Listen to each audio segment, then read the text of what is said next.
Hey, everybody! Hey, Thank you for hey! coming! What an exciting thing. Okay, are you all ready? Strap in. 5 hours of live from Project Next Media. We are kickstarting our brand new independent media company, and we're ready to launch. It is going to be amazing. I'm with my two amazing co-hosts, Corinne Strait and Scott Aaron Rogers. Thank you for doing this with me, you all, and not leaving me hanging. Doing 5 hours, just me. Thank you. You guys are wonderful. We would never abandon you like that, Sarah. If Scott and I just like walk away, just like go watch a movie or something, and just like maybe she won't notice. I woke up at 4:30 this morning with the heart pounding, ready to go. I'm gonna try to calm down. It's been a week. How are you doing, Scott?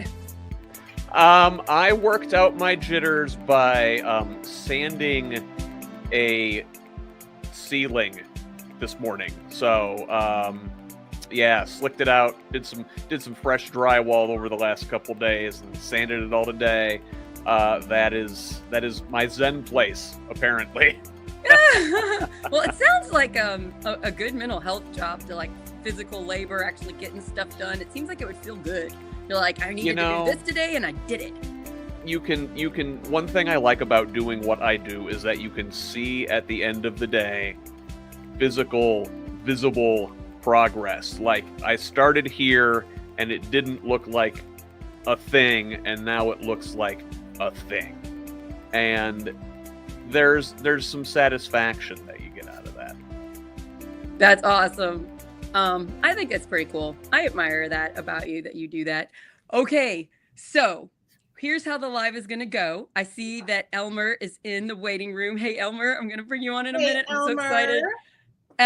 So guys, here's how the live is going to go. Throughout the night, we're going to have special guests, and these are wonderful friends of ours that help the community in some way. The theme of the night is hope. It's been a dark time for a lot of people, and we want to show that this media company, Project Next Media, is something new and different. It doesn't look to divide, to cause anxiety, to cause fear about the other. We don't want to fear our neighbor. We know most people are wonderful people, regardless of differing opinions. And we are going to work here on this new thing at uniting everyone. And we're going to just have so many guests on all of our shows where you meet these great people, and you might not agree with all of their opinions, and that's okay. That's okay. I don't agree with Corinne and Scott on everything, and I love them immensely. Mm-hmm. It is okay. So the way we're going to do tonight is we are trying to help kickstart our company. And we're going to do that by, hopefully, some of you will sponsor us. You will sponsor us, and in return, you get a gift. And you get a gift from my friend who has his own business called Hey Elmer. You get a gift from Hey Elmer. Or Elmer Ramos is going to do this. So I'm going to have him come on, and then we're going to talk to him, and we're going to show the website and open up his store. If you want to support Project Next, this is a great way to do it. Also, if you are watching, please get some friends on. Text your friends, message them, share this on Facebook, on YouTube, wherever you're watching. We're on Instagram too, and we're also on Twitch. Yes. And share it with your friends. And then first here I'm gonna get Tim on. Here's my co-founder, Dr. Tim Peck. Hello. Thanks for being here. Can you all hear me okay? Yes. We're about ready to get Elmer on, but how are you doing? I'm doing great. I'm a little bit under the weather, as those of you, my friends here know, but I'm here for the long game. You look great. Thank you. You look great. Your voice is a little bit lower than normal, so that right. I can say that you've got some evidence in the not feeling great. But I'm so glad you're here. Yeah. It's like a voice effect. Yeah. Sorry I'm late. We're gonna make this happen. Yep. Okay, so I gotta ask Tim though. What does a doctor do? when you're feeling under the weather. Yeah, Tim. Doctors are the worst patients. No doubt. Yep. Pretend they're not sick long enough until they get really sick because they've been pretending they're not sick and don't take care of themselves. So I'm trying to turn a page on that, a new leaf, as Sarah knows. So she's helping me do that, take better care of myself this year. I've got to take, we've talked about that in his show, Dr. Tim, make sure he takes care of himself. Okay, let me get Corinne back on. I've never had 5 people on before. This is going to be funny. How's it work? I'm having an issue with my not being logged in, and it's like flashing me a warning. So I'm gonna go out and I'm gonna come back in. Sure. Elmer Ramos from Hey Elmer. Everybody say hi to. How's it going, guys? Everybody say hey Elmer. Hey Elmer. There we go. I called Elmer yesterday and I answered. It was the first time I ever talked to him on the phone, and I just said, "Hey Elmer." Hey Elmer. And I realized, that's very good branding, Elmer. Every time someone talks to you, they say the name of your business. Yeah. I say it. I say it every time. I'm sure he loves it every time. Hilarious. Never gets old, right? It's every time someone needs something, that's what they're saying. Hey Elmer, can you help me with this? Can you do this for me? So I was like, what a perfect business name. Hey Elmer. Yeah. So Elmer, I've met him since I started getting involved in the community. And he was one of the first nicest people to reach out and talk to me. Just what a great friend. He has his own print shop and it's in Cordon, Indiana. And I'm wearing his shirt that he made yesterday. How did you get that just on me? What do we do here? I don't know. That might have been an accident, but hey, that shirt looks great. It does, but where's everybody else? There we go. We lost Tim. I'm gonna remove him and put him back when he comes back. That's so weird. There he is. And anyway, Elmer, we asked him to design some Project Next stuff for us so that we could have our big kickoff tonight. And when people support Project Next Media, you can get a gift. So exactly. So just to highlight, I know that you probably can see the link for the online store to support Project Next. If you go to heyelmer.com/Project Next, you'll see all the items that are available. We have stickers, we have magnets, t-shirts, mugs, hoodies. So just represent the project and support it at the same time. And if anybody can see, does that work, that link? Yes. Yeah. Does it work when you click on it? Okay. Yeah. So thank you, Elmer, for putting this store together. I know you worked on it this weekend. It's not like you're not busy or anything. There's our swag. Yes. Look how nice it looks. I'm so proud of you. I love it. And shout out to Kenna. Kenna designed the Project Next with the arrow. Yeah, it's a great logo. She worked on it for hours and days when we first came up. So you guys can support Project Next Media and our mission to bring people together and to unite, not divide, many different ways, but you need to do it through this store. So you can purchase a button for $10, the Project Next button, a magnet, which Elmer, can't that be a car magnet too?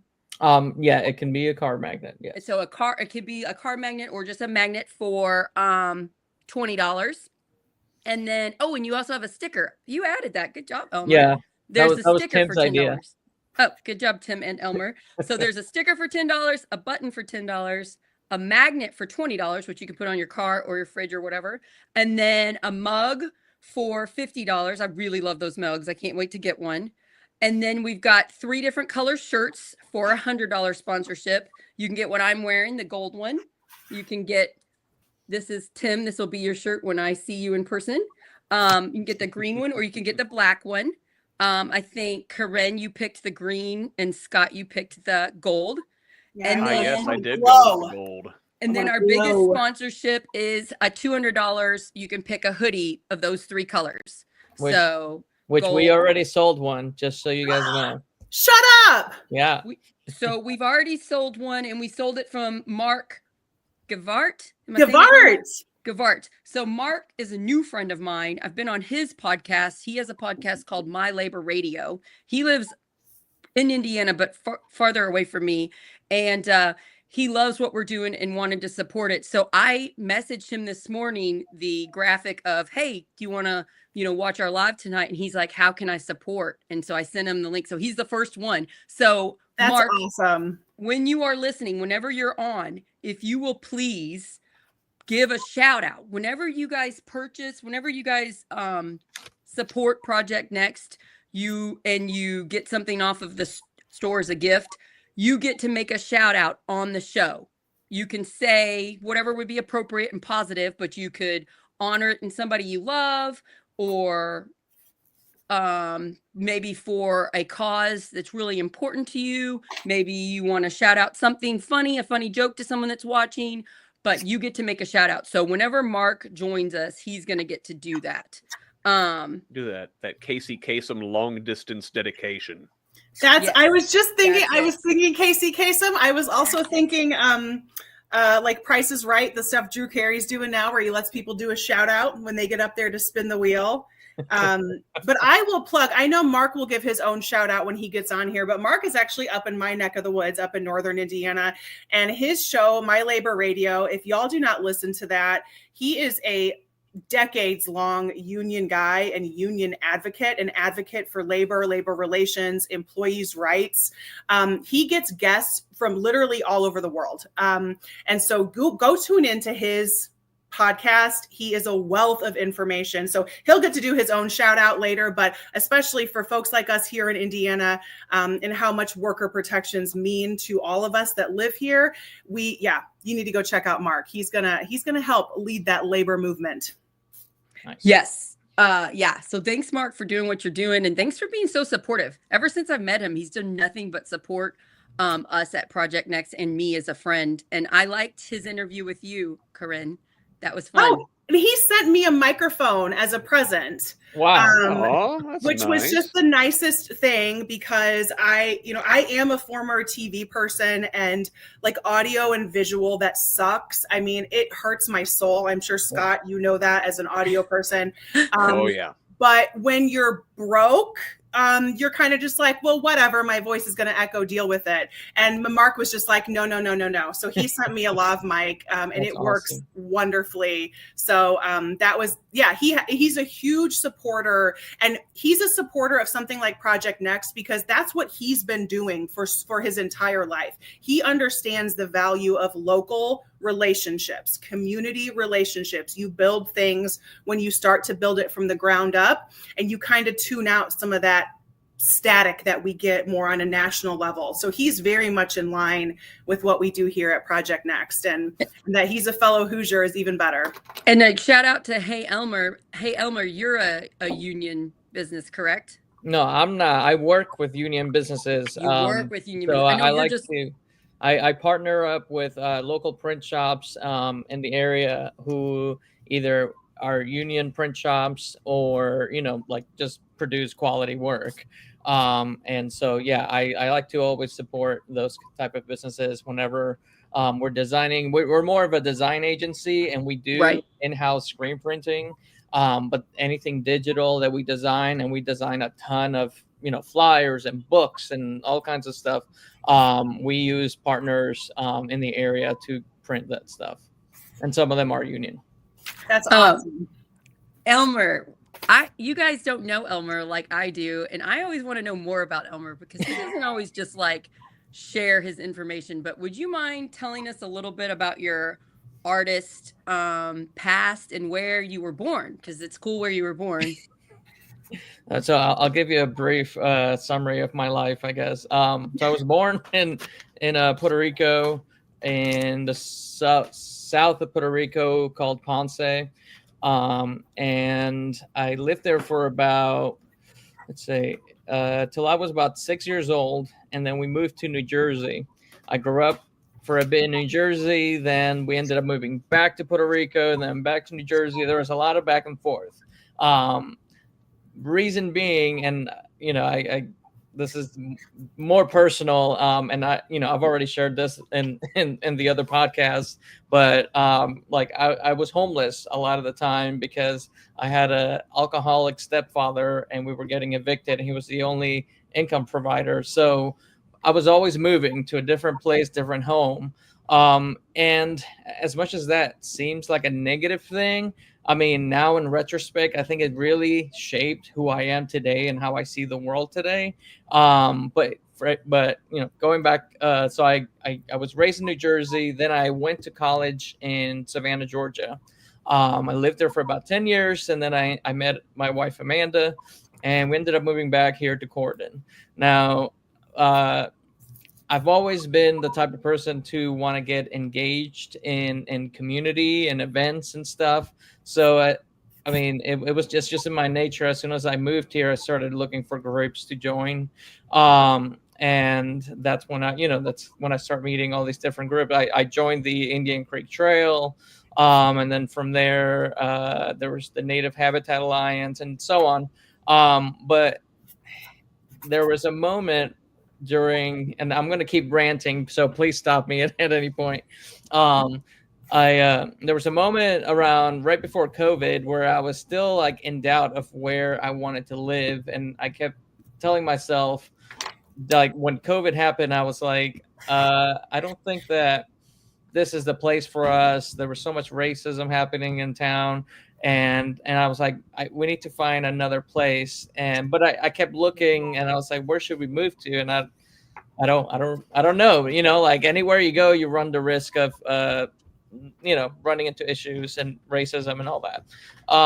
And so eventually it just hit me. I was like, you just have to create the community you want to live in. You have to be part of it. You have to work for it, and just make it happen. Build the community you want to live in and the community you want to raise your kids in.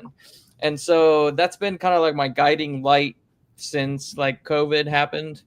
And so I've been getting more involved. We started a podcast called the Blue Dot Podcast. And it kind of started with politics, and then eventually became about like, this is a community thing where we want to just highlight all the good things we have to offer. We don't want to continue dividing ourselves. And the deeper I got into this idea of like building a community, that's when like I started getting into like just learning more about civil rights and all that stuff. And inspired by people who like, are kind of like John Lewis said, he's getting into good trouble. And so in a way, like I like to push the boundaries and get into trouble, but good trouble that hopefully makes change and like it makes people in some ways a little bit uncomfortable, but eventually they become better for it.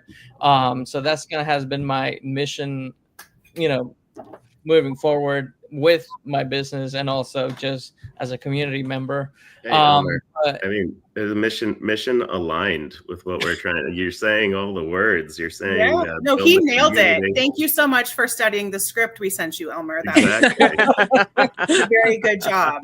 Vulnerability, I believe I heard in there, and he's nailing it. I'm like, I'm literally checking it off. I'm like, yup. But Elmer, can you tell us something about being homeless that we don't know about?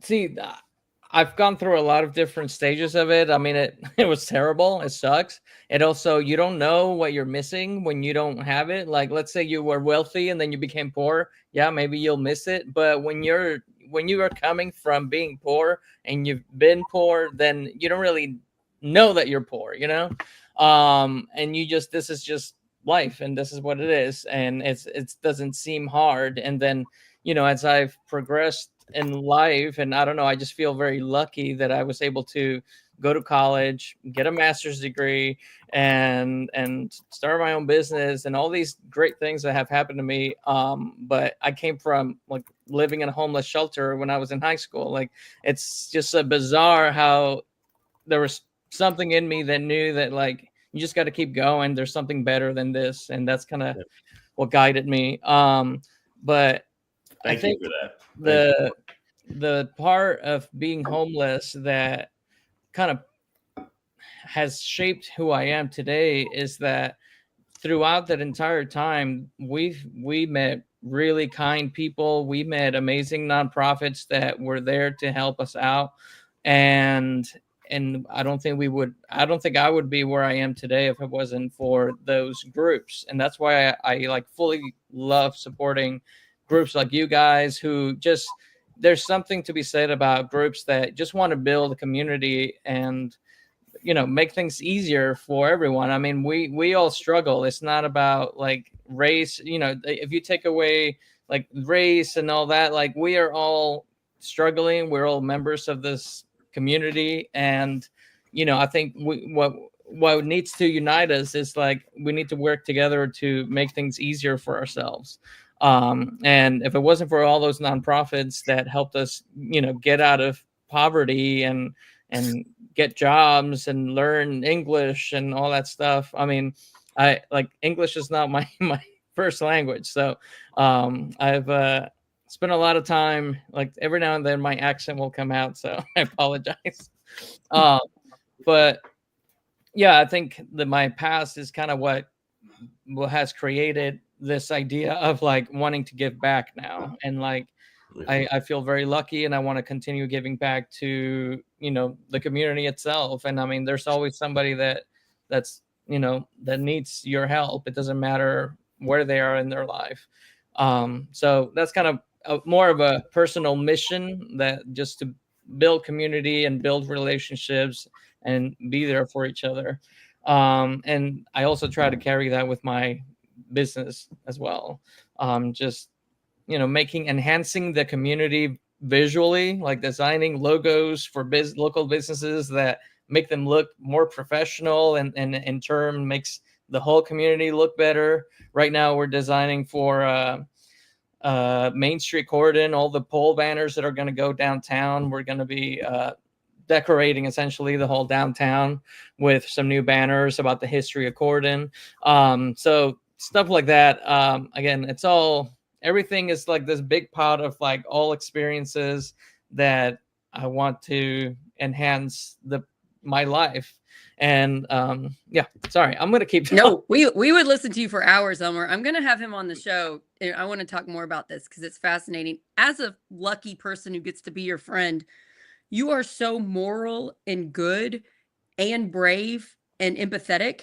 You're an incredible human, and I'm lucky to call you a friend. And clearly your rough childhood, but at the same time, parts of it weren't rough, also loving and great, but also very hard and not having a lot of material things, has helped shape you into this wonderful adult person that you are now. And I'm just so thankful you stayed in Corydon.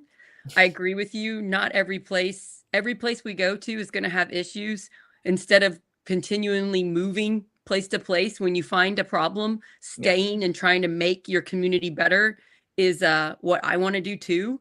Well, one of the beauties of living in a small town is you get really connected with the local community and how things operate. And there's so many nonprofits that make the community move, and I there's, living in Savannah and then Jersey, like I didn't get to see that until I moved to Corydon, where like we're all essentially working together to make things easier for each other. But the only thing I saw is that like everyone's kind of working in their own hub, but they weren't like necessarily like really working together in a way. And so I think that was kind of I was like, let's connect each other. Like, let's create a community where we all use each other's resources and the work that we're doing to make things better, which is why we kind of started doing the podcast. But yeah, I saw you were bringing up the Blue Dot podcast page earlier. If anybody's interested, yeah. Yep. The Blue Dot podcast.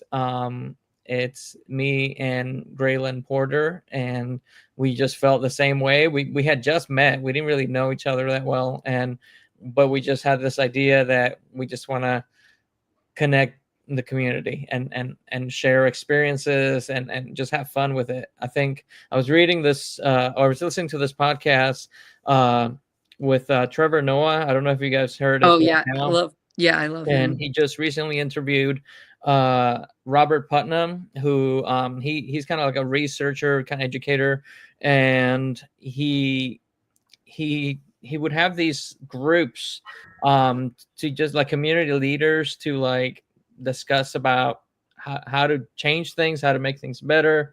But he was saying that back in the 1950s, people spent more time at work and very little time like at home and mingling. And now today we spend less time at work, but that extra time is spent staring at a screen, and we're not building community. And back then, like, you would go to work and then you would go home and you would socialize and be around people. But today we're so isolated, and I think a lot of the issues when it comes to like mental health and all that, I think it's because we're not going face to face and communicating with people and even sharing stories or anything, and like that's why you start having this divide. And so one of the things that is kind of my new goal is to like start having more in-person connections with people, and try to have, try to encourage community members to join groups, to join different events that really help you just socialize. All the goal here is to just talk about anything, because once you start developing this trust with a community member, you can talk about anything. You can disagree, but also grow from that disagreement, and we don't have to be so polarized. But yeah, sorry, those are things that lately have been really interesting to learn, because I think it is a problem that we spend a lot of the times on our phones, on our screens, and we don't really get out and become part of, a book club or a bowling club, or, just little things. We don't do that anymore. And I think that really benefits the community. Yeah, you're so right. I was listening to the podcast offline, and they were talking this past Sunday's episode about the loneliest epidemic, that this is the loneliest generation ever. And part of it is because there's so much amazing content to view from your home. And another part of it is because our social media spends a lot of time dividing us, because they make money off of that. They make money off of our fears and anxieties. And we keep watching. If we're scared about a topic, we keep watching to know more about that topic, to protect ourselves. And that's a big part of why Tim and I started this. We want to show, no. That's the thing they're showing you. Some people are that way, but most people are wonderful. Most of our neighbors are fantastic. Even the neighbors that I follow on social media and I see them post scary things in person, they are fantastic, lovely people.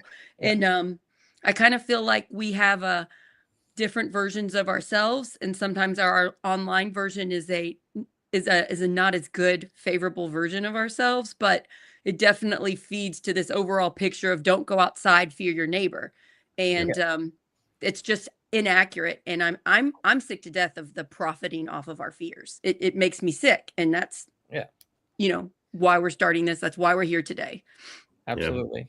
Yeah. We know divisiveness is bad for us, right? We know divisiveness is bad for us. And what part of that is the loneliness epidemic that you called it. Like, I deal with a lot of aging patients and policy around that. And we know that the lonelier you are, the sicker you are, the more likely you are to have dementia at earlier onset, the more likely you are to die earlier even. The lonelier you are, the more healthcare costs for all of us in terms of our taxpayer money going to healthcare costs. It's an epidemic that is it really hurts individuals, but hurts society. But the thing is, as Sarah's saying, like, we have a media that feeds into that just wants it to get deeper and just wants us to be divided more. And if we're divided more, then we can have those online personas that we fight with one another. and it just feeds forward for more marketing dollars, more attention, and then our politicians get involved and just jump on the bandwagon. And so where's the hope here? The hope's right here, what we're doing, right? Mm-hmm. We're trying to show a way forward that isn't built off divisiveness, is a way that when we hear something we don't like on this, show right here, take a deep breath, and be our best selves, say, and say, okay, what can I learn here from this person that's saying this, or that's yeah. With me. Raise your hand if you've ever started an online fight accidentally. You read a comment and you took it personal and you fired back the mean thing. I've done it plenty of times, but I have been working on it the last few years to not do that. But it is hard, right? Mm-hmm. I mean, it's hard when somebody hurts your feelings. Yeah, sometimes it's not worth it, just because if you want to really resolve the conflict, then it's time to go face to face. And because and Michelle Obama said this, if you really want to get to know somebody, get to know them in person, not virtually, because like you said, they're completely different people. But yeah. We never got online training. We were just thrown these social media platforms and be like, there you go, talk to everybody on the world. Figure it out, yeah. Well, and at first it was fun. I mean, I remember when social media just started, it was like you get to see what your friends are doing and you get to share stuff. And then the algorithm happened, and then that's when you started getting fed whatever you liked and shared and commented on. That's what you kept getting fed more of, until it became this like very divisive thing, and they actually had to start making money off of it. Yeah. And that's so when now, it went bad. Now they're like, well, if we keep them, and then the infinite scroll was the other invention that like you can just keep going and going and it'll never end. You guys remember? Like, are you old enough to remember when you would look on Facebook and you would scroll a little bit and be like, you're all caught up? Yeah. It ended. I do remember that. It ended, and you would have, and then you would, like, if you clicked on something, you would have to go back to where you started, because it wasn't just going to give you the next thing that was like it, right? Like, so now if I want to open up an Instagram reel or a Facebook video, even if I'm just opening up one specific piece of content, it's then going to show me something right after it that's like it. I don't have to go back and look for it again. That is, I mean, if we want to talk about like a genius and evil invention, that's it. Because you don't even have to think. You don't even have to move your thumb. If this is too much for you, don't worry. We're just going to give you what you want. Yeah, there's so much. That was invented in the Defense Department for a reason. Yep. Good point. There's so much content out there for when you're preparing for one of these things, like the four of us were around. Here are the words that you need to say to help the algorithm have people find you. Right here are the inflammatory things, the divisive things. This is what you should be talking about. The algorithm tells us what we need to be talking about instead of the other way around. And Tim and I tried this out on episode 2 of Dr. Tim, where we talked about the cruise ship virus, the norovirus, because Tim's like, 7 or 8 of my friends asked me about this. And I was like, well, so I want to put it in there and talk about why everybody's talking about it. And we did. And we got a bunch of first-time viewers tuning in live to especially YouTube, because we used the buzzwords. Yep. So those algorithms, they tell you what they want. And think about how different social media would be if we would be paying like $5 a month for it, and then they built the product around what we wanted. But everybody's really scared of that. Like, oh no, you'd have to pay for it. But if we paid for it, they wouldn't be feeding us content, dividing us. They'd be feeding us what we'd actually want to see. It's free because we are the product. We're the product. We're the product. Yeah. And there has been I have done something very intentional post the Meta announcement from our good buddy Zuckerberg. The fact that he and I are the same age, like I marvel at the completely different life experiences that two white kids from America can have. But where are you a billionaire yet, Corinne? Apparently I'm not enough of a leech. Okay, I guess I like and I did it. Which when I told my kids this, it blew their minds.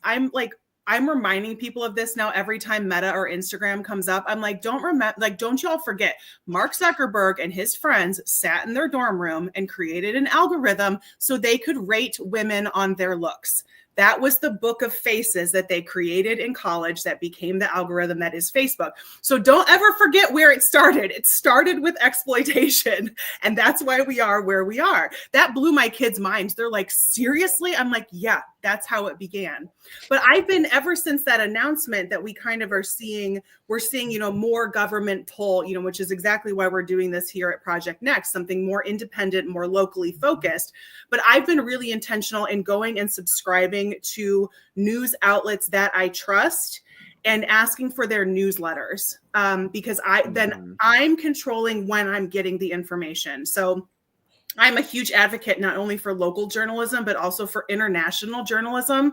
I'm going to read the Indy Star and the South Bend Tribune and the Fort Wayne Gazette and the Indiana Capitol Chronicle. That's where I'm going to get my local stuff. And then when I want to learn about national politics, I'm going to France 1. I'm going to the BBC. I'm going to Telemundo. I'm going to the CBC. I want to see how other countries are talking about our national politics, because it takes so much of the emotion out of it. And when you ask for their newsletters, they send it to you in your email, and then you get to decide, okay, I've got 30 minutes. I'm going to sit down and I'm going to read. And it's not being fed to you in such a passive way. And that is like, I'm hoping that's how people will continue to engage with our shows, is be like, oh, I have a half an hour. I'm going to go seek out a topic that I want to learn about, instead of it just like washing over us and then kind of becoming meaningless. But on the way that. Yeah. But also, Corinne, like, you're right there and can participate. And if if you're watching live, you can ask that question in real time. Mm-hmm. Yep. But not everybody can afford those things. You can get newsletters. So a lot of those newsletters are free, but they are free. Like, yep. A lot of newspapers cost money. And that's hard on people.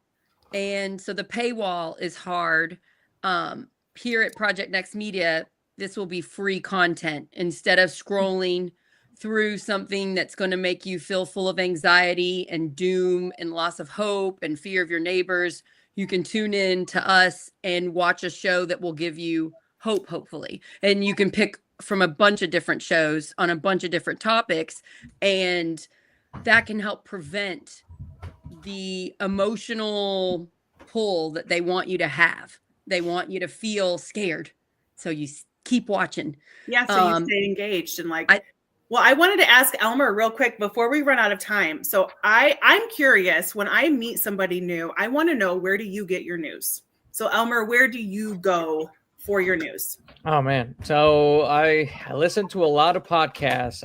The best way for me to consume information is audio wise, because when I'm working, I'll play a podcast. So I listen to a lot of the like New York Times, the hold on, I want to pull them up right now. You can pull it up for us. Let's see what else. You got the Post reports from the Washington Post, the New York Times. I listen a lot to Pod Save America. Even the Daily Show always has some good, fun stuff. So mostly that, and I mean, and again, I listen to a lot of Trevor Noah, just because he's kind of busy. He always has interesting guests, and I find a lot of really good book recommendations from that podcast. And one of them that I wanted to share with you guys is, because we're on the topic of algorithms. It's by Noah Yuval Harari. And he wrote this book called Nexus, and it essentially talks about like the dangers of what AI can potentially do to humankind. And he goes into very in-depth scientific studies, and he compares it to historical movements that have already happened based on communication systems, and how this new communication system that's no longer controlled by humans has the potential to do these things, that are beyond our control if we don't have control. And so I just thought that's like I don't know. I love listening to tech and what tech can do for you guys. Yeah, that's Scott. We did Sapiens. I know that guy. And he's the same guy that wrote this book, Sapiens, which is the history of humankind.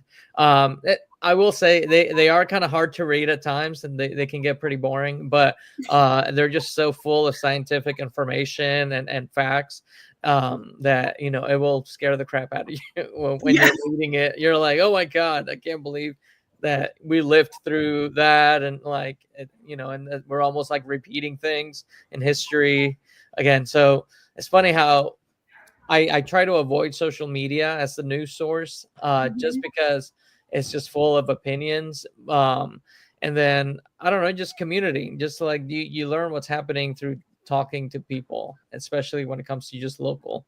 But yeah, I mostly podcasts and just curiosity. Like I'm always curious what's going on and who's doing what and where things are happening. Hey, Elder, I want to. Sorry, I'm just wondering. Like you talked about those podcasts, all good sources in different ways. Do you ever think about or try to listen for the bias in them? Or yeah, I absolutely, everything's with a grain of salt. I don't have to fully, especially like Pod Save America. That's just a bunch of left bros hanging out. I mean, I don't agree with everything they say. And that's, when I'm listening to podcasts, you always listen.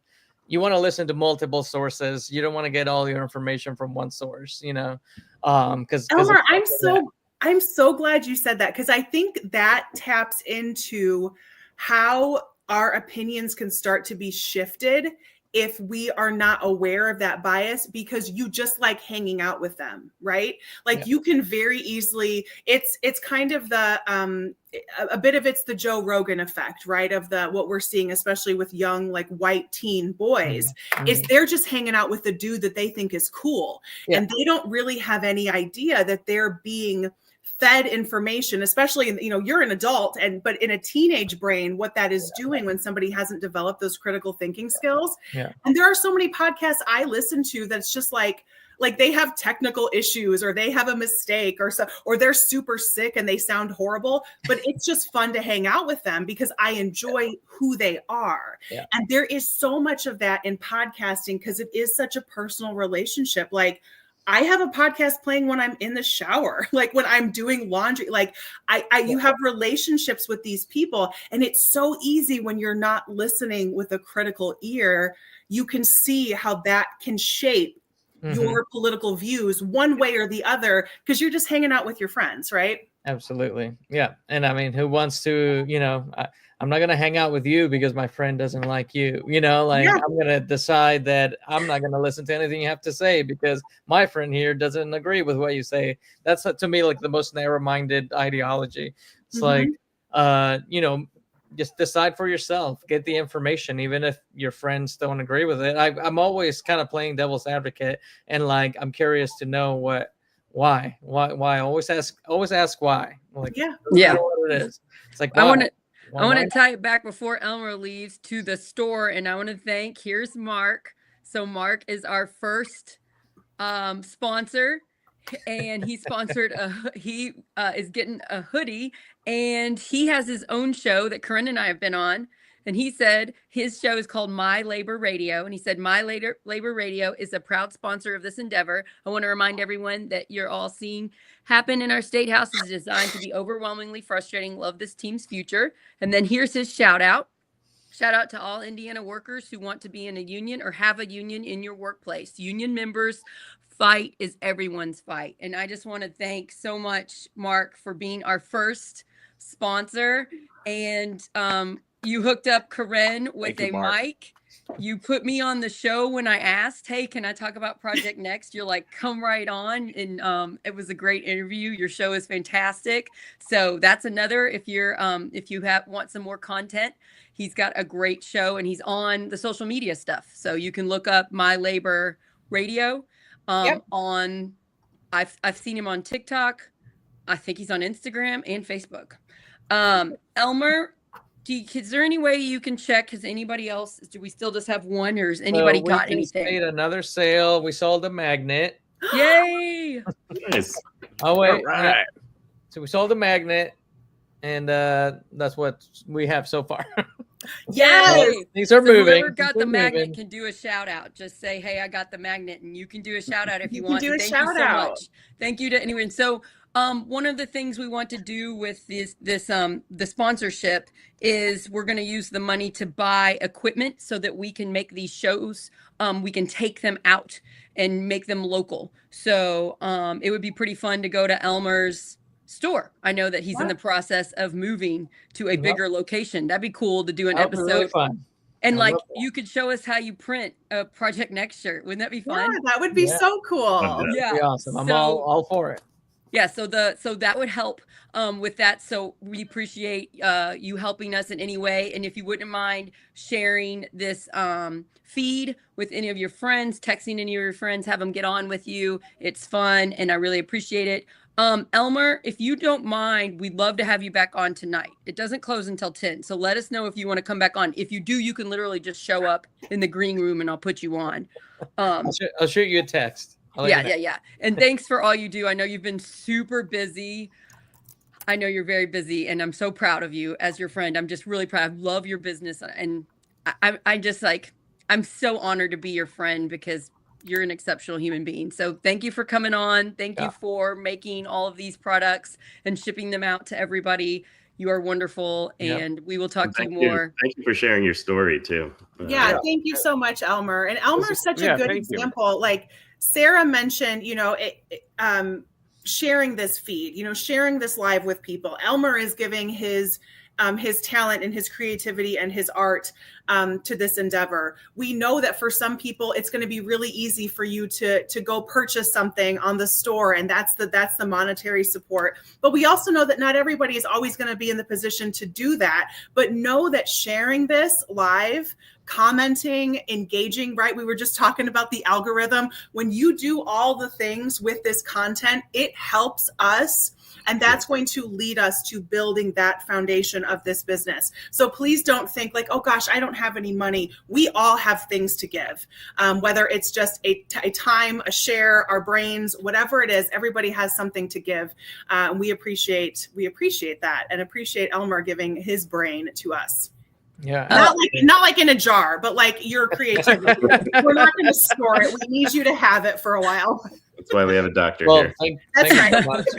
I really appreciate you having me. And I will say, like, when I first met Sarah, I knew that she had so much passion and energy, and I'm so glad that it's now going to Project Next. I think that, this is the future. Yeah, when you first met me during COVID, I was not this version of myself. I was a more strung out anxiety hyper version. So thanks for sticking with me. But you know what? And that's something you all have to go through if you want to make things happen. You got to learn how to manage your stress.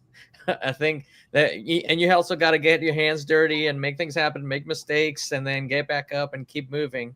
Don't stop. Like if you're passionate about what you want to do, just go for it. Just do it. Failure isn't the end. It's just like a giant life lesson that's going to motivate Einstein, you. all these famous, scientists, they failed 1,000 times and made one thing right. And that's what they're known for, that one thing. So I love that. Thanks again, guys, for having me. At making something to look at women's faces on Facebook and judge them, and now he has. Everyone has their thing, right? Near $1 trillion corporation. People get there. Well, thanks again, guys. Thanks, Elmer. Hopefully, talk to you later. Thank you, Elmer. Sounds good. See you guys. Love you, my friend. Bye. And Sarah, I put was that not the lesson that he was trying to? Absolutely. Yes. That was funny. Yeah, and if at any point in this live, if Tim and Scott, if you want to rate me and Sarah our faces, we just want to keep in line with the meta thing. Maybe that'll help our algorithm. So just let us know. We can do a 1 to 10 scale. Oh man, grew up in the 80s. It's just too fresh. I'm in recovery, Corinne. I can't do this. So okay, you guys, we have our next guest on. And here is the store where you can support Project Next. And it's Elmer's store, and also Elmer makes money from his products as well. So you're supporting a local business. But and then, oh yeah, and I want to say thanks. I think I'm saying your name right. I know you're my friend. Is it Kesha or Keisha? Let me know if I'm spelling your name right. I was going to ask. Yeah, she's our magnet purchase, and so she's yeah, a friend of mine. Shout out. I met her doing the COVID clinic shots at IUS. We were volunteering, and she said, "Shout out to all at Project Next. You all are awesome and happy to help start this endeavor. Love Corinne's show and Dr. Tim's show. Keep fighting the good fight." And she definitely has been watching our episodes. So thank you so much. Thank you for supporting us. Thank you for giving us a shout out. We love you. I'm so lucky I get to be your friend. What is that? Kesha, like with the Kesha. I'm sorry, I was scared I was going to say your name wrong. Okay, Kesha. It's a pretty name, and then a beautiful name. Yes, long E. Oh, it's Keisha, long E. It's Keisha. Oh my gosh. Crap. Oh, Keisha. I was just singing a Kesha song in my head. Keisha, that's okay. I'll do that anyway. But oh man, Keisha. Okay, I'm going to think E. Beautiful name, Keisha. Like that one even better. Oh, but Keisha love you, girl. D. And I'm so glad we're friends. She's a good friend.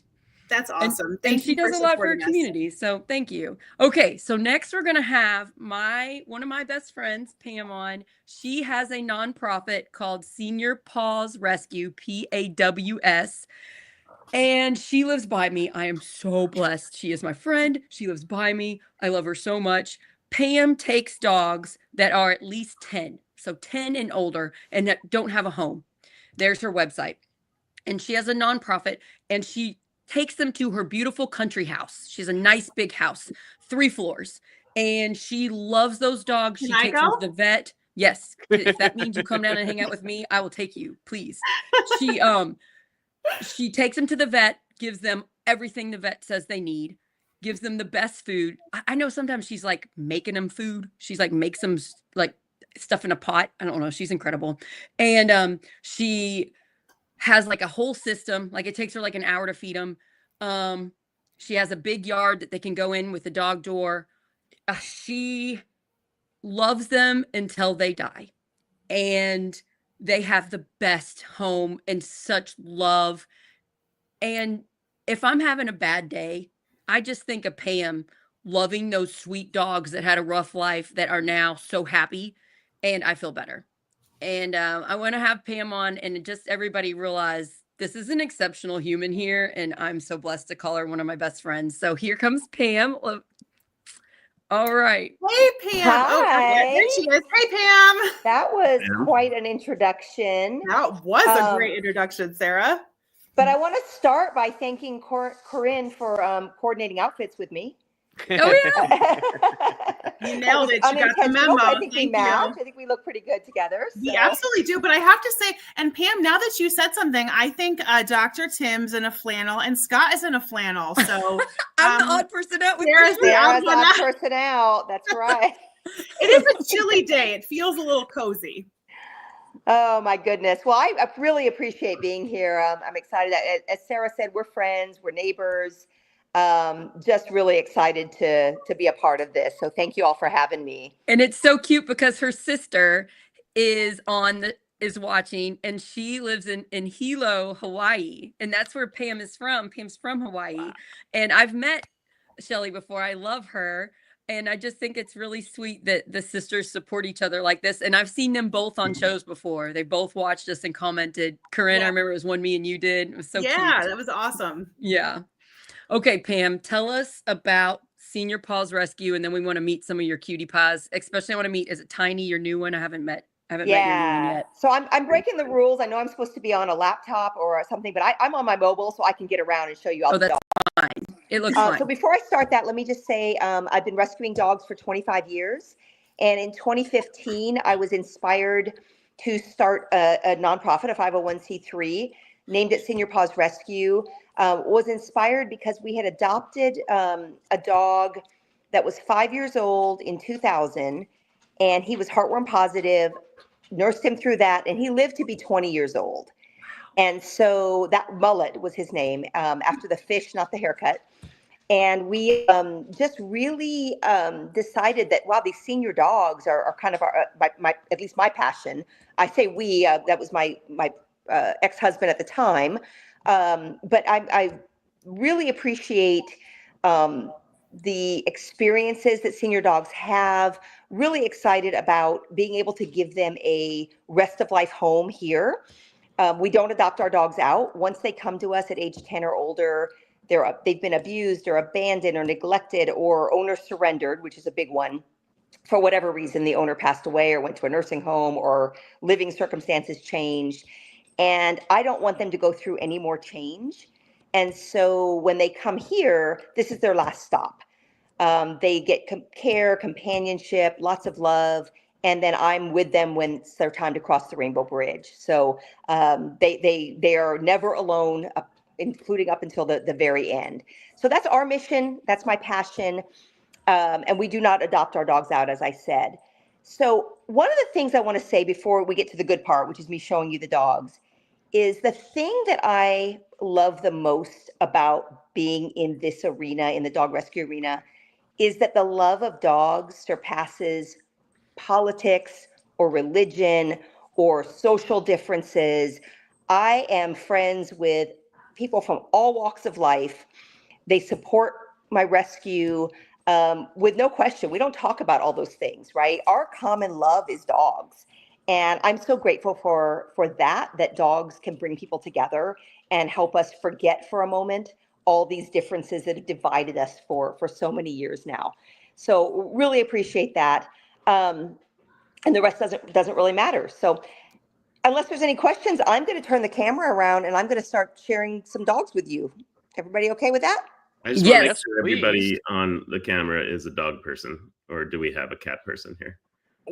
I have dogs and cats here. I have cats, but love dogs. Okay. I'm a all animal person. You know, Sarah, you make an interesting point, because like Pam was saying, I think everybody loves dogs. Even cat people like dogs, but there are certain people that just do not get along with cats. That's true. That's a good point. Right. I have a step cat that I inherited in the marriage. She's great. Hey, Missy, come here. We got to tell you something. No, the cat hears you, and it's gonna mess with you while you sleep tonight. Okay, I might. So, well, if it helps, a couple of people out, and then I'll put you back in so that your screen is bigger. Okay. And then if anybody wants to say anything, raise your hand and I'll put you on. That way we get more dogs. So, also, we need our faces. We need dogs. When you support Project Next Media, you're supporting equipment for me to go to Pam's house to film a live show there. Maybe a couple if I can convince her. So I'm more excited about the live show at her house than any other show. I think we can get, and then you guys, anybody want to come over? Let's do it. Okay. So let's see. I'm going to get me off.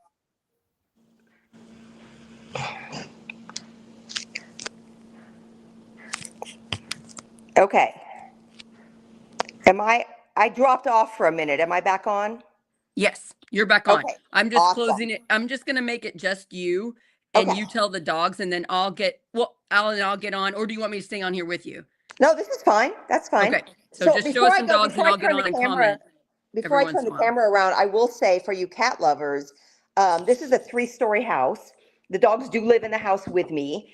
And on the top floor, I do have 7 cats. So if that helps anybody love me a little more, that's they're not part of the rescue, but they are here. So let me turn the camera around, and here we go. So we'll start here with Wanda. Yeah, Wanda, you're so beautiful. So Wanda is. We've lost her. I'm gonna. Oh, we lost the dogs. I could. Wanda. I could try and lick myself to fulfill time. And then we need to get this one off. Okay, there we go. Yeah. So I'm sorry. I must have pressed something, but all right. So you all can see the dogs now, right? It's suspenseful. You're just adding to the suspense. We saw one, and we wanted more info. Am I back on? Yes, you are back on. So this is Wanda, and she's looking for a belly rub right now. She was found as a stray So she's our largest dog. She weighs probably close to 100 pounds. And she's just the sweetest dog ever. So we're going to walk over here. Here's Kai. Kai was also found as a stray. He's pretty recent to our family. And then this is Oakley. Oakley is heartworm positive. So he is on restricted movement while we get treated. Yes, he's a good boy. Yes, him is. And then this is Max. So I actually got Max. Come here, buddy. Show your face. When he was 8 months old. So he's unusual that I got him, but I've had him 10 years. So Max has seizures. And so he's on seizure medication. And, he's getting up there. He's 10 years old. So we worry a little bit about Max, but he's a good boy. He's got the sweetest face. So you're seeing kind of the house that they live in. And so in here we have Sarah Jane. And Sarah is also heartworm positive. So she's under treatment right now. Yes, her is. She's a good girl. I will mention that downstairs, which I'm not going to take you to tonight, there are currently 4 dogs. The downstairs dogs are generally more hospice patients. They have difficulty walking. They're sick. They can't get upstairs. I've got one down there that is not going to be a part of this tonight because she's very aggressive when it comes to other dogs and when there's activity going on or food. So she's down there isolated. And then I have a 4th one down there tonight that is pretty sick. He's got a lot of intestinal issues, and I just didn't want to put him through being up here tonight. So you're going to see 14 of the 19 dogs, or I guess 15 of the 19 dogs that I've currently got. So this is Tiffany. Tiffany, yeah, wagging your tail. Yes, you are. And then this is Big Max. And Big Max did have heartworms when he came to us, but we treated him through it, and he's doing fine now, aren't you, buddy? You want to say hello? So this is Bella. And Bella came to us about 6 or 8 weeks ago. She had glaucoma in both eyes. So we did have to have both eyes removed.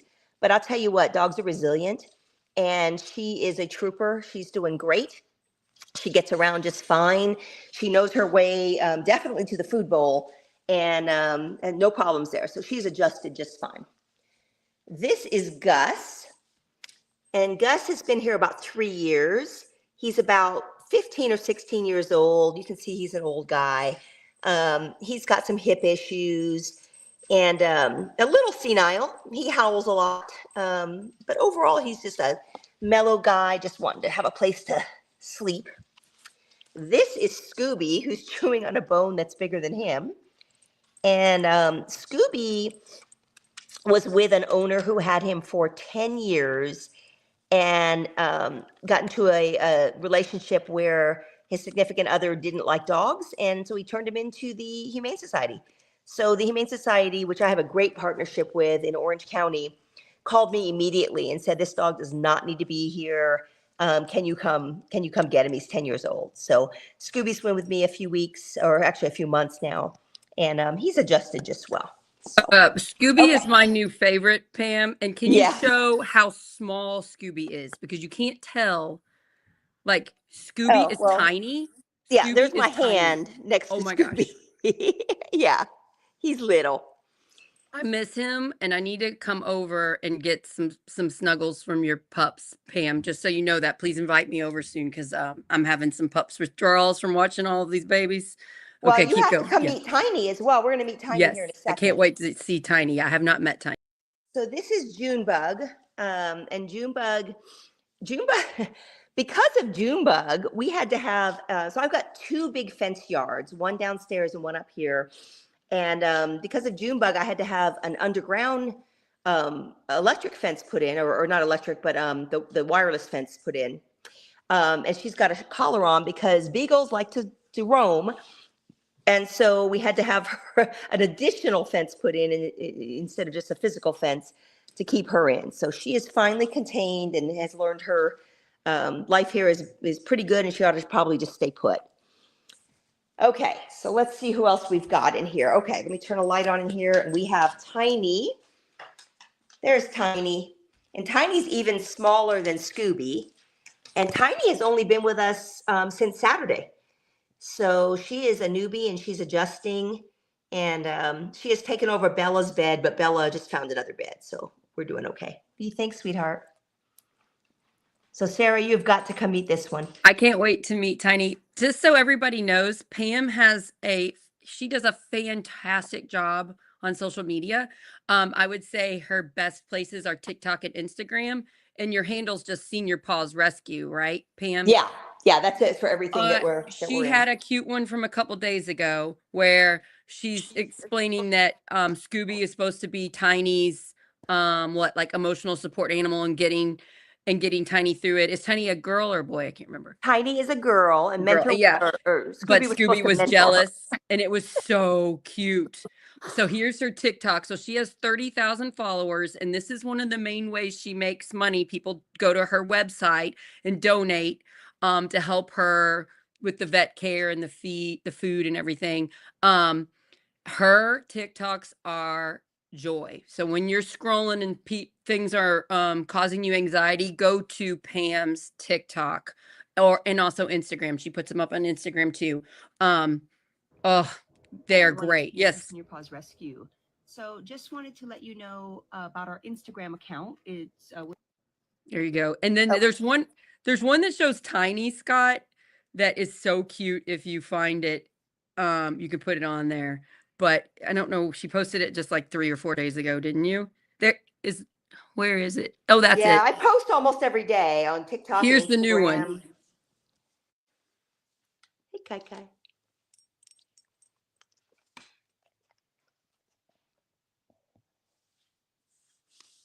That's the cute one where she's showing Scooby's not being supportive, but being jealous. And okay, who are we looking at now? Well, so this is Scooter. I do want to say thank you for mentioning that, Sarah. So as a nonprofit, we run 100% off of donations, and our vet bills are like, $25,000, $30,000 a year. But I will say that our social media following has been amazing. We are covered in in-kind donations off of our Amazon wish list, and monetary donations.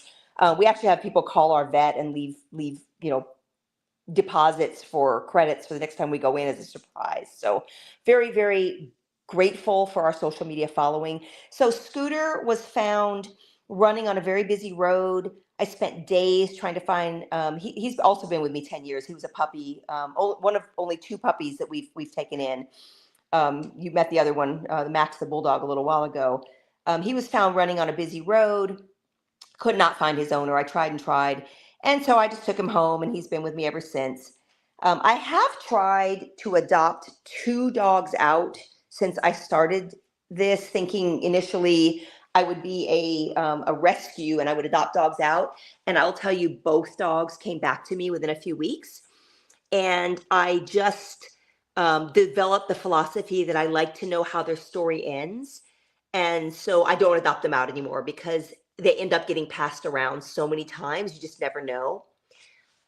You're looking at Big Max right now. And also, it's expensive to take care of these senior dogs. They do need a lot of medical care. And the fact that people are donating to you through your nonprofit and you use that money, you're able to tell the vet, do whatever this dog needs. And I think that brings a lot of comfort to people.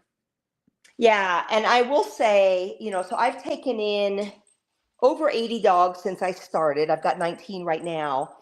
And I have learned when it's time to let go. So yes, I will do everything possible to give them end of life comfort, but I've also learned that sometimes it's just time to let them go and be out of pain and like I said, I'm with them when they cross the Rainbow Bridge. I do want to introduce you all to Gimp. Came to us a few weeks ago. She is a sweetheart. She's a goof, and she's got a little bit of that head tilt. Can you put your head up for me, baby? There you go. Just the sweetest girl, and just loves sleeping on the couch. I hear that she came from a bad circumstance, and she is loving it here. And I guess that's another thing I'll comment on. The dogs that come to us from bad situations really thrive here, but the dogs that come to us from good situations that turn out to be owner surrenders because someone passed away or gave them up for whatever reason. Sometimes they don't last very long here.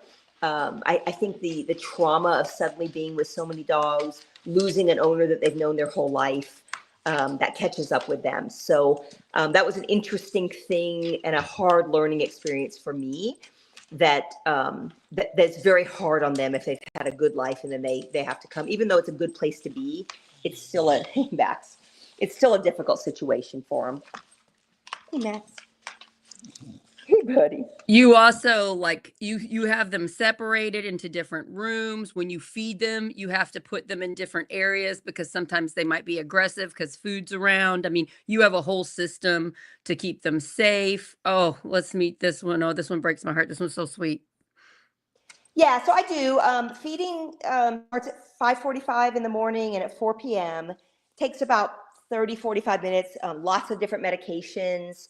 Some are on different shots, some are on different medications. So the first thing I do is separate everybody to their right places. Otherwise, I'll be breaking up fights, and safety is a primary concern, the dog's safety and mine. And then I get the food ready, and it's chaos during that time. Everybody's barking. It's loud. And then you give your medications, and then everybody settles down. So I fed them before this just to keep everybody kind of calm. But yeah, it's an adventure, and I'm glad I did it. But I will tell you, there's some downsides to it, right? I can't just go on vacation anytime I want. I can't leave for more than 3 or 4 hours at a time. Getting a dog sitter is difficult. Who wants to come spend the night at my house and take care of 19 dogs, right? So, hey, Kai Kai. And you're an exceptional person. Since I'm one of your friends, I know you've had a difficult life. You are very loving and care about people and animals. And it takes a strong person, and it takes somebody with a lot of energy, because you're not just, you work and you do this. This is not your full-time job. And you have the energy and the will and the drive to continuously care for these sweet older babies. I mean, yeah, I do work full time. Actually, I work, Sarah's husband and I work for the same company. But the fortunate thing is I work at home full time, right? So I'm here with them 90% of the time. So that works out great. What's your favorite thing about doing this?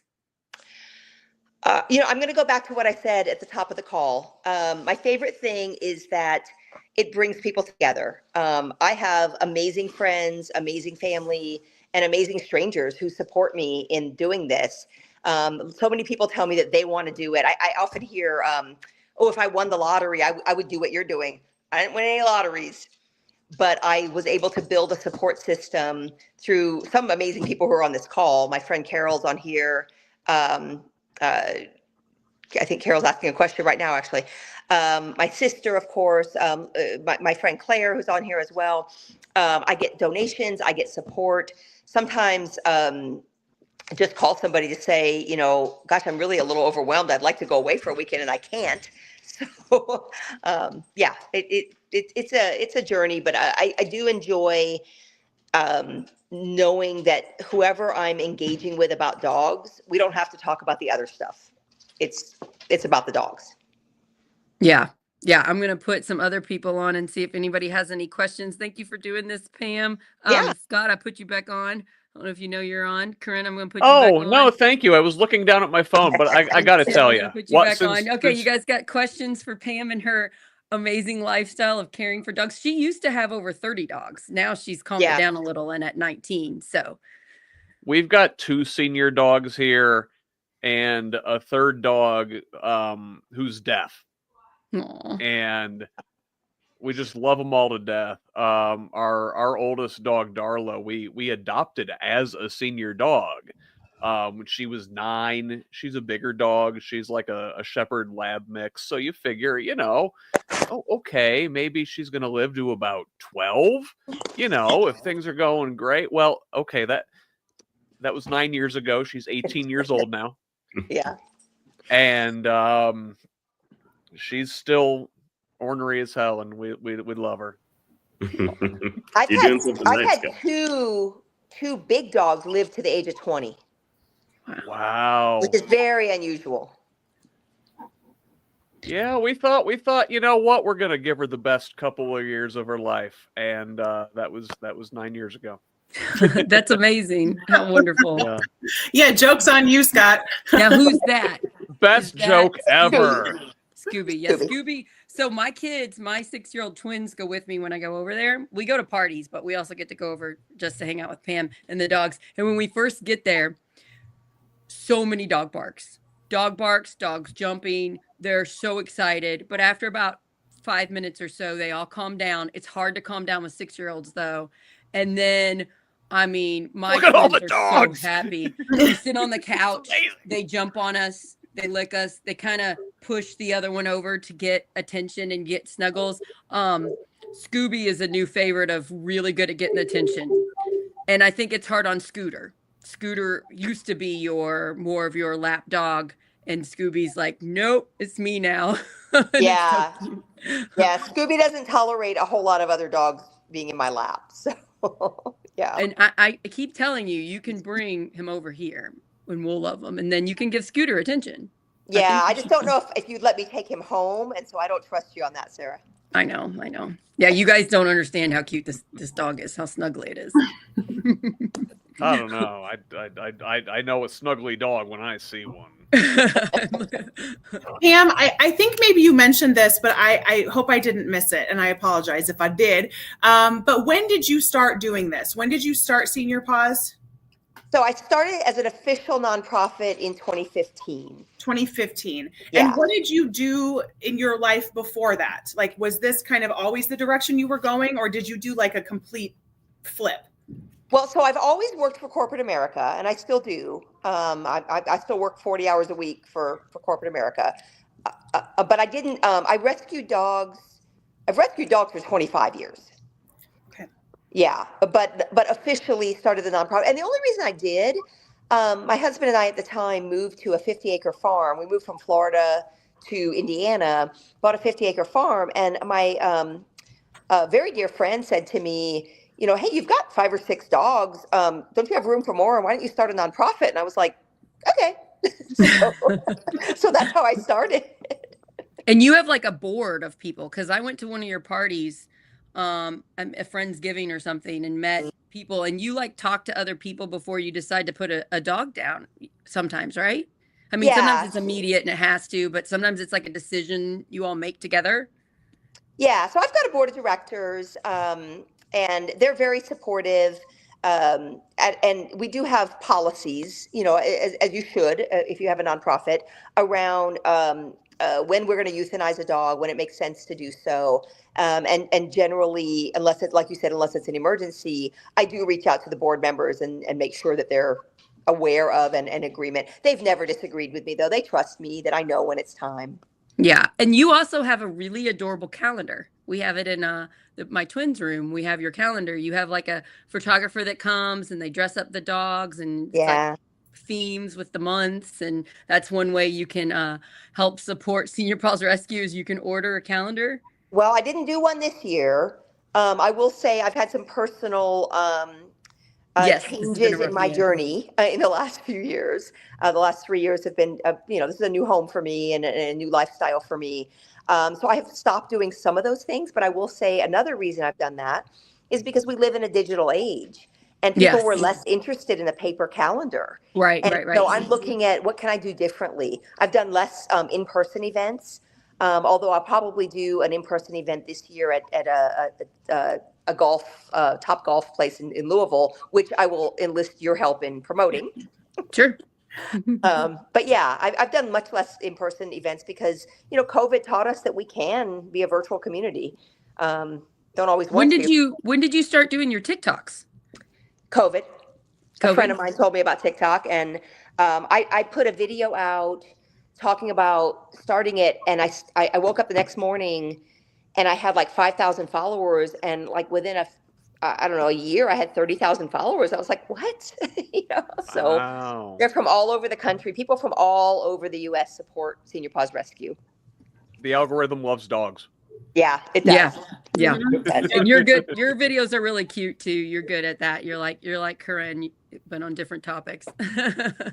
Pam, can I so my wife and I have started monthly date nights where we make sure that we have like an all-out great date once a month. No matter what. And so I would love to bring her to your, I mean, is that a thing? Do you let people come and visit? Sure. It feels like that's a good way for fundraising is too. Like you sell tickets to this thing. For sure. Sell tickets to my house. Like cat cafes. Exactly. This is like a dog and breakfast. Right. Oh, so I need to serve dinner and wine? Is that what you're saying? No, you just dogs. That's it. That's all you have to do is just dogs. Like I think that is such a good idea. And it would be, I mean, I feel like the energy with hanging out with older dogs, like it's such a chill energy. Like we had to put our dog down in June, and she was very, very old. And so the last few years of her life it was a lot of on the couch. It was a lot of lap. It was a lot of on the couch. And then going over to a friend's house that has a dog that's not even a puppy, but like a 3 or 4 year old dog. I'm just like, oh my God, like this energy is like, whoa, it's too much for me. And so just like to hang out with chill dogs, like all I want to do is lay on the couch. Like if I get to lay next to a dog on the couch, that sounds amazing. No, Pam, you would not have to do anything. Just have people show up and come chill and pet dogs. Well, I'll tell you all something funny, because as I was kind of, I try to keep a clean house. Obviously, I live here with these dogs, and so it needs to be a sanitary environment. And I thought, I need to do a little extra cleaning because I am going to be on camera. And Sarah's going to laugh at this. And I always concerned about the way my house smells. Like with 19 dogs, I want to be very careful about that. So I like filled up the wax warmers and I filled up the can. All of a sudden it occurred to me, no one is going to be able to smell my house on this video, on this live stream. So, I told you, Pam, I was like, we can't see the dog hair. Don't worry about it, girl. But you did. You cleaned that house, and that means a lot to me. I know you're busy. But it smells fabulous in here, in case anyone wonders. We are good. Well, I don't know if it's like, so even for me, when I put on the oil warmer, like in my house, it like motivates me to clean. Like it goes hand in hand with me. It's like, if it's going to smell nice and look nice, I also kind of do the same thing where I will go to the grocery and like, I'll buy a bouquet of flowers and I'll go put it on my messy kitchen counter because it's going to force me to clean everything up because I want the flowers to look pretty. So I think it's like a mind thing too. If the oil warmer's on, even if nobody can smell it. No, I've actually, Pam, I have put on perfume before for a TikTok live. I don't know why. I've only done it once. And as I walked out of my bedroom, I was like, did I seriously just do that? Like You're manifesting smelling good. It was a mental. Right. Maybe, it helps you mentally. You're prepared. You're ready. I don't know. That was just a really dumb thing I did. But no, I think maybe if it's like a motivating you to clean, I can totally get that. Yeah. I try to keep it. I mean, like I said, if you live with 19 dogs, it's the effort to, you don't want to live in filth. No. So it's a constant effort. And I know how Pam many lint rollers do you have everywhere? What's that? Lint rollers? Like, do you have? Girl, so I go to the office about once every 2 months. So I'm good. I work in sweats most days. Pajama bottoms. Yeah. And so Carol asked the question, how do you walk them? Or do they just go outside? No, so I have, that's a great question. So on the 2 floors that I have dogs, I have doggy doors and they go out into really big fenced yards. I have 2 large fenced yards. Mm-hmm. So the effort isn't so much walking the dogs, it's cleaning up the messes in the yards afterward. Yeah, I'm looking forward to that when the snow melts. Oh God, that's the worst part. Yeah.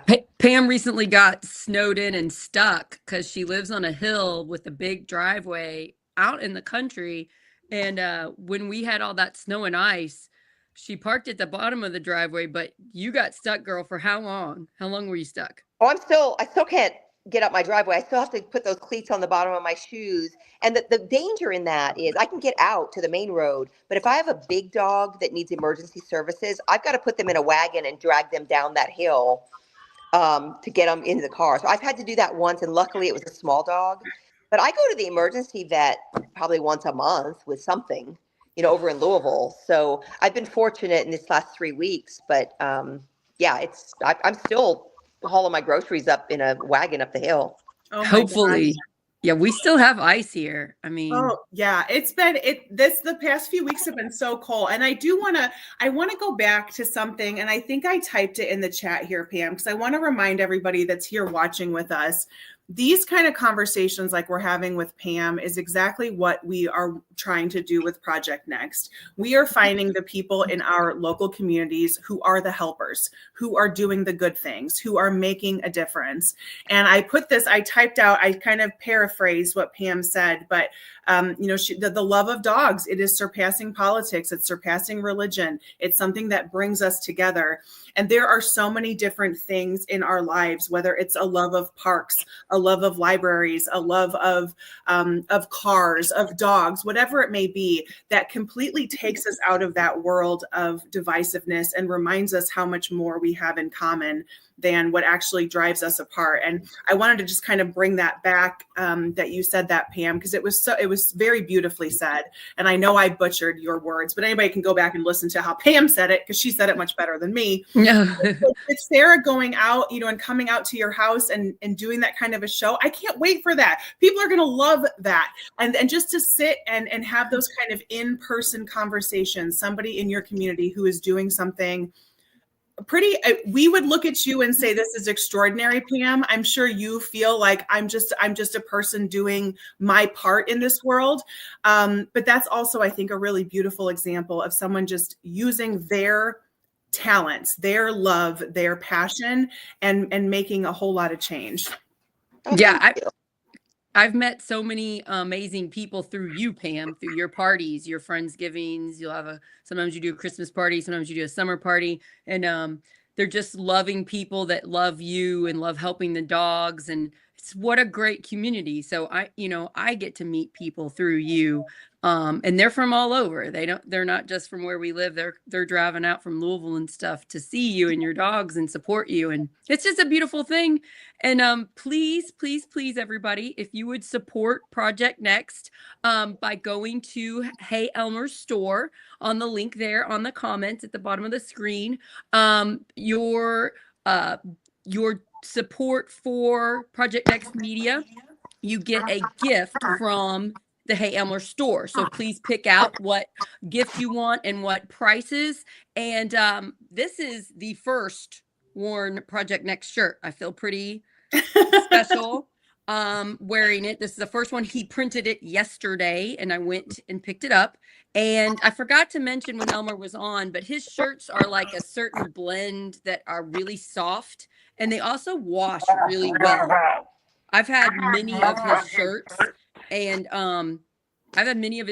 I've washed them hundreds of times and they still look great. So it's not like this is going to fade after a few washes. He is sort of an expert on the type of paint to use, the best shirt to use, and it's a quality product. So love it. If I won't be the only person wearing a Project Next shirt, come and join me. And then that sponsorship really helps us so we can get to Pam's house and go on location all over the place and just show everybody what a beautiful community we have.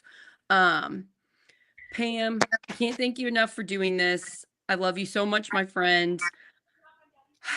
We were so cute because we practiced. We practiced a few days ago. That was cute. Anytime I get, she comes over to my house for breakfast because she's busy. But she only lives 7 minutes away.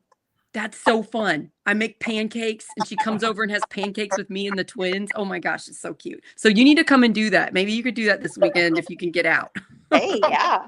Thank you all so much for having me. It's great to be a part of it. So thank you. Thank you for sharing your dogs. Yes. Thanks. Love you, Pam. I'll see you soon. And we'll see you soon on Project Next. Okay. Bye-bye. Bye. That was great. Thank that you was so much fun. Again, if you're on TikTok or Instagram, she's on Facebook too, Senior Paws Rescue. It is a great channel and it is one that's going to leave you feeling better about humanity. So who is your favorite? Who is your favorite? I mean, I have a clear dog. Favorite. Yeah, I mean, it was Blind Bella for sure. Oh, poor thing. come on. I saw her right after her surgery, and even after her like bloody eyes and stuff, she was still wagging her little tail and wanting pets. And I was like, oh my gosh. Yeah. Anybody else got favorites? I'm a huge Wanda fan just because like she was the first one that Pam showed, but she's huge. And I just like wanted to lay on her and like read a book or something. And you could. You can lay on her. You sit next to her and she's like, you're going to sit here? Okay, I'm not moving. Oh, that's awesome. That's exactly what I need. Yeah. Oh, Ashley said her favorite in the chat here was Bella. So Ashley had a favorite too. My daughter's favorite is Scooter. Scooter tolerates children the best, I think. And Scooter one time at Friendsgiving sat on my daughter's lap while she ate her Thanksgiving food. It was pretty cute. I got pictures. I'll tell you what, I was a Big Mac's fan, and because Big Mac's reminded me of my old girl Darla, who I happen to have up. Aww. Over here. Oh, this is a couple years ago, and yeah, that's our sweet girl. Hanging out in the leaves. Yeah, we had a autumn photo shoot. We were out there with our pumpkin spice lattes, just doing what people do. Super white people in Indiana. Yeah. I wanted to tell everybody we were going to be meeting with Sean Bostock today, but he had a dental emergency and literally cannot talk right now. Oh. And so he's not able to join us, but I wanted to talk just a little bit about him and why we were going to have him on, because we will have him on the show in the future. Sean Bostock is an independent journalist, and I met him 3 years ago, and he has been covering corruption down in Southern Indiana, particularly Clark County, where he lives. And he told me about a guy named Jamie Knoll that was sheriff, that was had a bunch of other roles, a lot of power. And he told me the things that he was doing, but it wasn't out in the open yet. And so I didn't know whether Sean was a conspiracy theorist. I didn't know whether he had mental issues or whether he was an actual local hero. Turns out, local hero. These things were true.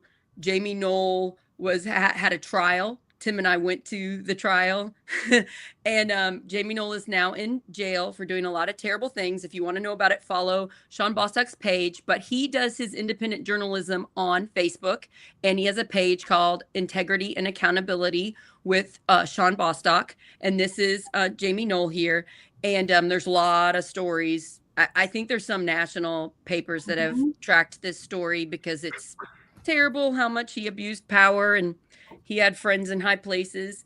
And just to be clear, this article right here that you just showed is an article from the Indiana Capital Chronicle that was got a lot of traction when this was released by a woman named Casey Smith, I believe her name is. Yep.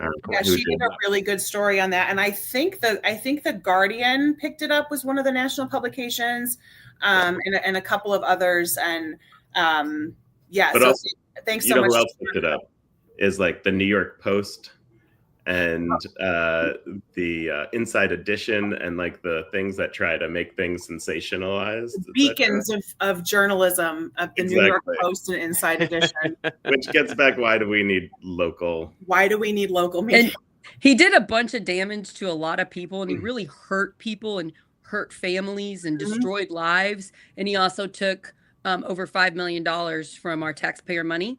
So there were some stories in papers, but there wasn't all the details, all the tying it together. Sean really tried to track down everything, and he caused a lot of information to be public by his work. And he's one of my local heroes, and Sean gets attacked a lot by the people he's trying to share a light on their shady behavior. And I have so much respect for this man, because he doesn't do it for fame or glory. He does it to clean up his community that he loves.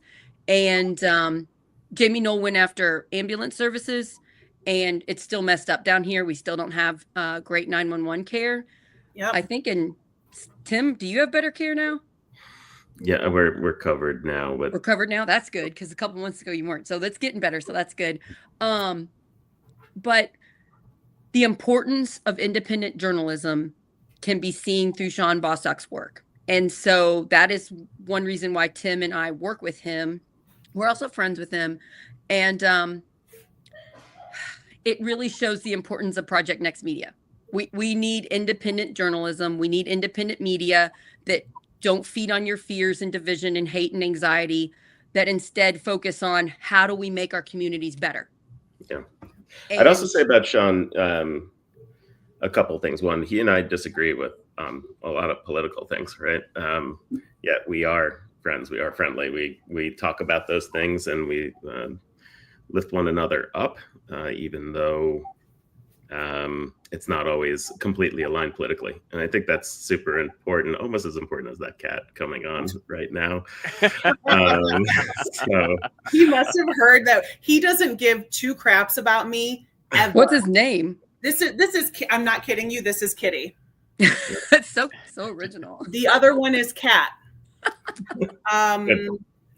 No, he doesn't care about me at all, ever. Unless I'm in my bed, he'll come and snuggle with me. I don't know the last time he's come down to the basement when I've been down here. I think he just knew that we had dogs on. That's amazing. Definitely.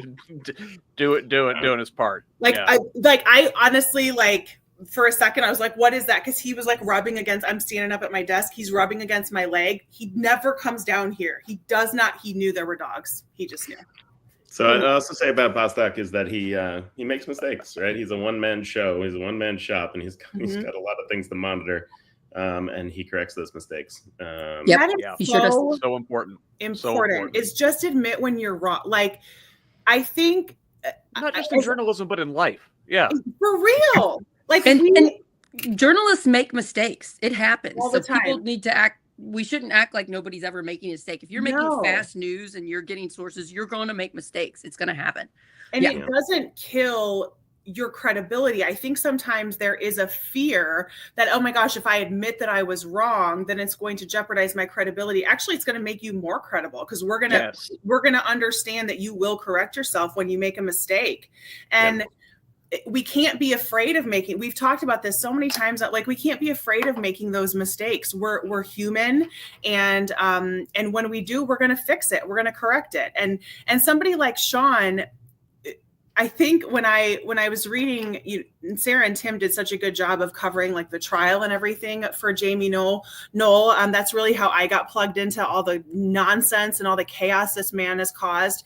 But disappointed but not surprised is kind of one of the phrases that just pops into my head as we deal with a lot of political issues, or more local issues, especially here in Indiana. I'm just of course I'm disappointed, but I'm not surprised. And with Jamie Knoll, he had so many political connections as well, and to see none of these political representatives come out and support their communities and go against what Jamie Knoll did because he was a financial supporter of them. Again, disappointed but not surprised. That is why we are talking here at Project Next about this is not a right and left. This is not a Republican and a Democrat. This is a right and wrong. There should be no loyalty because somebody wrote you a check that surpasses our moral compass and surpasses the harm done to a community. And the loss of ambulance services, talk about somebody gaining just a little bit of respect in our book, even if we don't agree with them on 90% of what they do. If any of those representatives would have come out and supported the people, then their communities, the people in their district, and said, look, what Jamie Knoll did was wrong, and I'm disappointed. And, he was my supporter, but I just, how the bar is so low. All you got to do, is say, man, that's kind of messed up. That's all you got to do. Stealing money's bad. Everybody's so scared to admit a mistake. Yeah. I've believed in people that turned out to be shady. I didn't know. It's not my fault. I can come out and say, hey, I didn't know. I'm not supporting a person anymore. But everybody's so scared to admit that you make a mistake. I get frustrated by that because I'll let you know when I mess up. And it humbles me, but it also makes me a better person. So, you know, and I just want to shout out, I don't think I would be here right now with you three if it weren't for Sean Bostock, because Sean taught me a lot about politics. He showed me how to be an independent journalist. And I started my own Facebook account called Help Harrison County with Sarah Blessing. And I did what Sean did through his Facebook. I did it on mine, and Sean helped me. And he also helped me learn how important it was that people ran against other people in office, and he helped encourage me to run. So I wouldn't have met Tim otherwise. I wouldn't have known how to do independent journalism. I literally didn't know how to do it. I watched him do it and practiced my own version of it. And so I wanted him on he knows that, but I wanted you all to know that. He feels the weight of the world on his shoulders because every day he gets hundreds, if not thousands, of messages about things they want him to clean up, corrupt things. And he can only do a couple of them because he's just one human being, one man. And sometimes he calls me trying to work on how do we organize more help for all of Indiana. And I feel for him because he genuinely cares about everybody and he can't save it all. Tim, I think you know how that feels. And it's just something that only people that really put themselves out get. You know, they get the pressure of, hey, this unjust thing happened to me. Can you fix it? And it's like, I can't save everybody, but I wish I could. There was a time when he put something out. I'm not going to remember all the details, so I'll give you the high level, where he put something out about ballots in Clark County being handled incorrectly. And some of the facts that he had were incorrect. And people that I was working with were up in arms about it and so mad at him for doing that. And I went around and collected the information, got the facts together, asked some people to put some timelines together, reached out to him. He was going through a personal crisis with his family at the moment and couldn't really get back onto Facebook to make a correction right away. He did the next day.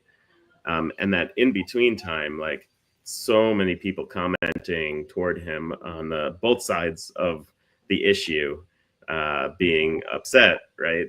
In both ways. I can't imagine how much, well, maybe I can, but that's a lot of pressure that he puts on himself on that every time he goes and does that. And again, he's one-man shop. So that what seemed like a delay of 16 hours from when he posted from one to another was him sleeping, eating a few meals, and taking care of a family thing, right? So journalism's hard.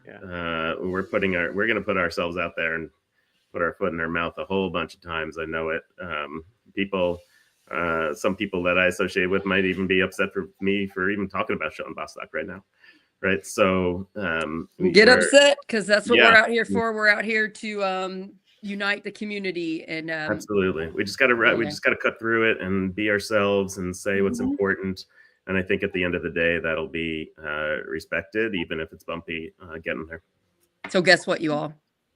Elmer just texted me, and someone supported us by getting a shirt. Yay!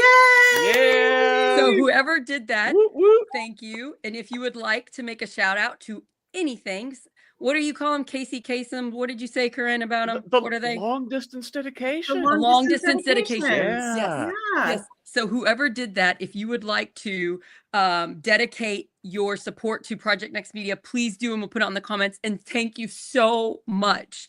It's gonna take a lot to us, really. It's gonna take. We're gonna need your all's help to do this thing, to unite everybody, to not fear base, which is what the algorithm wants. We're going to need your support so that we can get out there and shout it from the rooftops what we're trying to do. I just want to say, Scott, you interviewed me for your podcast, and I love the little clip that you got. We were talking about a story when I tried to get on the news about something important. Yeah. And Tim did too. I got Tim on there too, and neither one of us made it. And I was like, if you're not going to put us on the news when these people matter in the community, and you're not going to say the stuff that needs to be said here, we will do it. And that is what we are trying to do now. And I'm just so thankful I've got you three with me, and thank you. And let's do this. So thank you so much to the person that and anybody else who wants to support us. I had somebody else, Terry, here in the chat was asking how to support. Go to heylmer.com/project next. That is the link. Liz, guys, that's my mom. Liz. Terry is my mom. Liz, mother-in-law. Yay! Oh, look at this family support. Sweet Liz Blessing bought the shirt. Liz, I love you so much. That's awesome. I got to hug her today at the funeral home, so I'm glad I got to see her today. And then you can pick 3 colors. So you can get gold, you can get Tim's shirt here, he got green, and you could get black. And then you can also I got green too. Good taste, Tim. And yeah, thank you so much. Liz, let me know if you want to do a shout out. It might make her nervous. You don't have to, but I love you. I love you. I have the best mother-in-law, best mom. Love you, Mom. Well, I can't wait till my gold shirt comes. I hope to look half as good as Sarah. You look great. I think it'll be a great color on you. Sorry to interrupt, but my son came in to clean my office. Awesome. Hi, Cass. So cutie pie. Good work, dude. Good work. It's dirty. Hey, man. Hi. Did they say hi? That's so cute. We've got dogs and cats and babies. Tim's biggest event. He's a cutie pie. Aww. Hi. You look like your daddy with your smile. Say hi to everybody. He's been sick as well. We've all been sick. Hope you get feeling better. But today he seemed to be feeling better. Mm-hmm. Yeah. Mm-hmm. Kaz, I have a question for you. Who is your favorite chicken? Oh, who's your favorite chicken? What's your chicken's name? No. Tell us, Tim. We want to know. I can't remember the name. It's Goldie. It's Goldie. Goldie, that's it. There's a cute video where he's holding a chicken. Whenever he approaches the chickens, Goldie comes up to him. He goes to Goldie. They went for sleigh rides when the snow was there together. Goldie went and was held onto the sleigh ride, which was pretty cute. That's very cute. He also has some goat friends. Mm-hmm. We're gonna do a show with the goats, aren't we, Tim? Sure. Let's get those goats on board. That's where again we need the equipment. So thank you for supporting us so that we can see goats and dogs and chickens. These are important community building issues that we must provide this service to you all. Well, I want to go to, because we just got one of our first nasty comments, and I'm not going to read it out loud because there are children present. But I think we'll give you the prequel. Yeah. Yeah. I think this is a really good example of somebody that tuned in for about 90 seconds and got just one little blurb of what we were doing and then decided to make a judgment without actually listening. So they did ask a productive question right before their nasty comment. So I'll go ahead and answer it. Project Next is an independent media company, and we are dedicated to bringing local issues down to the community level and building connections with our neighbors on issues that matter most to us. We are talking about politics. We are talking about education. We are talking about local government. We are talking about dog rescues. We are talking about health and mental health. We are bringing you information from local people in your community who are the helpers, the people who are the experts who are doing good. We have had Pam on from Senior Paws Rescue. We had Elmer on from Hey Elmer. He is a designer and really just a local community builder and activist in Corydon, Indiana. We've got Ethan Legg coming up next, who is somebody I've known for a long time. He is a former political candidate. He is an attorney. He's a great dude. He's somebody in my local community as a public defender doing good work. Those are the voices that we are bringing you on Project Next. And what makes us independent is that we are not receiving a whole bunch of donations from national political actors. So that is the whole point of us, quote unquote, hawking things that you wanted to so crudely and unnecessarily say, honestly. But the reason that we are asking you to support Project Next is because this is how you build something grassroots. we are so used to turning on our television and watching, even if it's not a cable news show, watching a show off of the antenna. How do you think that gets on the air? It gets on the air through advertising dollars. And just because you are not paying those advertising dollars, it doesn't mean you are not also paying for that content. We all pay for the content we see on TV and on social media, with what we buy, with where we shop, and with what we click on. And so here at Project Next, we're being very honest with you. We are here for 5 hours tonight. I'm going to be up past my bedtime, y'all. We are here for 5 hours tonight because we are working on building something. And we are telling you that the funds we raise are literally buying lights and microphones. Like that's how basic we are here, because this is how independent journalism and independent media gets done. We are not hiding anything. We are not a shopping channel. We are from all different walks of life here in Indiana, very dedicated to the Hoosier State, dedicated to local community issues, because we know these connections that we have made. And to give you all an idea here, we've known each other 5 months, 6 months.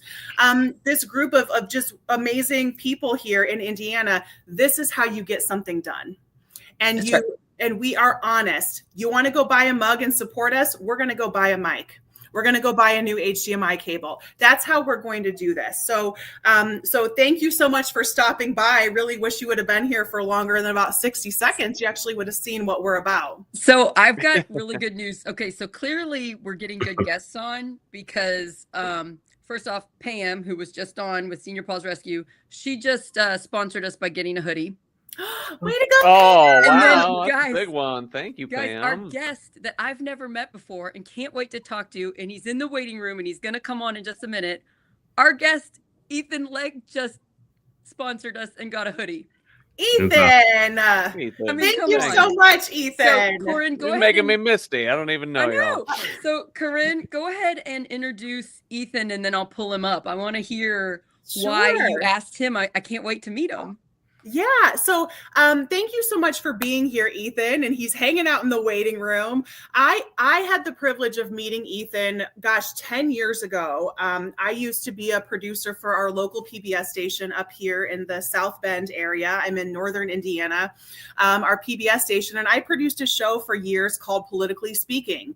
And that's really where my obsession with state houses started, because I got to cover both Indianapolis and Lansing, because we are in the Michigan, Indiana media market here. It's called Michiana. And that's really where I started focusing on things like state policy and really trying to shout from the rooftops how much our state legislatures influence our lives. And so many people don't even pay attention to it. Ethan was running for State House. He was actually challenging the district that I lived in at the time, District 21 up here in Northern Indiana, Representative Tim Wesco. He's actually one of Indiana's youngest legislators. And Ethan challenged him as a libertarian back in 2015. At that time, when I met Ethan, he was in his last year of law school. And when I started doing some TikToks, so it's been years since Ethan and I have chatted. And when I started doing TikToks, all of a sudden he joined one day and started commenting. And he has a very interesting political past, as well as now a professional present as a public defender in our community. So that's why I asked Ethan. And as soon as I asked him, he's like, sure, absolutely. Like he didn't even hesitate to come on. So yes, without further ado, Sarah, if you want to welcome him in, I'd like to welcome Ethan Legg. Hey, Ethan. Hey, thanks for being here. Thanks for having me. Did I miss anything in the introduction, Ethan? Don't really believe so. I mean, I've also been involved with, community outreach, stuff like that. I mean, part of Special Olympics, Elkhart County. I'm on the board of Special Olympics, Elkhart County. Been doing some mock trial coaching at Mishawaka High School. Since Elkhart, unfortunately, does not have a mock trial team. And then I've also been involved with Teen Court as well. So helping with, the youths that are not behaving appropriately. And it's like a diversion program. So pretty good. Oh, that's awesome. Well, I want to go back to 2015, then when I first met you, or 16, whatever. No, was that 15? Yeah, 15. spurred you to want to run for office? Now my cat's trying to join. Oh, good. So cute. All right, that's the theme. Here we go. We'll have her on. Oh, what's your cat's name? Her name is Hazel. Hi, Hazel. Hi, Hazel. We love you. You're Oh, it's adorable. orange cat like mine, and a much better name than Kitty. So congrats. You're bringing your cat on to increase sales. Yeah. I'm gonna have to wrangle mine now. Yeah. Cats and babies and goats, whatever we need to do, right? Yeah. So I always kind of wanted to be a politician. That's kind of always something I wanted to do. That's the whole reason I went to law school, majored in political science. Wanted to find a way to give back to my community while also helping and, trying to solve some problems that are local. I've since kind of gone away from that a little bit in a way. Political is not necessarily where I want to be anymore. I feel like there's more good that I can do in the legal community, and eventual step is to try to be a judge. So. All right. So when you finished law school, kind of what was your vision of what you thought your career was going to look like? So I think everyone kind of joins law school to make money, unfortunately. My thought was always going into tax law. I did really good in tax law in law school. And good news, bad news, my mom was kind of sick whenever I was finishing law school. I had a job offer in Chicago, ended up turning that down to come back home to Elkhart, and ended up working in a title company for 6 years before finally branching out and becoming an actual attorney as a public defender. I never saw myself doing criminal law because it was kind of nasty. My very first week, I interned with the public defender in Lake County, and it was like they threw me into like a murder case, and the very first client interaction was not a good one, and he threatened me, and I was like, I quit. So never saw myself doing criminal law, started looking more into it and realizing, unfortunately, the landscape of Elkhart County. Elkhart is one of the highest appealed counties in the state, and I thought that I could maybe change that by working as a public defender here. What does that mean, highest appealed counties? So basically meaning they are reversed the most, meaning the judge makes a ruling that was later determined by the Supreme Court of Indiana, or even further, that judgment was actually wrong. That ruling was incorrect. There was some kind of issue that wasn't taken into account for. And is that a systemic problem? Is that bad judge? Not great judges, individual judges? Is it something? Just a disagreement on how the law should be practiced? What is that? I think it's a little bit of a combination of everything. Unfortunately, most of our judges are former prosecutors, so I feel like most of them do have that type of mindset. However, they do try their best, I want to say, and sometimes the rulings just don't have enough of the law in them, so they get reversed based on those minute differences, or such as a suppression ruling where this search was deemed valid by the judge, but then it was appealed and realized that it should not have been deemed valid. So the entire case should have been thrown out. Oh, just from like the beginning, if the search wasn't even lawful. Correct. And how are any of those, or I guess maybe how many of those appeals or the reversals of those decisions are a result, or are a lot of them a result of ineffective counsel? Like of just not having great attorneys? There's quite a few of those filed. Those are normally after appeals. It's what's called a PCR. Okay. And those are normally in front of the original court, and they bring in the attorneys. There was just one that was last week that unfortunately both the attorneys that had worked on it in the public defender's office have since passed. So it was all of the staff that was in there testifying as to what type of work they did and the effort that they typically put into cases.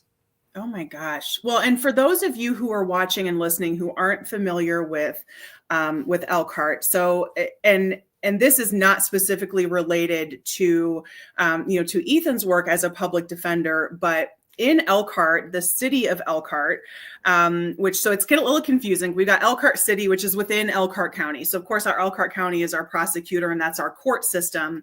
But our city of Elkhart police officers had quite a run, I would say, in the late 90s, early 2000s, of doing a lot of very shady and flat out illegal things when it came to going after certain perpetrators or people they just decided were the perpetrator and then made them guilty. And so Elkhart actually in the last 2 years, and you might correct me if I'm wrong here, Ethan, but in the last 2 years, we've actually set the record for the biggest settlement given to someone who was wrongfully convicted.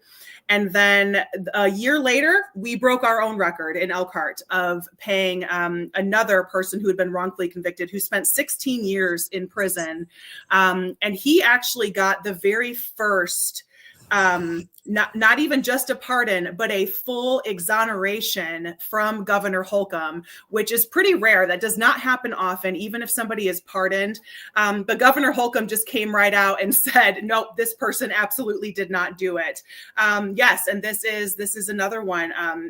Was that Andrew Royer, Ethan? I think I'm right on that. I believe so, yes. Yeah, Andrew Royer, he was convicted in the early 2000s with, and when you go through and read this case, holy cow, it is lie after lie after lie after lie.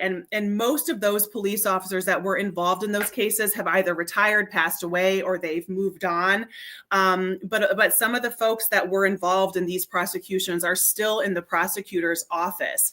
And so you kind of see, so it really doesn't surprise me that Ethan would say Elkhart County has such a high reversal rate in appeals court, because there's so much mistrust and mishandling of a case from the moment it starts, from the moment it gets to the police department, to the detective bureau.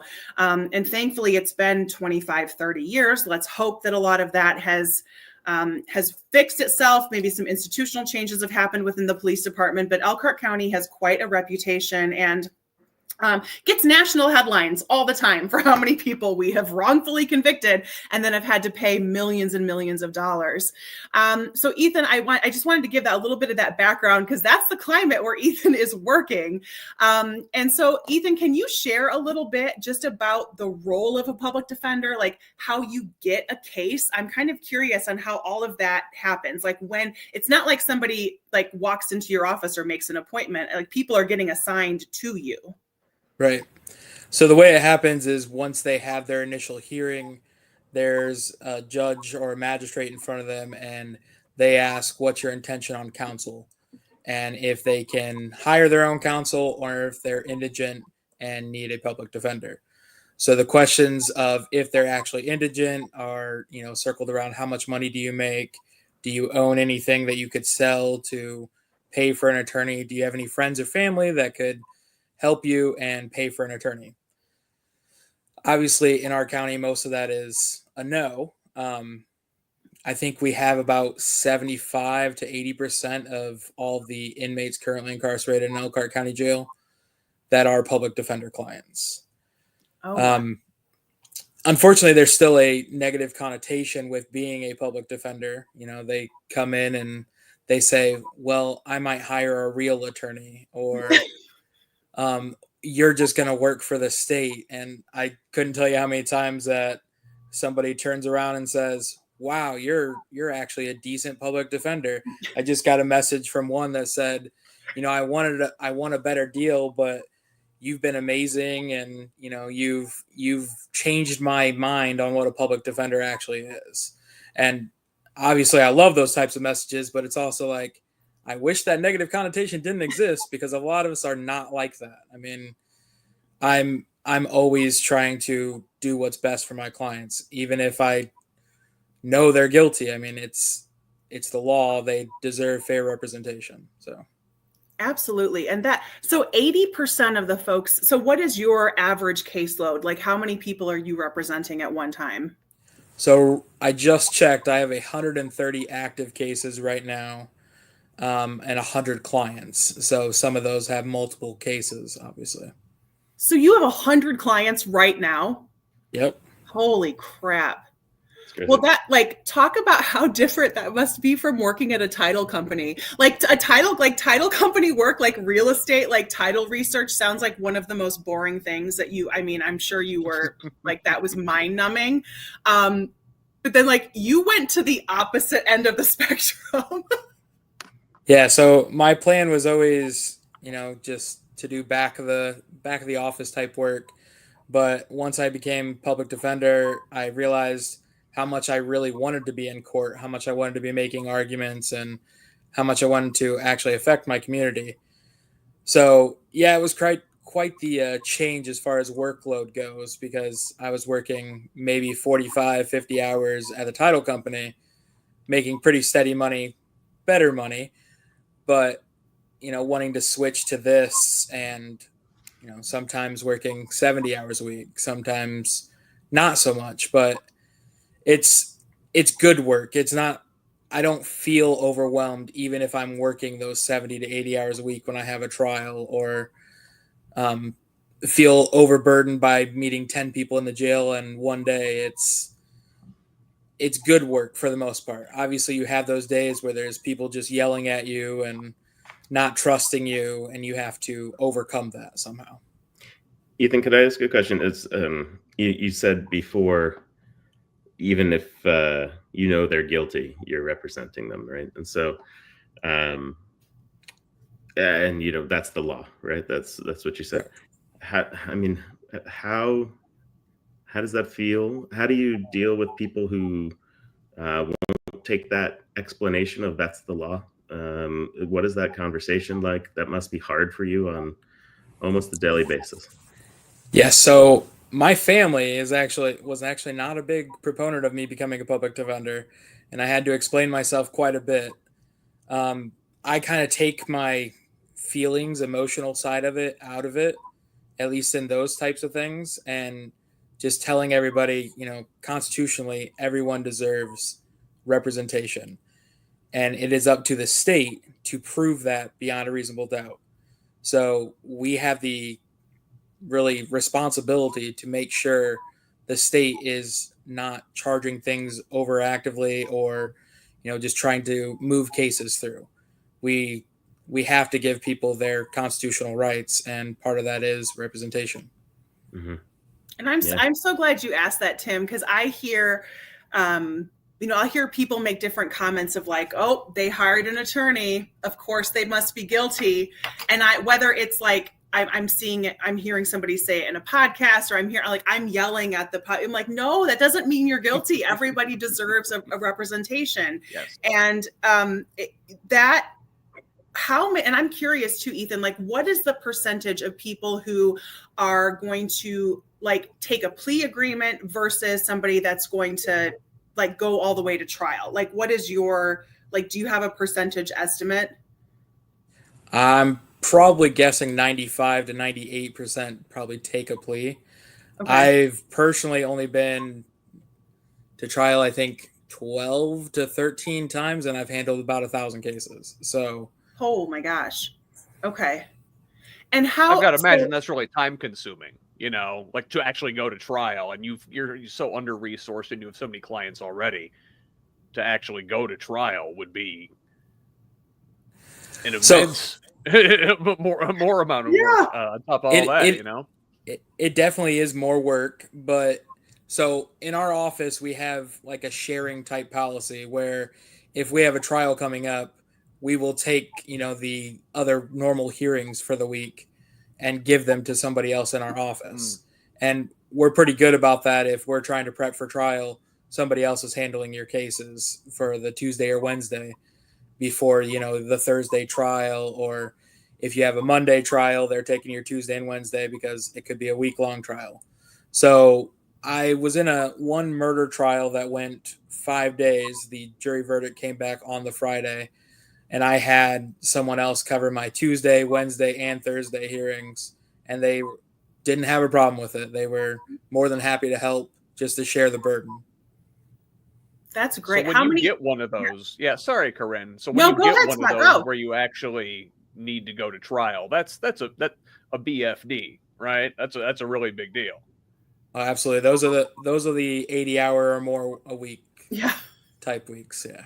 You guys, we're gonna have Dan Cannon on as our next guest. Do you know Dan Cannon, Ethan? I do not. He wrote a book called Pleading Out about what you're talking about. I read it. Yeah. And he said that number you said, the 95 to 98. So we're going to have the guy that wrote it off. Anyway, he's a friend of mine, and I bet you guys would have so much in common to talk to. But he's coming on at 8. Oh, that's so cool. I know. Yeah. And I wanted to ask Ethan, so now your goal is judge, which would be an elected position, right? You would need to be elected. I have many of great lawyer friends, either that are judge or have tried to be judge. What makes you want to do that now that you have really immersed yourself in the criminal justice system? Why do you want to be a judge? What good can you do with that power? Yeah. So right now, obviously, I'm limited to what kind of offers I can get because all the offers come from the state. The state has to approve those offers. And, you're limited as a defense attorney on what you can get your clients that don't want to go to jail all the time, don't want to go to IDOC. As a judge, you can also kind of streamline some things as far as there's a lot of driving while suspended cases, for instance, in my court. I handle probably 75% of my caseload right now is driving while suspended or driving without receiving a license. I would personally love to move those and just streamline them to help people get their license back. And we're trying to do that in this court anyways, but, just helping people on these small little crimes that can have such big implications on the rest of their life. I mean, if they have multiple of those, so expensive on them, right? Yes. So much of it. I mean, is just I've had people not being able. I've had people that have had $12,000 reinstatement fees because they've had so many incidents in the past, and it's kind of hard to get from place to place without a car, without driving, especially in Elkhart County where the RV factories are all the way out in Middlebury and there's no public transit that's really going out there on a regular basis. So how are you going to make money to pay the? Yeah, how are you going to make? Yeah, how are you going to get your license back? Yeah, exactly. Catch 22. Yeah. And maybe as a judge, Ethan, I'm kind of wondering, because you and I have chatted just briefly, maybe about some legislative changes that you would like to see, if a way that the state legislature could step in and kind of make some policy adjustments that would maybe not make 80% of your caseload being driving without a license or driving while suspended. As a judge, would you have kind of more, you think maybe more influence over some of our state reps? I think a little bit over the state representatives. They do come and talk to a lot of the judges. They've just recently proposed a bill increasing the number of magistrates in Elkhart County from 2 to 5. So trying to basically have more judicial officers to go through those types of cases and maybe expedite them a little bit more. So I think they have some kind of input. I don't know if it's going to necessarily affect the type of cases that exist. I would like to say it would, but I obviously haven't seen that in the past and not sure if it's going to happen in the future, depending on who gets elected or not.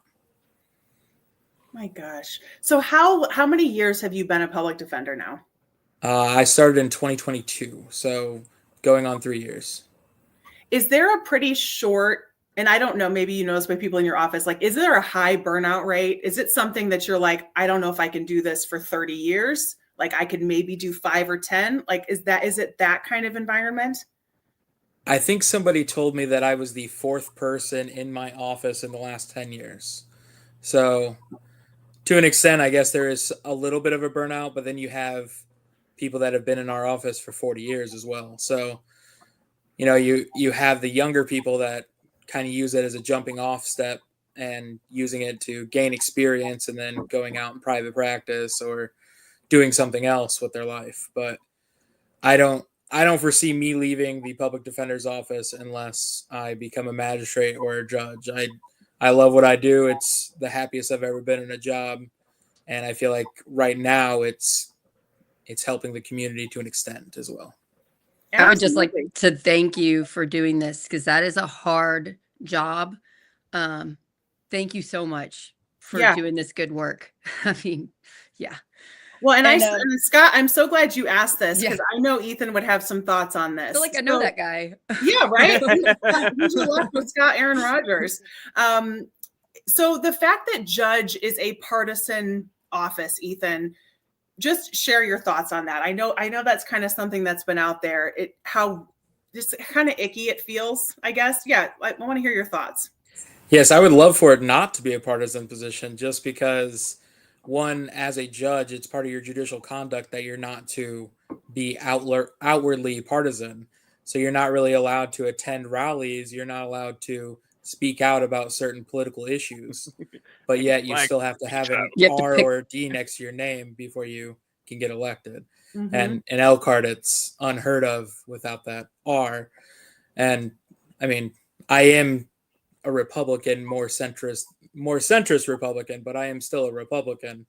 That being said, it's vastly different than what other people have been putting forward as the Republican Party lately. So. Scott said something beautiful he left a voice message to the four of us this morning, saying that the R and the D, they're labels just meant to divide us, to keep us from working together. I get why we started them. I understand the history, but in today's time, it really is used as a dividing. I don't like you because you're a blank.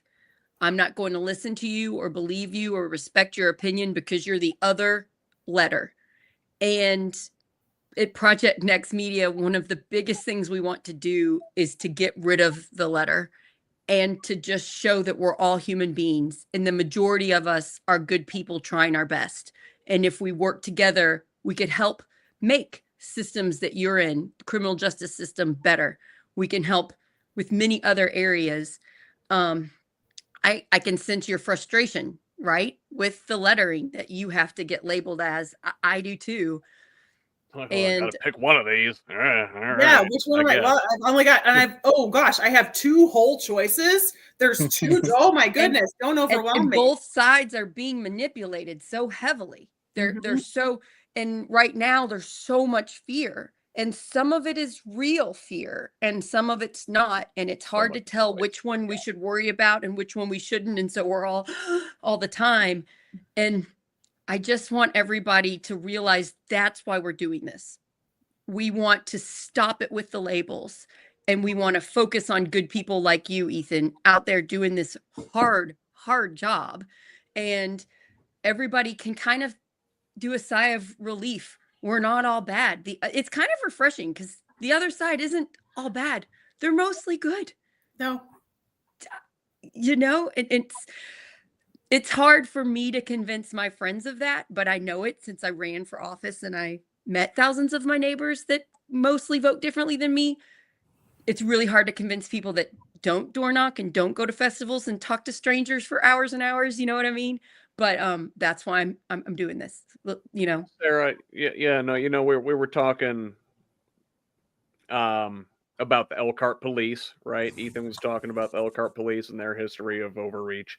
We were talking earlier about Jamie Knoll and his shenanigans down in Clark County, and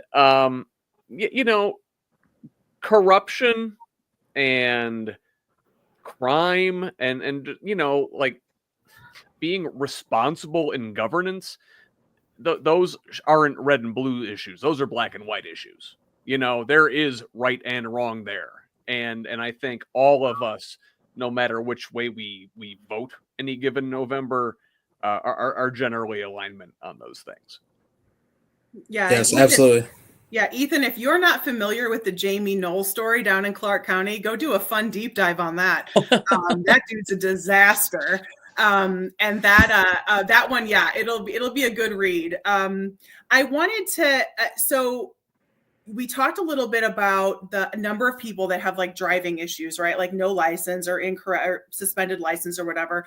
Are there other, if you had your magic wand, or if you had your time to sit down with the state legislature, what else would you ask them to consider that they could make some changes on, based, informed by your work? Like what changes could we make to the criminal justice system in Indiana? Obviously, the big one's going to be possession of marijuana. I know that's proposed right now. I don't see it really going anywhere, unfortunately, given the comments that I've gotten back from Doug Miller, who is my state representative. Oh, he's mine too. Hi, neighbor.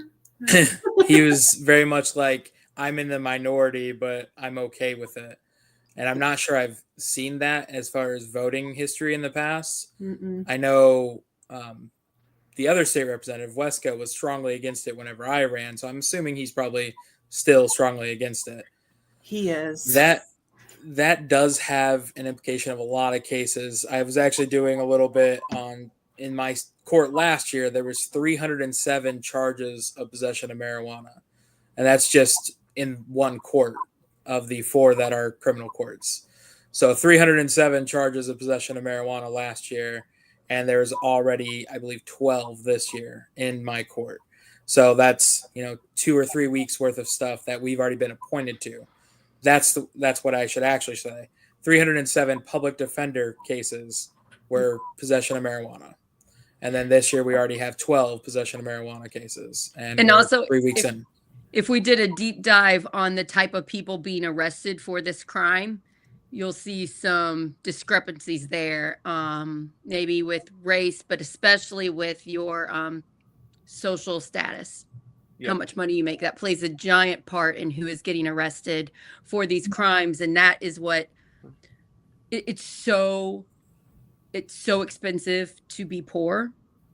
And it's probably something that you're seeing a lot of in your job over your years.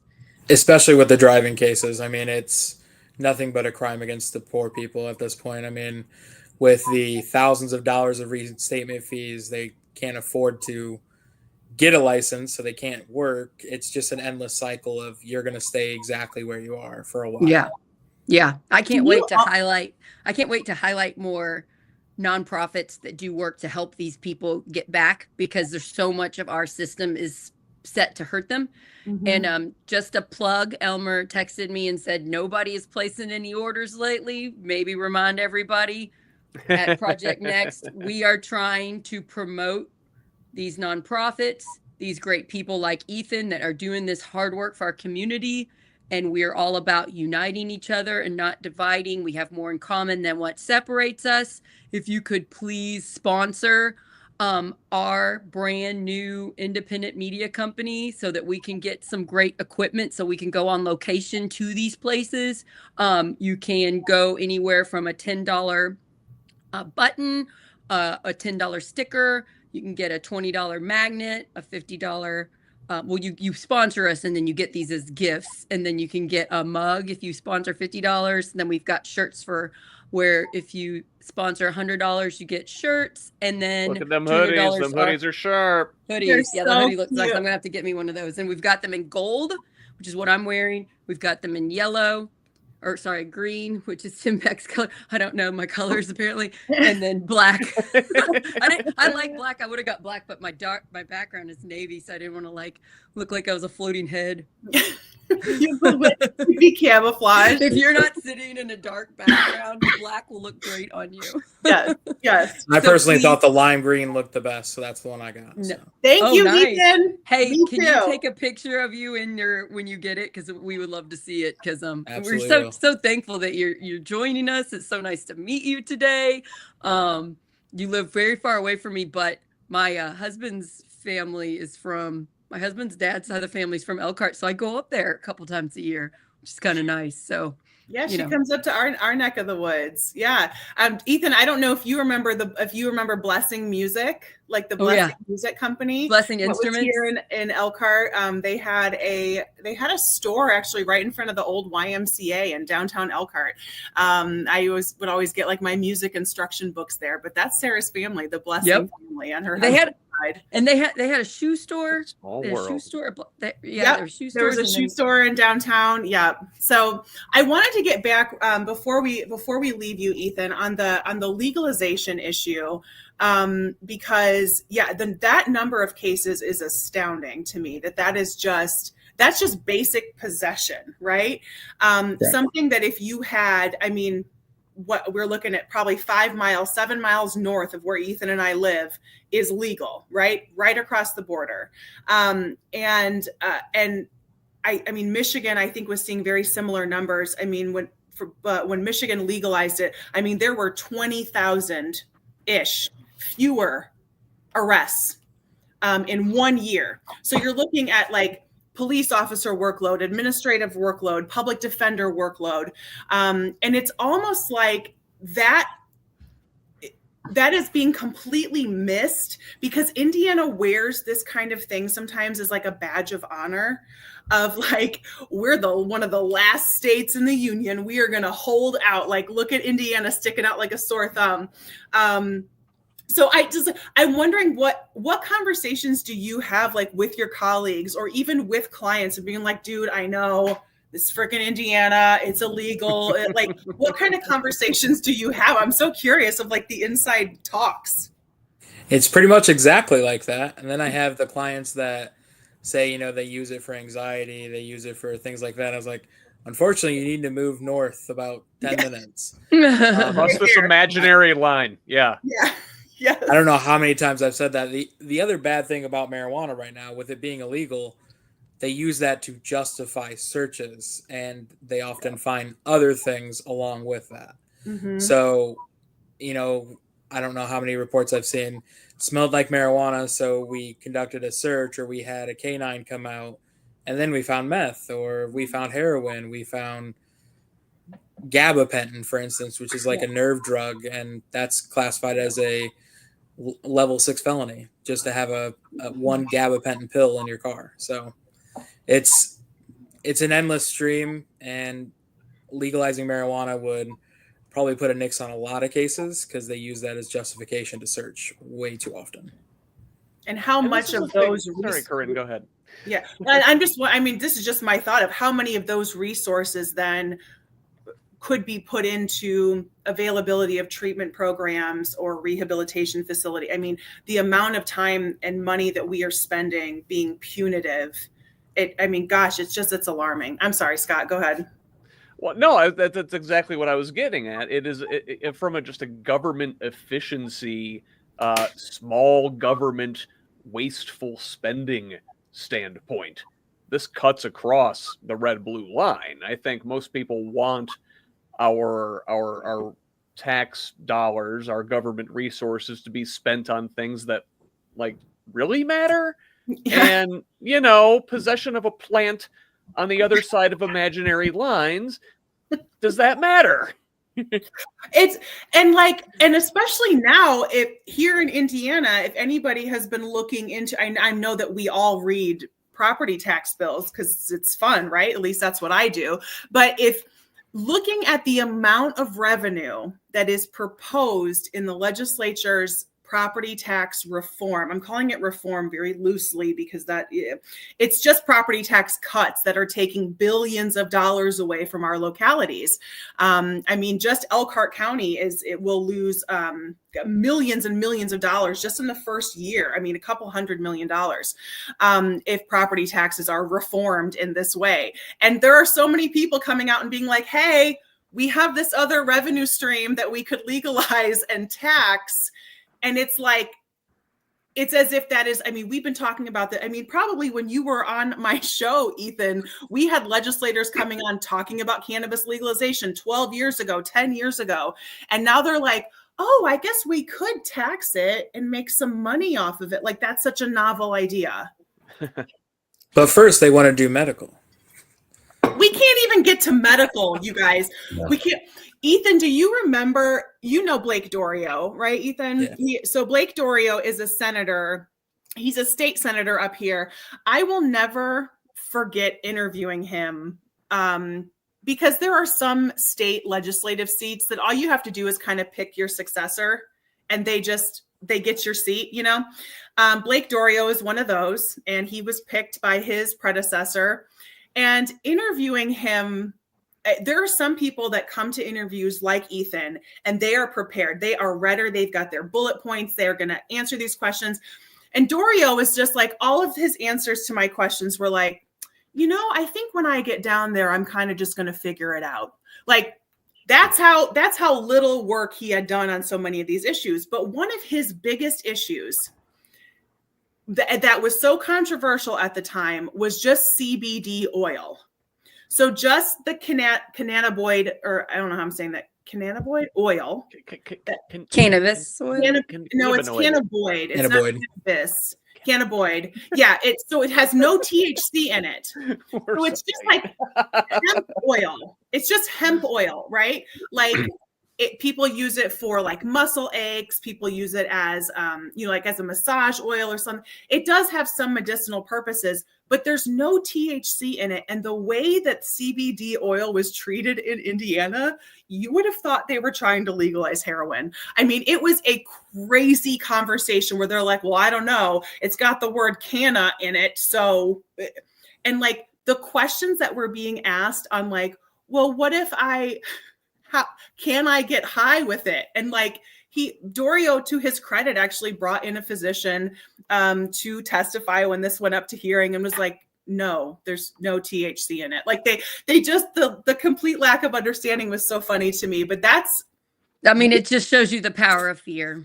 The power of fear. Had CBD oil for like 4 years in Indiana. Like that's how far. And I just want to shout out a little bit just to talk about the other side some.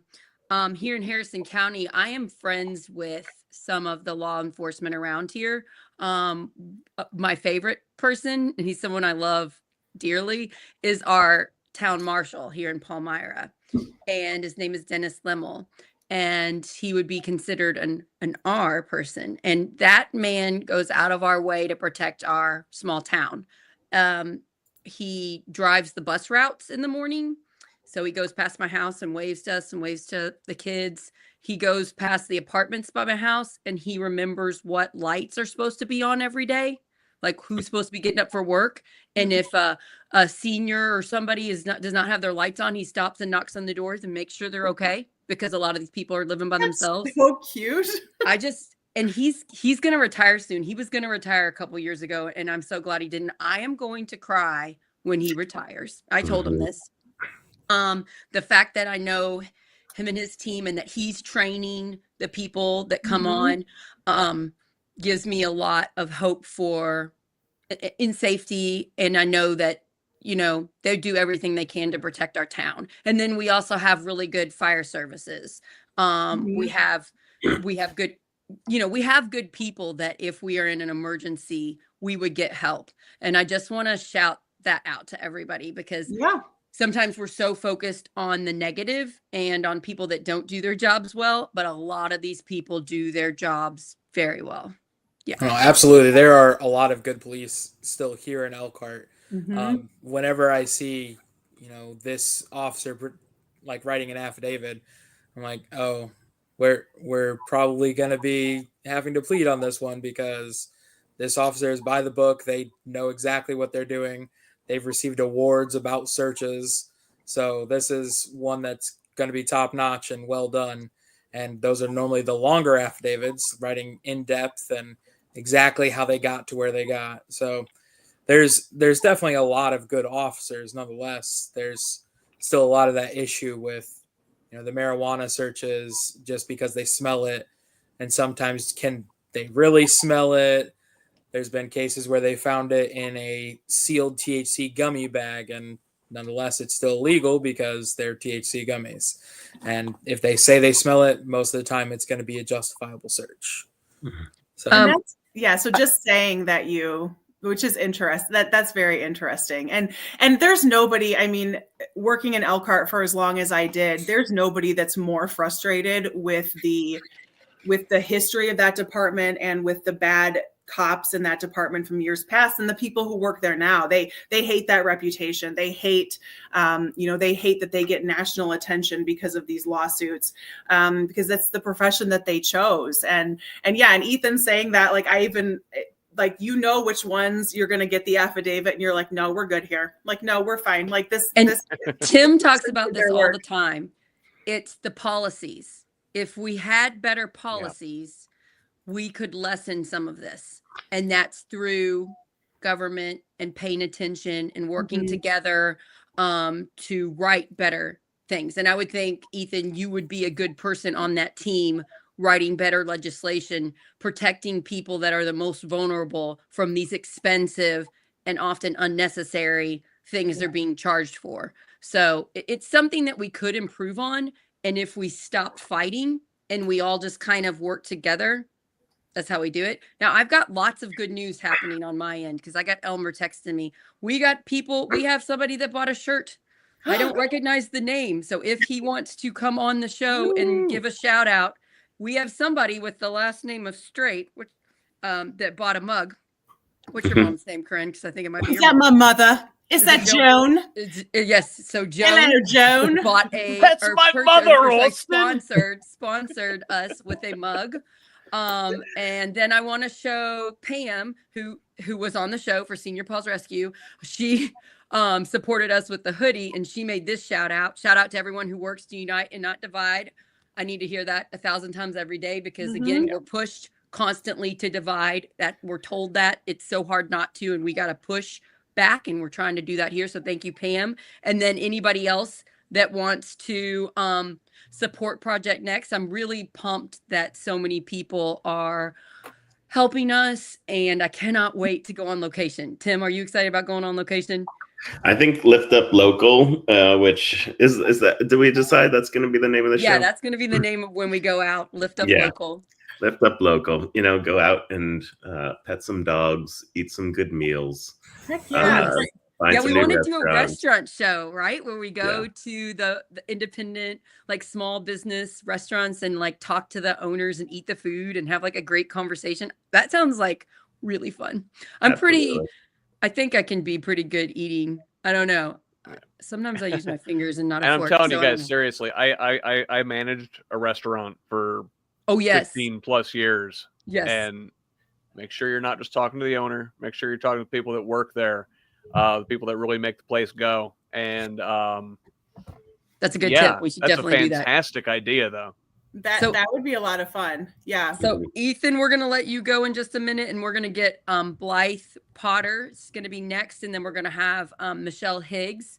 Ethan, hey, we should friend each other on Facebook if you're on there. It's nice to meet you. You seem like a really cool person out there hanging out. You should also friend request Dan Cannon. Wait, Dan Cannon is going to be on at 8 before Michelle, because you guys have so much in common. Yeah. I think he could use a friend right now too, because life's a little rough right now for all of you all in that profession. So yeah. And Ethan, any last parting words? And just thank you so much for doing this. Really brave of you. Thank you. I just want to thank you all for doing this. I too miss the days of when we could have political discussions and just disagree fundamentally and still have the discussion. We're going to get back there. I long for getting back to that, and actually moving forward as not just a nation but as a locality as well. Corinne has a great show called Plots and Politics. I don't know, Corinne, you should definitely do a show and get Ethan on there and talk about all these little things, because it's interesting. We don't know about it. Us regular people, not lawyer people, we don't know. Yeah, I think Ethan would really like some of the nerdiness of Plots and Politics, some of the like historical nerdy stuff. And yeah, Ethan, I want to thank you for being such a solid resource for me. Every time I do a TikTok live, like, Ethan will jump in, and all of the comments that you add are always spot on. I appreciate your brain. I appreciate your insight and your perspective. And I also want to give Carly, your wife, a shout out, because she is a fellow tall woman like me. And she has been in the comments a few times, and we've collaborated on the best places to get tall clothes for tall ladies, because she's a tall one like me. So hello to Carly as well. And yeah, thank you so much, Ethan, and thanks for the work that you do. And we really appreciate you taking this time out and hanging out with us tonight. Thank you very much for having me. Appreciate it. Thank you. Thank you so much. We'll do this have again. Have a great night. Thank you. Oh, enjoy that cute cat. Cute cat. Yeah. Hazel. Tell Hazel we said bye too. Yeah. All right. She's right here. She can hear you. All right. Aw, bye, Hazel. We love you. Thanks, Ethan. So I have before we go on the next thing, I just want to say I have a friend who's a PD, who's a public defender, who's married to a policeman that she met while in court. Oh my God, that's a romantic comedy. I was gonna say, meet cute. Come on. I really feel like that's the epitome of what we're trying to do here. About Tim, I was just gonna say that it is like we're messy. We're all messy, but like in the end, we're people, and it comes down to like one-on-one relationships, and when somebody is there with you face to face, being real and vulnerable with them. Yeah. Yep. Absolutely. Yep. So, and maybe you'll fall in love and get a cat. While we're waiting for Blythe will be on in a few minutes, I wanted to talk a little bit about our values here at Project Next Media. We're a new company, so Tim and I talk a lot about this on the phone while he's driving from one busy place to the next.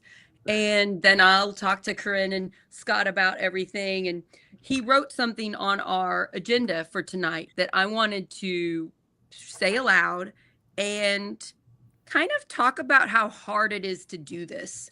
And I think if we all jump on board with this, I think it's going to get easier. But here is what Tim wrote. Tim, do you want to say it or do you want me to say it? Go for it. I don't have it up, so you have it up, I'm sure. Yep. He said, so this is our values of Project Next Media. Be healthy when tempted not to. Be positive when it's toughest to. Turn anger to positivity when others wouldn't.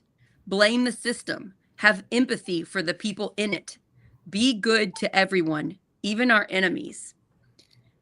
And I really like the blame the system, have empathy for the people in it the most. I think that's where we're getting things so wrong on social media. We're just yelling at each other, and that does nothing to help other than divide us more. And it feeds the algorithm and it makes people money. And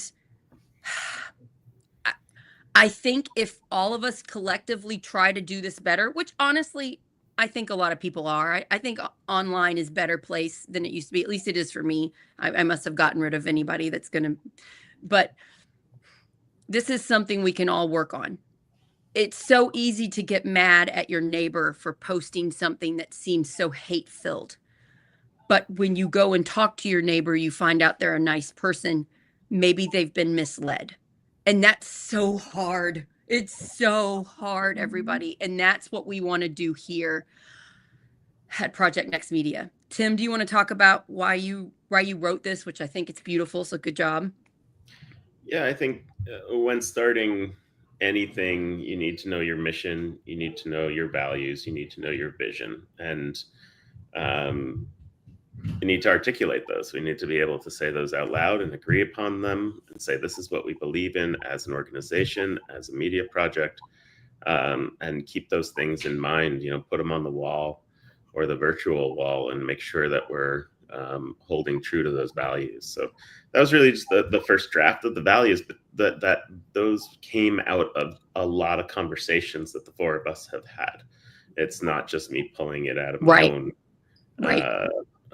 abilities and heart. So it's really reflecting on all of what we've talked about. And so, we'll talk about it more, and we'll give a lot of like step-by-step, what can you do? Like, I would love to hear people in the audience say, well, this person said this to me. How do I be kind back? And we talk about it, and maybe we decide just don't comment back, or maybe we do have something. We're going to jump. Oh, I think Blythe's on. Oh, I lost her. But so Blythe Potter is coming on. Here she is.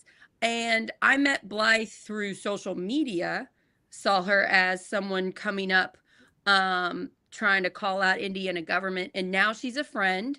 And I work with her husband. Her husband ran for state house. And so I got to meet her at events. And now I'm going to say she's one of my friends. I'm going to say when I'm having a bad day, I'm going to see if she has a few minutes. I'm going to call her because she's a good friend to listen to. So Blythe, Everybody welcome Blythe Potter. And she also has her own business, which is a cool business. I want to talk about that. Hey, can you hear us, Blythe? Hi, yeah, can you hear me? Yes, thank you so Long much. time no see. Thank you. Thanks for having me. I'm in my car. Because you have a class soon, don't you? Yeah, I'm in a dance class. I'm in a tap dance class on Tuesday nights.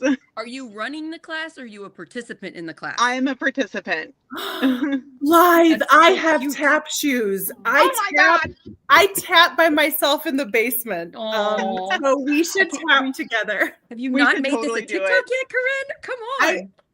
I should have I do a lot of dumb stuff. I spend a lot of time alone. Let's get this on. Come on. This is definitely your next TikTok, Corinne. Or it could be a whole show. Tap dancing. Yeah. Oh my gosh. Oh yeah. We've been teased now. Yep. So Blythe, tell us a little bit about yourself and then also mention your business because that's pretty cool. Yeah, well, I'll start with that because I will likely forget. I'm like, my brain is so involved in politics now that I forget that I have like another life where I work and own a business. I'm a licensed esthetician and massage therapist. So I'm a healer by nature, and I've been in wellness for over 20 years now. I co-own a salon and spa in Bargersville, Indiana called Bargersville Wellness. And, you know, I hear and see the same things over and over for the last 2 decades, right? Like the stressors of life. And as I've grown and learned, like a lot of this stuff could be alleviated with better politics. So personal self-care and wellness has really spilled over to what I'm trying to promote is political wellness, which we do not have in Indiana. And I have a 4-year-old. I've got 2 stepdaughters who are now 18 and 21. They were 7 and 4 when I met them. Aww. So having 3 girls and all the things that have happened, the pandemic and abortion access, is just kind of, I've always been an activist, but a little nervous about it because we don't talk politics in the Hoosier State openly without being shunned and shamed. And I just kind of gave it all the middle finger and jumped in a couple of years ago. In 2023, I ran for town council. I ran for county council last year. Michael, like you said, ran for state rep. And it's been really cool because I've gotten to meet you all, although I still have yet to meet Corinne in person.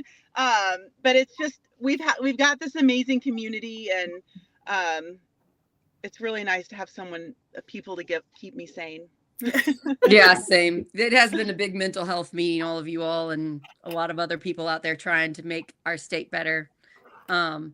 So your business, do you do classes? Do you do yoga? Because I feel like sometimes you're teaching yoga. I do. I am a certified yoga teacher. I do not have any active classes right now. Trying to juggle getting Violet to daycare and pick up and all that. Like, yoga classes typically are either early morning or later at night. Yeah. That makes sense. It gets a little hard, or weekends, which, you know, I have to draw the line somewhere. So I have a personal practice. I do have, with 2025 starting, I'm doing a video every day on my business pages for at least 1 minute of self-care to try to keep everybody a little more sane. We're in a really red area where we are. And it's affected business, but I also have a lot of support, and it's been kind of nice to see like who my people really are. Yeah.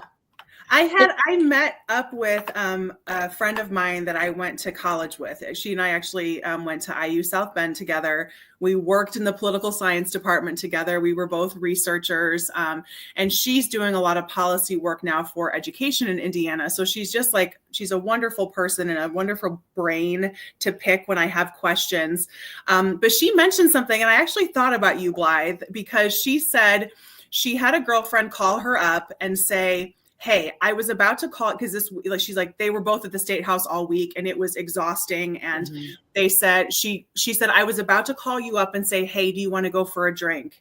And she said, and I realized that cannot be my instinct for the next however many years. So she said, so instead I'm going to ask you, do you want to go for a walk? It's actually pretty nice outside. And my friend was like, yeah, they went to the gym and then they went for a walk. And I thought about that.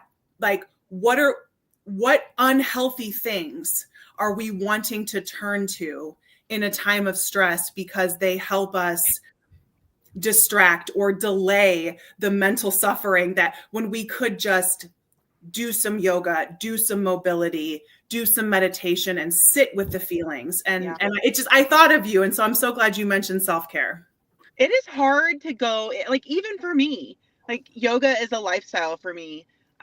It may not seem that way on TikTok, but believe it or not, it very much is. But it's so much easier. I've seen some yoga moves you've done on TikTok. I've seen like a balancing on the wall with your feet up in the air that I'm pretty impressed with, and I like that.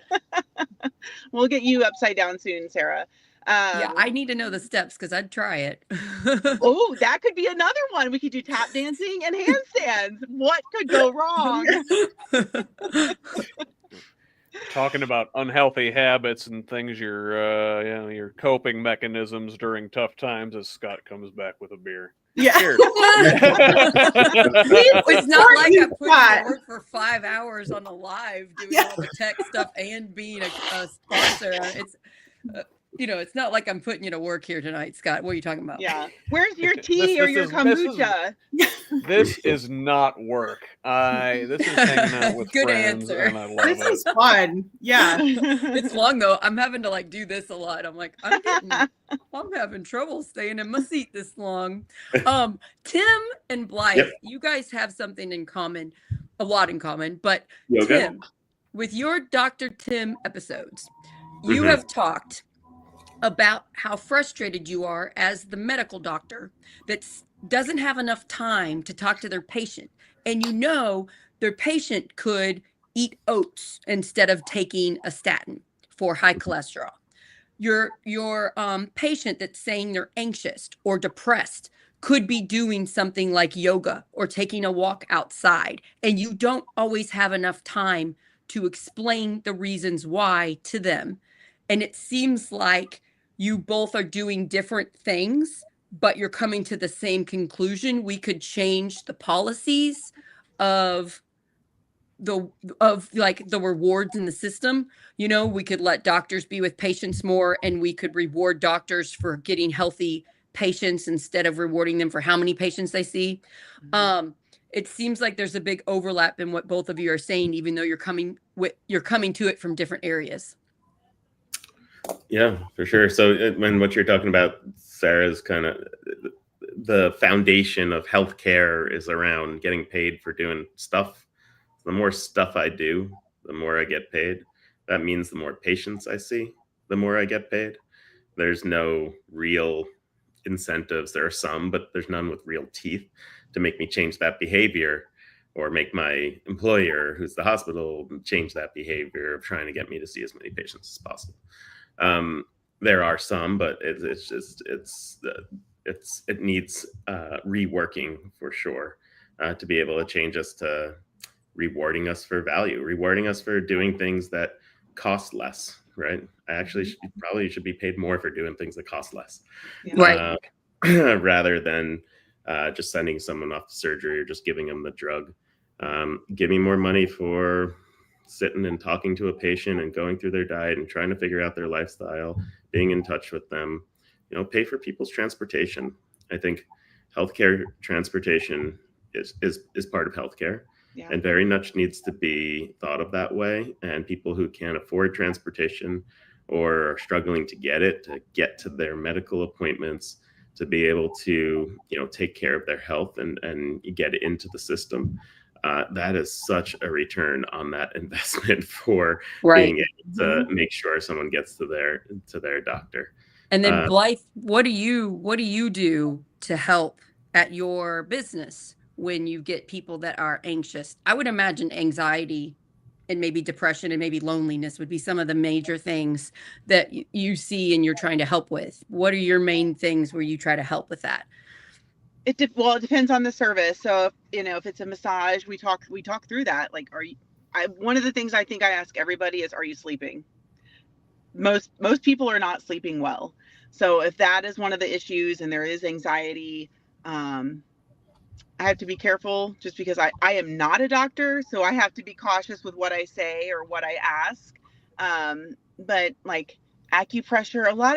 My work has gotten more subtle, like trying to focus more on the nervous system and not just like, oh, you have tight traps, well, let me dig my elbow in there. Well, I mean, that might feel nice temporarily, but let's try to work on some of the problems that might be causing that, like stress or holding your breath, or how we sit at computers and things like that. What can we do to counteract some of that that's happening? Yeah, that's such a good point. It seems like you're really trying to focus on a subtle life change so that they feel better in their life and not just get a little bit of relief. That seems really smart way to handle it. So good job, Blythe. We have just a couple more minutes. I wanted to, can you talk about your bipartisan organization that you are doing in Indiana, and you met like women around the country that are doing similar things and you've joined. Can you tell us a couple minutes about it? And if you want to know more, you guys, on Scott's own show, he has a deep dive about this with Blythe on it. And that's where I learned a lot about it. So Blythe, tell us. Oh my God. Yes. And the founder, Kim Ryan, or oh my God. She was so fun. Yes.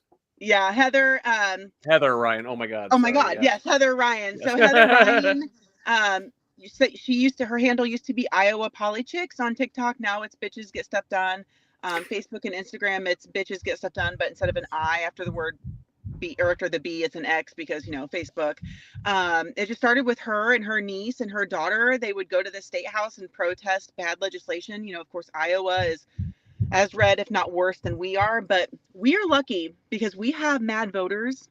So we have a lot of 501c4s to support some of this work. So I actually have a lot less of that work than she does. And she just did a call out after the election and it's like, hey, this is what we're doing. Bitches get stuff done. Like we have to stop trying to meet in the middle and be nice and make cookies for our representatives and try to get things better. Like the far right energy is not listening to what we would consider logic or common sense or what reality is. So it's bringing a different energy to politics. All ages are welcome. Pretty much anyone who opposes the current administration or Project 2025, that's basically what it is. Yes, thank you. And Heather, I saw her in TikTok, and now she's got 10 active chapters, 30 that are getting started across the country, and thousands of people who are interested in joining chapters. In Indiana, we're up to almost 300 people on our Indiana Discord. Wow, that's great. I know. Oh, wow, it's insane. Awesome. Like, that's how many people are this fed up. And I hate that we had to get to this point to bring this community together. But we'll work together and, share marches and protests, share ideas for activism. We're going to share ideas for how to bills that are happening. How do we contact our legislators and senators? How do we communicate with our neighbors? How do we feel safe in our communities? During legislation, we're going to spend some time at the State House, and we're trying to bring awareness to these things on social media and in different ways. Some of the messages could just be like this. Some of them might be funny. We might get some tap shoes out. Who knows? But even after session, we will be protesting legislators on public property, but outside of the state capitol. Maybe that's at their house, or maybe. And I was going to say that you guys can pull up, if you're on TikTok, you can follow Blythe on TikTok. She's also on Instagram and Facebook. And I would say Project Next is taking more of a loving approach to welcoming everybody, and it's the policies, not the people. And if you want to be a little bit more vocal, that is a great outlet. And I would say there's room for both. I would say follow Project Next and follow Blythe and follow this new organization. So what is it called? A bipartisan, what do you call it? Well, it's really nonpartisan. Nonpartisan, it's Bitches Get Stuff Done. And there are a lot of people who are not talking about any opposition within their families because they don't feel safe doing that. But it's still kind of a community as well. People like, if we're worried, we can talk, kind of like our phone call the other day, Sarah, like, this is happening. I don't know who to talk to about it. Like, I can't talk to my mom about it. I think it would be people that are very active politically in the government and you want to do something about it and you don't know what to do. This is a good place to go and start and meet like-minded people in a safer environment. But even people who aren't politically active, because they're usually they're just now starting to realize. There always feels like barriers to politics. And there really aren't, because I mean, politics are our everyday lives. Our taxes pay for them. It is part of our life. And there can be a fun, maybe a little more assertive way to do it. But there's a lot of autonomy in it, engage in how you want to. And we're kind of molding, we're building this plane as we fly it. My favorite thing about Heather on Scott's podcast was she said, everybody's kind of doing their own thing with it. We have like an outline of sort of what we follow, but everybody can kind of be themselves and push for change in their own creative way. And everybody has a voice at the table. And I really love that about this. So good job. And thanks for being a chapter lead in that. And thanks for joining us tonight. I'm sure we'll have you on more later. It's good thanks to for see being you my all. friend. Love you, Blythe. And have fun tap dancing. Yes. I want a picture of your tap dancing outfit. Can you text it to me? Because I think I need this in my life. Blythe and Corinne tap dancing together on camera. We're going to make this happen. We need this. I'm totally down. We need this. All right. We need this in our life. Okay. Love you, awesome. Blythe. Bye, all. Thank you for all you do. Bye. Bye. Okay, guys. We're gonna have somebody that's a friend and a real life hero. And if this is what I need to do to talk to this man, is have him on the live, I will do it. So Dan Cannon is in the waiting room. He's coming up soon. I met him. I heard about him when he was running for Congress. He's also a civil rights lawyer. I believe he's a professor at U of L. He's an author of a book called Pleading Out, which I read. I can't believe I read it because normally, Dan Cannon, I just read fun books. And so I read his book. I read Obama's book. I've learned so much, but I normally listen to podcasts for my info. And anyway, Dan also, he lives like in a town close to me, which is nice. If I ever text that man with some problem I'm having, he 100% of the time helps me with it. And do you know how rare that is in people? And so here he is. This is his book that I read. It was not a normal read for me. And I learned so much about the criminal justice system. He is a good guy. He's a local hero to me. He helps so many. He really, really cares about his students in law school, because it is very stressful to do that, especially if you are not financially secure. It is very stressful, and their mental health suffers. So I am going to have Dan on, you guys, and I'm going to fangirl a little bit because real life hero coming on. Okay. Dan, can you hear us? Stop. Yes, I'm here. It's a little choppy. Oh, no. Can you? Yeah. Can you not hear me? I can hear you fine. If it gets bad, I'll just remove you and get back on the live. Yeah, no, sorry about that. It's a little choppy. I'm gonna remove you. Go back to your email and sign on again. It should fix it. Okay, so he'll be back on in a second. Whenever he's also done like a book tour for me. Like one time he came out and I was like, "Can you come and help raise money?" And he came out and like had a book group for me. I don't know. He does. Anytime I ask him of anything, he always does it, which I don't know. Tim Peck, just going to throw it out there that people that run for Congress, I really like these people. Okay. So here's our store while we're waiting for Dan Cannon to come back. Please, please, please go to Hey Elmer. And the link is Hey Elmer /Project Next, I believe. And sponsor us. Our brand new independent media company is going, and you can sponsor us and get a gift and sponsor us at these levels. So please check it out. And then here we're going to try Dan again and see if he sounds better. Hey, is it any better? Hi. Any better now? I think it's better now. Yes. All right. So can you hear me? Thank you so much. I can hear you. Thank you so much for doing this. Again, you never know what I'm going to ask. One week it's just help me with this person. Next week, can you be on my live show, please? I don't mind. And it's so kind of you to say that you read my book, even though you normally read fun books. It's the greatest backhand compliment one could ever possibly be paid. Amazing. No. I mean, I read like romance novels that like happy ending people. It takes a lot of tenacity Oh no, to hang in there for 300 pages of criminal justice nonfiction. Let's face it. So I learned so much, and it was very entertaining, but it was also, criminal justice system. I'm not a lawyer. I didn't become a lawyer for a lot of reasons.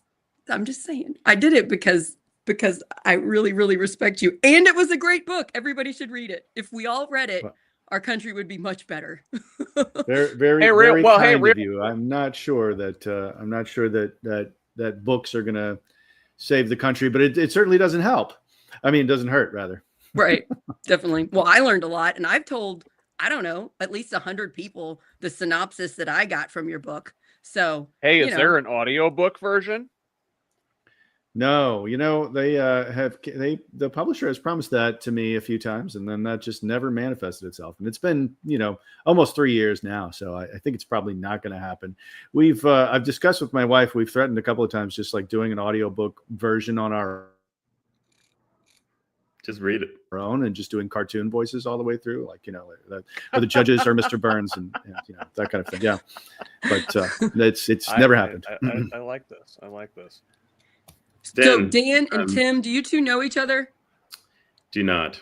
I don't think so. No, we haven't. So funny, because I just like to meet people that run for Congress, because I also really like Matt Fife. So he's one of my friends. So I really like people that run for Congress. They're just like really good people.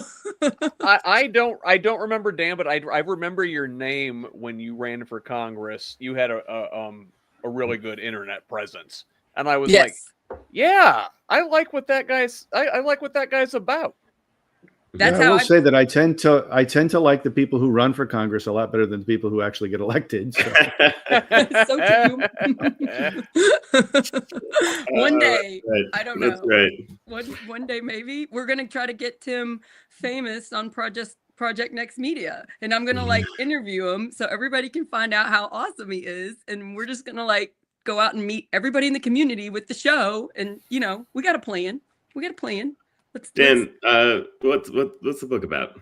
It's a good way to do it. Yeah.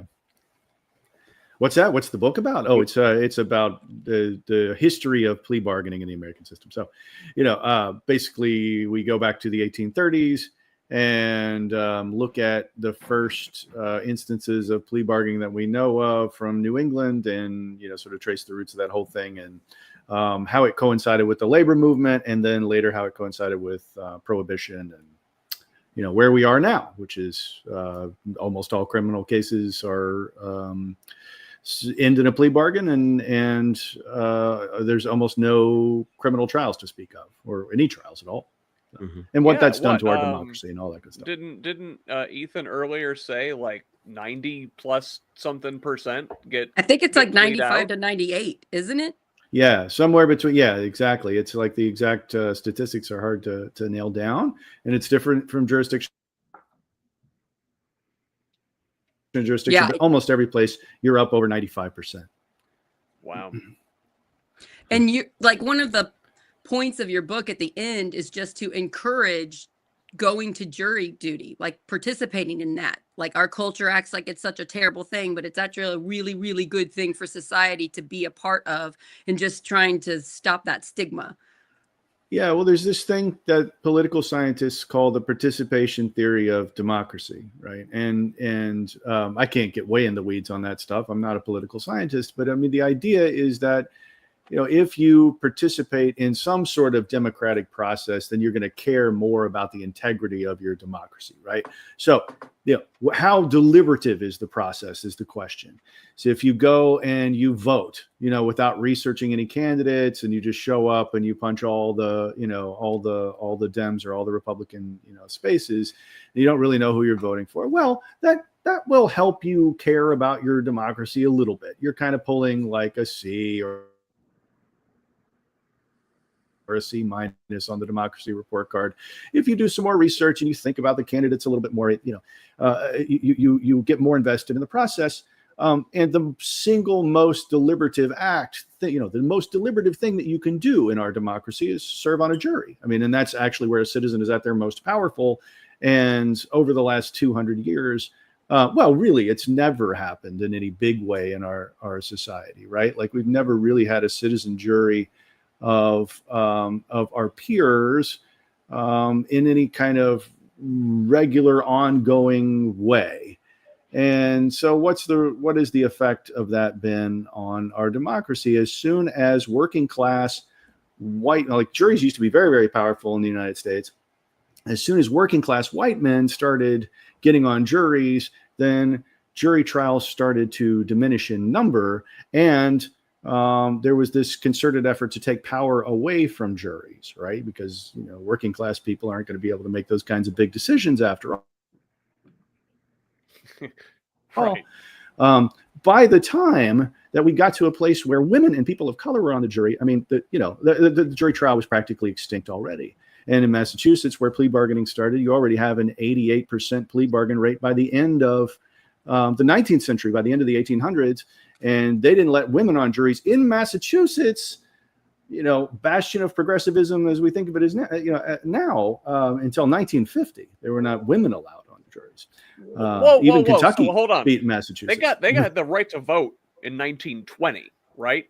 Yeah, and that's they right. still weren't allowed to serve on juries for another 30 years after that. For another 30 years in Massachusetts, right there. So Kentucky beat them by 30 years.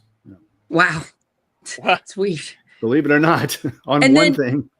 Dan, not only has he written this book on this topic, which some would consider very fun to read about, he's also a civil rights lawyer. And you were one of the lawyers on is it Oberville, the Supreme Court case that helped to get marriage equality? Am I saying it right? I might be saying it wrong.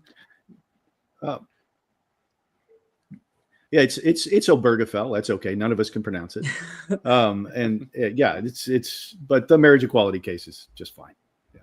So that's pretty amazing that you were able to help with that. You are a civil rights lawyer, right? So you want everybody to have more freedom. That's Can I just say how exciting it is to have like your single greatest professional achievement, being the target of the people that are actually in control of the United States. Very, very exciting times. It's really about that. Yeah, I mean, during the first Trump administration, I remember I wrote this op-ed that I'll never live down. Because people were asking. This is 2016, and we were all just naive, wide-eyed babes back then. And people were asking me, well, what do you think is going to happen? He's going to think he's going to roll back, marriage equality. Do you think he's going to roll back all these LGBT rights? I was like, listen, don't worry about it, everybody. He's not going to be able to do that because the Supreme Court just did this, a year ago. And for this to happen, he'd have to appoint 3 new justices. And, all of these dramatic upheavals would have to, take place in American life. And you look back at that op-ed now, and it looks like somebody had just like peered into a crystal ball and taken a rip out of the world's biggest bong and said, let's just see what happens. I've learned not to try to guess what the future holds at all. I guess over the last 10 years, probably like everybody else. I guess what gives me hope in these times, these 4 years that we have ahead of us, is that we always have to fight for our democracy and our freedom, and we can't stop. It's not like we just say, well, this bad thing happened, time to turn it all off and live my life. No, we have to fight. I have children. You have children. We have loved ones that are younger than us. And it doesn't matter who voted for who. This happened. And we have to fight for the rights that you went to school for and that you helped with the Supreme Court. I mean, it's pretty amazing what you've done, but your work is never going to be done. And we're seeing a step back, but that doesn't mean we can't go forward. But I mean, what the tricky thing, of course, is to figure out how to adapt to the fight. I mean, of course, you're right that you have to continue to fight for democracy and fight for freedom and all those wonderful things and individual liberties. But I think that also the tricky part, and I think what people are really struggling with, especially the last 2 weeks, is how to adapt the fight to the present moment. And that really is difficult. So in that sense, I mean, I think it does matter who you voted for. It does matter what your politics are, in the sense that, this isn't an exercise where I don't think we're all going to get along here, right? And you do need to know where your allies are, and who's going to have your back ultimately. If you guys live in the Southern Indiana area, Dan Cannon has your back, and he will help find someone. I think somebody's phone is on. I don't know. Anyway, if you that there are a lot of people trying to help. That's the important thing. So Dan, you give me hope. You know the law. That helps. I know it's kind of sucks for you to know the law right now, honestly, but the fact that there are good people out there that can tell us what's going on, because I don't know, is very helpful, and that you're all working together. I know Andrea Stimley, she ran for judge, and she's a lawyer, and she says you message her and you're like, can't you do this and this? Because she's an act, and she's like, no, because of this and this. So I know you guys are talking, trying to do the civil rights thing, trying to help with people's freedoms. And I just want everybody to know that, because it does get dark sometimes. It does get rough with the news. Well, and I think the problem for American lawyers is that, we're always kind of engaging in this educated guesswork, right? But especially now in this moment where you're dealing with an opponent that really does not care about the rule of law at all, right? And so the rules of the game have to just constantly change. I mean, you get to this place where you're playing with an opponent that is very likely to just stand up and throw the pieces in your face as they are to play by any of the rules. So I think that it is incumbent on us, like people that are establishment type people, lawyers and so on and so forth, to really listen to activists and organizers and people that are on the ground. We're used to sort of taking charge of these situations and saying, I know how these institutions work and I know how these systems work, and therefore I know the best path to getting, what you want in this particular situation. And we're just not, really it's, we're kind of educated guessing through this, right? We don't know. And I think that we are best served by, providing the support that we can provide to real on the ground grassroots movement type people, but not trying to take charge and saying, well, here's how the law works, everybody, and so here's how we're going to do things. That's not the world we live in. I feel like the ACLU becomes especially important in times like this. I know I watched a documentary that came out a few years ago that had it showed their lawyers going to the Supreme Court and fighting basic things. I think it was about immigration at the time. And it's so important. And it doesn't matter what political party you are, or if you're not involved in politics, this is our civil liberties. These are our freedoms, and they are at stake, and people are always trying to take them. And it on every side, powerful people want power, like you're talking about with the jury. Once regular people got on the jury, steps were made to make that jury not so powerful. And the more that we realize it, but then also give positive steps to work together to fight it and to make it better, I think that type of organization that type of organizing is so important right now. And I'm just really appreciative to the ACLU and to people like you. And there's a lot of people like you out there, Dan, that are trying really hard. We just have to communicate. Yes, go, Corinne. Yeah.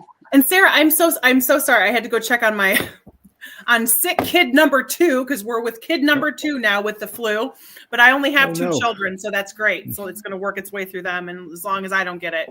But I'm so glad you brought up the ACLU, Sarah, because this is a question I've been thinking about, Dan. I've been hearing from different lawyers working within the ACLU. I get their newsletters, or I'm listening to them speak or reading their tweets or something, and they're saying, we've been preparing for this for a while. We knew what the potential of what could come with this administration.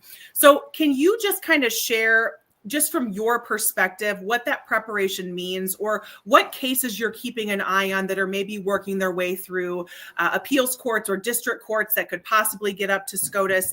What is kind of we're doing the work and preparing? What does that look like?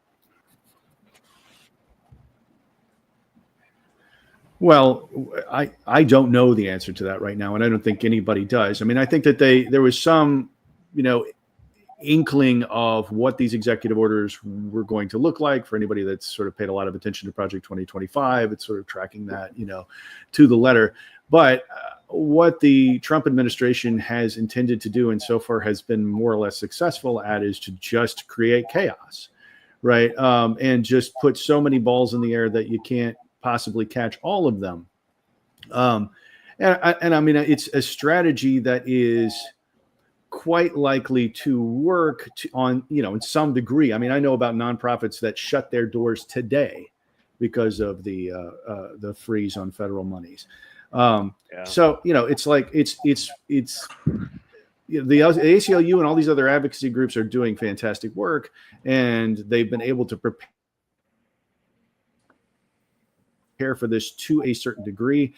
How are they preparing for it? Well, we're going to file lawsuits, and we're going to go to this federal court, and we're likely to get, good treatment out of this court, and we're going to file in this circuit, and this is how it's going to go, and sort of set up these timelines to say, all right, well, this is going to get to the Supreme Court by this day. The Supreme Court's docket is going to be entirely dominated by executive order nonsense for the next, for this entire term. What does that mean for everything else and every other important issue that ought to be coming before the court? Well, they're not going to have the capacity to hear it. They only have the capacity to hear so many things. So their emergency docket is going to be completely crammed up. They're not going to be able to get to everything. The dockets of the federal courts in general are already, they're already crammed up as it is. And so some of these executive orders are going to be held unconstitutional. I'm sure that's so.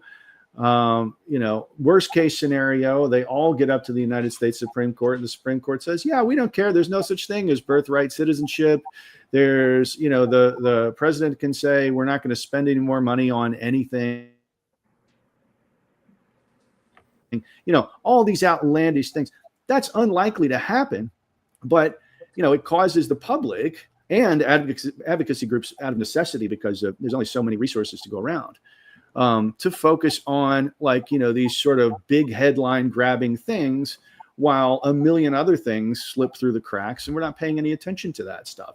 And I'm, overall, I would encourage people to support the ACLU, support these advocacy groups, but the degree to which the courts have already been captured by the GOP, by MAGA, by the Trump administration, by the Federalist Society at this point. Yeah. But by the degree to which the courts have been captured means you can't rely on these advocacy organizations, because all they have, for the most part, are the courts. And so this is when I say we've got to come up with other strategies, and we've got to listen to organizers and people who are really grassroots, on the ground type of people, rather than establishment type people at this moment in American history. That's really important. I so agree with you, Dan. Just because, running for office and going door to door and meeting thousands of people, you realize there's a huge disconnect between what campaign managers and what political junkies are telling you to say and do, and what actually works with real regular people. It is a huge disconnect, and law is so confusing. You guys don't know what's going on. How are we supposed to figure it out? So it creates just a chaos of confusion. So that's one of the big reasons we started Project Next Media, to filter out the noise that's just stressing you out, that you don't understand, simplify things, show that most people are good, community is important, get out there and engage in whatever activities you like the most, and then find out more yourself how things are made, and be a part of it for good. And it's hard, because social media has painted us as the other side is terrifying and we should be scared of them. And I'm just like, no, they're not. I know they're saying scary things online, but I know that person. That person's actually nice. And it's really hard to convince people that only see them online that your neighbors aren't scary. I feel like if we can crack that and we can get more community, that's a piece of this puzzle. But it's a very rough puzzle. I mean, I agree with all that, but I think that's you're talking about a much longer term project, and that work needs to be done for sure. No question about it. I think in the short term, I would really encourage anybody, watching this, to pay attention to, like, know who your friends really are, know how to contact them, and start building networks of mutual aid. So if it, the shit really hits the fan, if you'll pardon the expression, I mean, you've got you've got a place where you can get fresh water and food and the kinds of things that you need when infrastructure collapses. Because if it continues at this rate, a rate that we've been at for the last week and a half, you're going to see major collapse of infrastructure in the United States. And we'll come back from it and we'll build community again, but it's gonna take time. It's not gonna be an overnight thing. I know during the pandemic, I was never so happy to have married the person I married, because he's one of those survivalists that like has water. I didn't realize that. Kits and stuff. I mean, not hardcore, but he knows how to like build a fire, and he knows a lot of stuff about what water's safe to drink and stuff like that. And I'm like, I don't know that stuff. I don't. That's awesome. I did not train for that at all. I don't either. The I can think during opener the breaks, pandemic, and we saw how fragile toast. things were. It's like you can't get chicken patties all of a sudden. Where's chicken patties? You're like, what's happening? That's so fun. Like those kind of things. Like I've been looking into like the battery powered radios. Like get your solar powered crank radios. Get your like water purification that you can do yourself. That kind of local networking is so important. And knowing your community, getting out and meeting people. We've talked, this has been kind of a theme that's come up in our conversations tonight of I think so much of this American individualism and exceptionalism has really siloed so many of us. We don't know our neighbors. We don't get out we don't have time to be part of social clubs, maybe the way our parents or our grandparents had the time to do that. And Tim and I actually attended an event over the weekend, and the speaker was David Pepper, who's runs Every State Blue, and he's from Blue, Ohio. He's an author and an activist. And he talked. David Pepper. I've had him on the show. Yeah. Yes. Yeah, you have. He's a great local energizing voice of how you find people around you to mobilize them and energize them and stay engaged and connected when all of this is hitting the fan. Talks about your footprint, right? Right. Yep. I'm not putting my foot up on TV. You got to pay extra for that. This is the heel. A handprint. Yeah.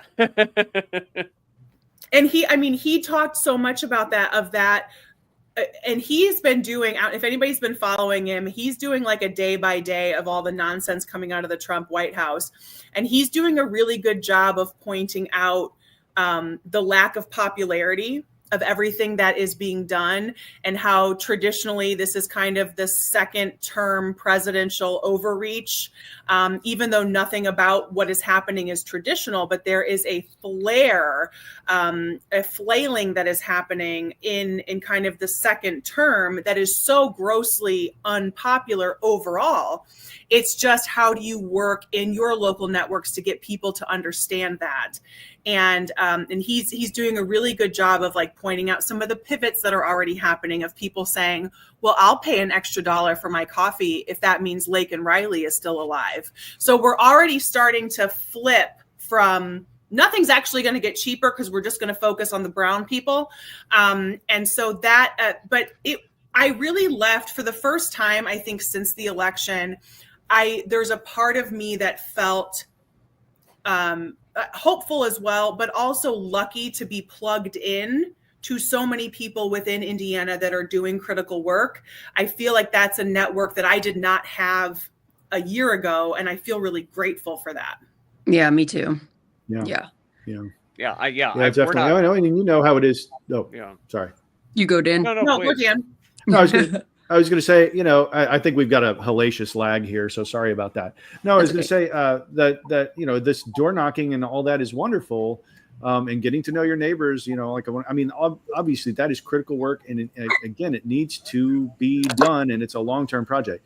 But what you see over and over again is, you talk to somebody one-on-one. It's like, hey, this is great. This is my neighbor, and they're they're not the scary monster that I've seen.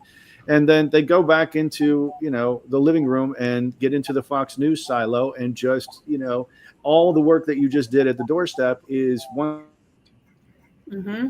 The fear, once again undone by this giant so media much machine better. that you really, just simply don't have the resources to stand up to.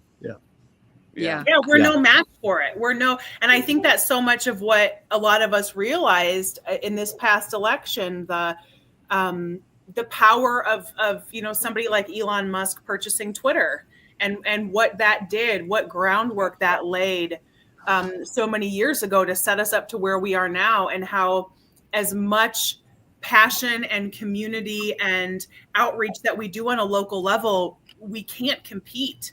So how do we start setting ourselves up to compete for something that we could actually see come to fruition, maybe not for 20 more years? Or, as depressing as that sounds, you have to look at the arc of history and the pendulum swing, and are we really in this for the long game? Because if we're really in this for the long game, it's not going to be 1 cycle, 2 cycle, 3 cycles of elections. We have to see how long this takes. And I know we talked about him earlier in the chat, but I think of John Lewis all the time. Like John Lewis, congressman born in 1940, he was 25 years old when the Civil Rights Act passed in 1965. And he lived for another 55 or 60 years. And he never stopped fighting for civil rights because he was there when they didn't exist, and he knew how quickly they could be taken away again. And so when you look at someone's lifespan, an 85-year lifespan of fighting from the beginning and fighting till the end, that's really what we're looking at. And so many of us have, I think, taken that for granted throughout our life. I think that's the great life lesson in history that we just keep doing. You take your democracy for granted, you almost lose it, and sometimes you get it back and sometimes you don't. And I think it's the job of the people that are seeing it happen. I think it's the job of all of us to work to make sure as many people know what it takes to get it back and to keep it. I know I had a lot of good public school teachers explain this to me, and I think I believed it a little bit, but I was really pretty naive until 2016, and that's what changed everything for me. I was always a voter, but I wasn't super politically active. And yeah, we all were. Many of us were. And the key many is of us to be were. able to Yeah, talk no, to absolutely. it I mean, sorry, I was going to say the key is to talk about it in a nonpartisan way, because like brand loyalty is such a powerful force.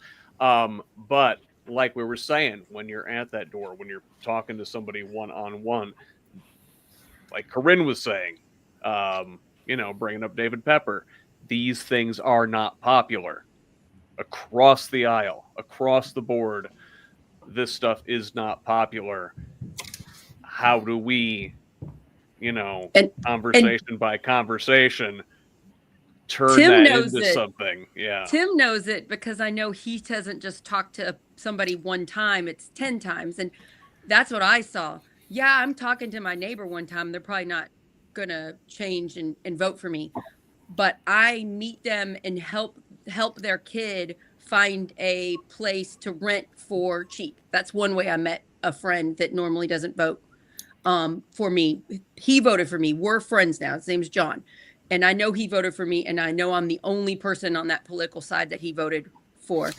And it wasn't a one-time thing. It was an actual deep connected friendship where I spent time messaging him for months, and then I'd see him out in the community and hug him, and he'd get to meet my kids. It's so much more than just talking to your door knocking one time, and that's hard because there's a lot of people and there's only a few of us. It's hard. Yeah, so in the 9th district, all you have to do is do that 600,000 more times. Yeah, that's it. Yeah, come on, that's how we win elections. 825, but that's just counting. I lost track of it. I mean, you could swing the election with 600,000, is what I'm saying. Like, why do extra work? Yeah, that's it. With 600,000. What's the problem, Tim? I'm on it. And I'm what I think Kim Kelly on Blue Sky said, and I can't beat focus everybody. on making yourself hard to kill. So, oh, man. I think you bring up a good point around talking to people. It does take 10 times sometimes, but you get there, right? And so that's going to take a lot more than a cycle.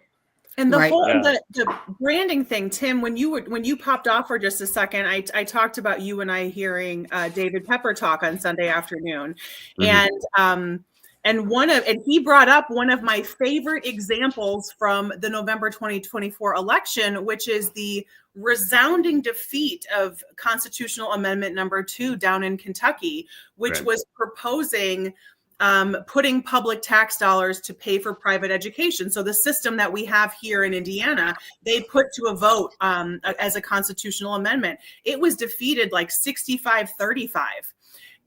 But yet the state went overwhelmingly for Donald Trump.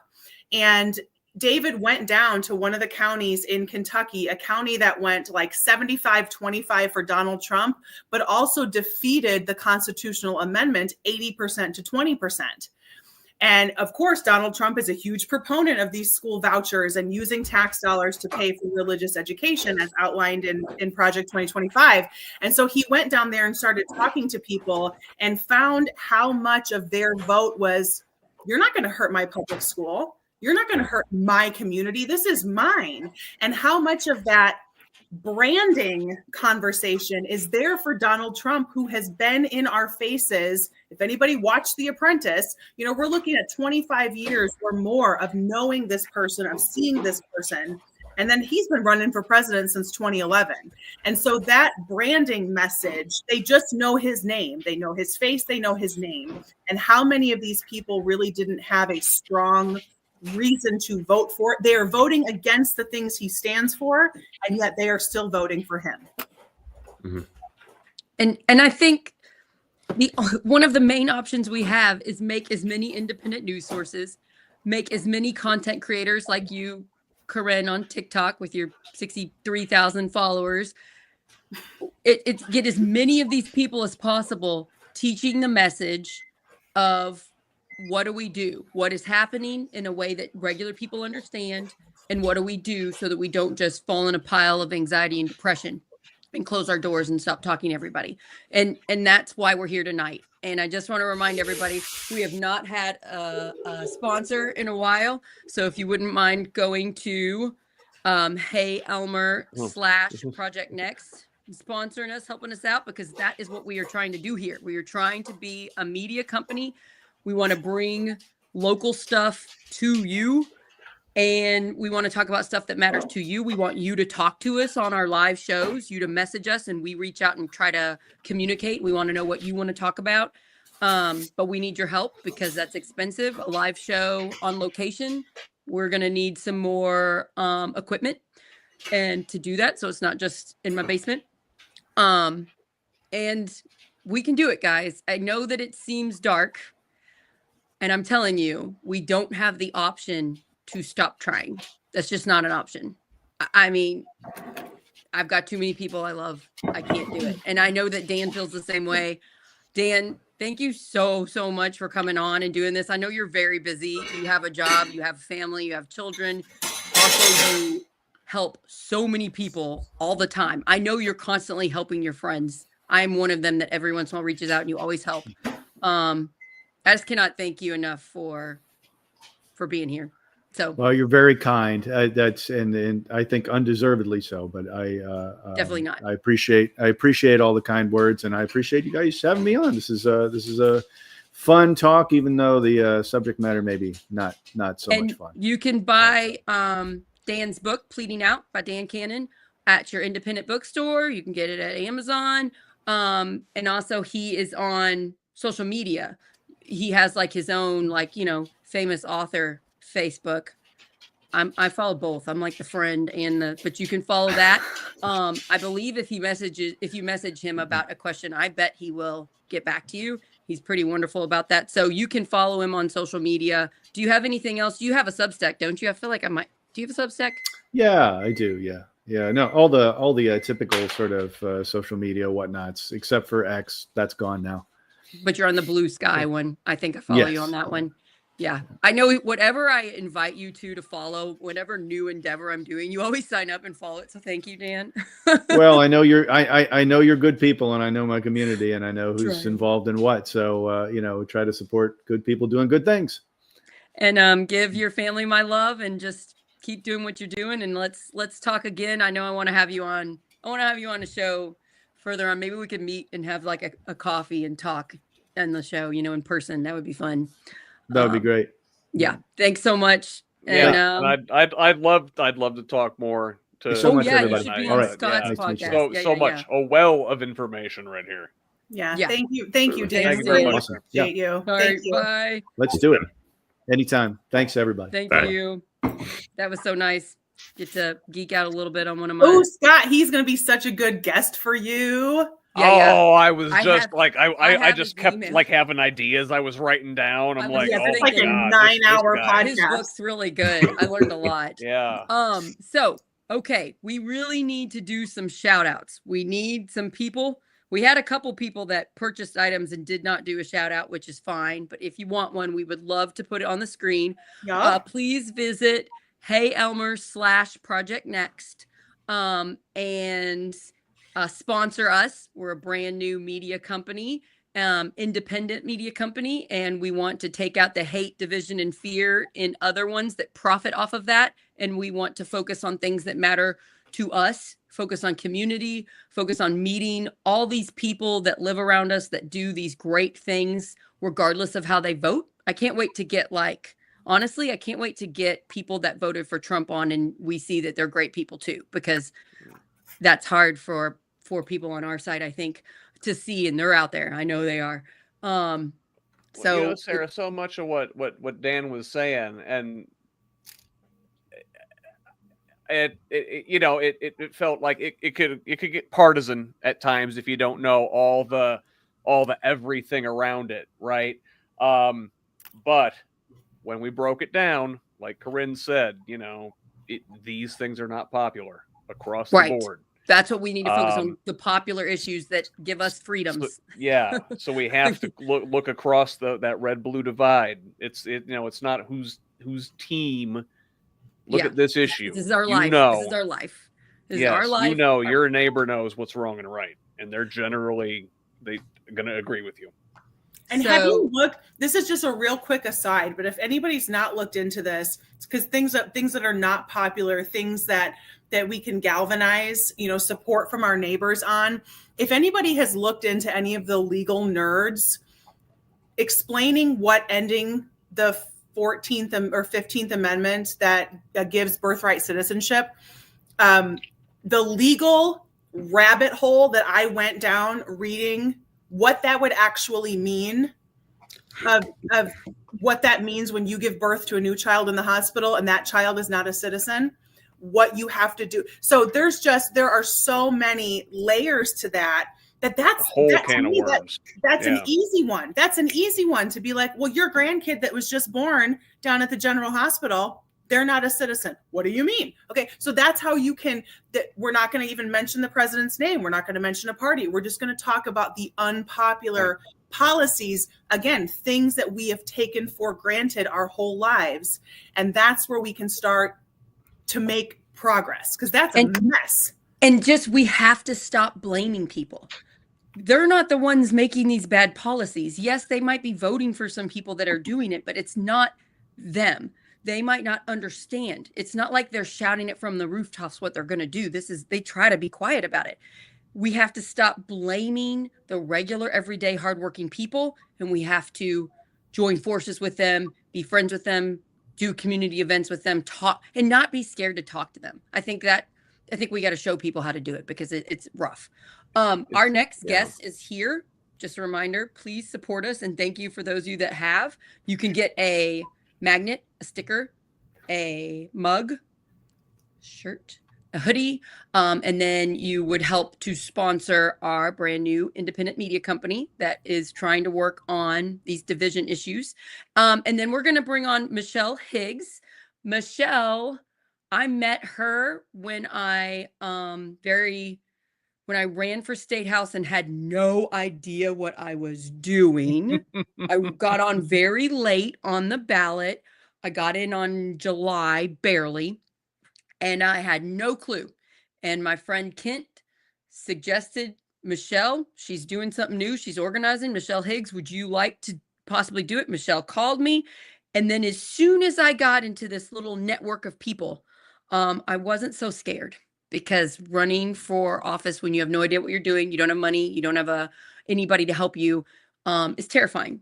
And so this person set me up, helped me, and now she's a friend and she's continuing organizing. And so she's going to talk about her something called Indiana Rural Summit.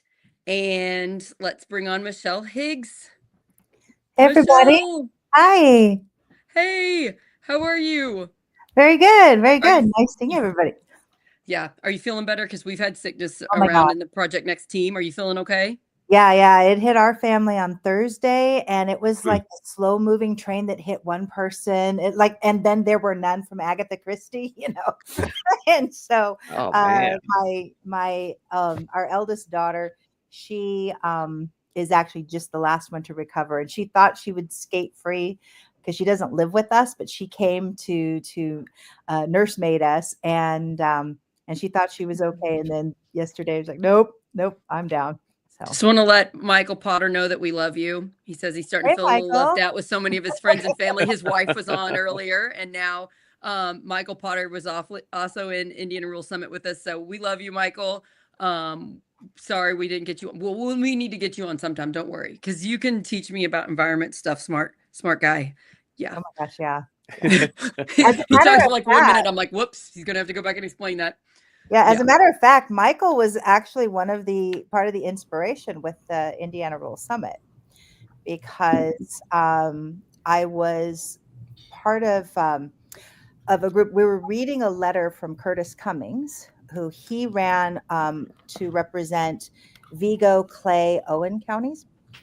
And in his letter, he was actually talking about an environmental issue with the carbon sequestration that was going on, and they were eminent domaining farms and all that.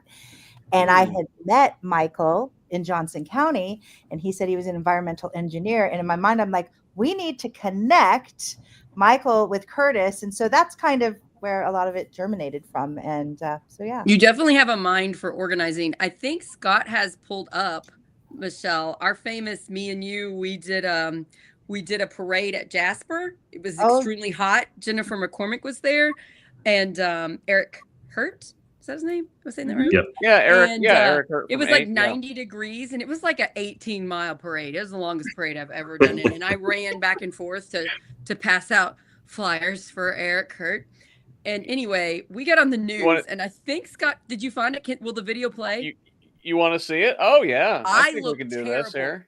I just ran in a 90-degree parade for like 3 hours, you guys. Just so you know this, because Facebook don't be rating me here. Whatever. She's gonna come out here and look. No. It's bad. It's bad. Okay. We're in town to meet with potential voters. Eyewitness News' Emily Blackmar has more. Strassen ended in Jasper today after the conclusion of the annual parade. Hundreds of people gathered to watch the floats and community members go by, including both political parties. Many saw familiar faces that will be on the Democratic ticket later this November.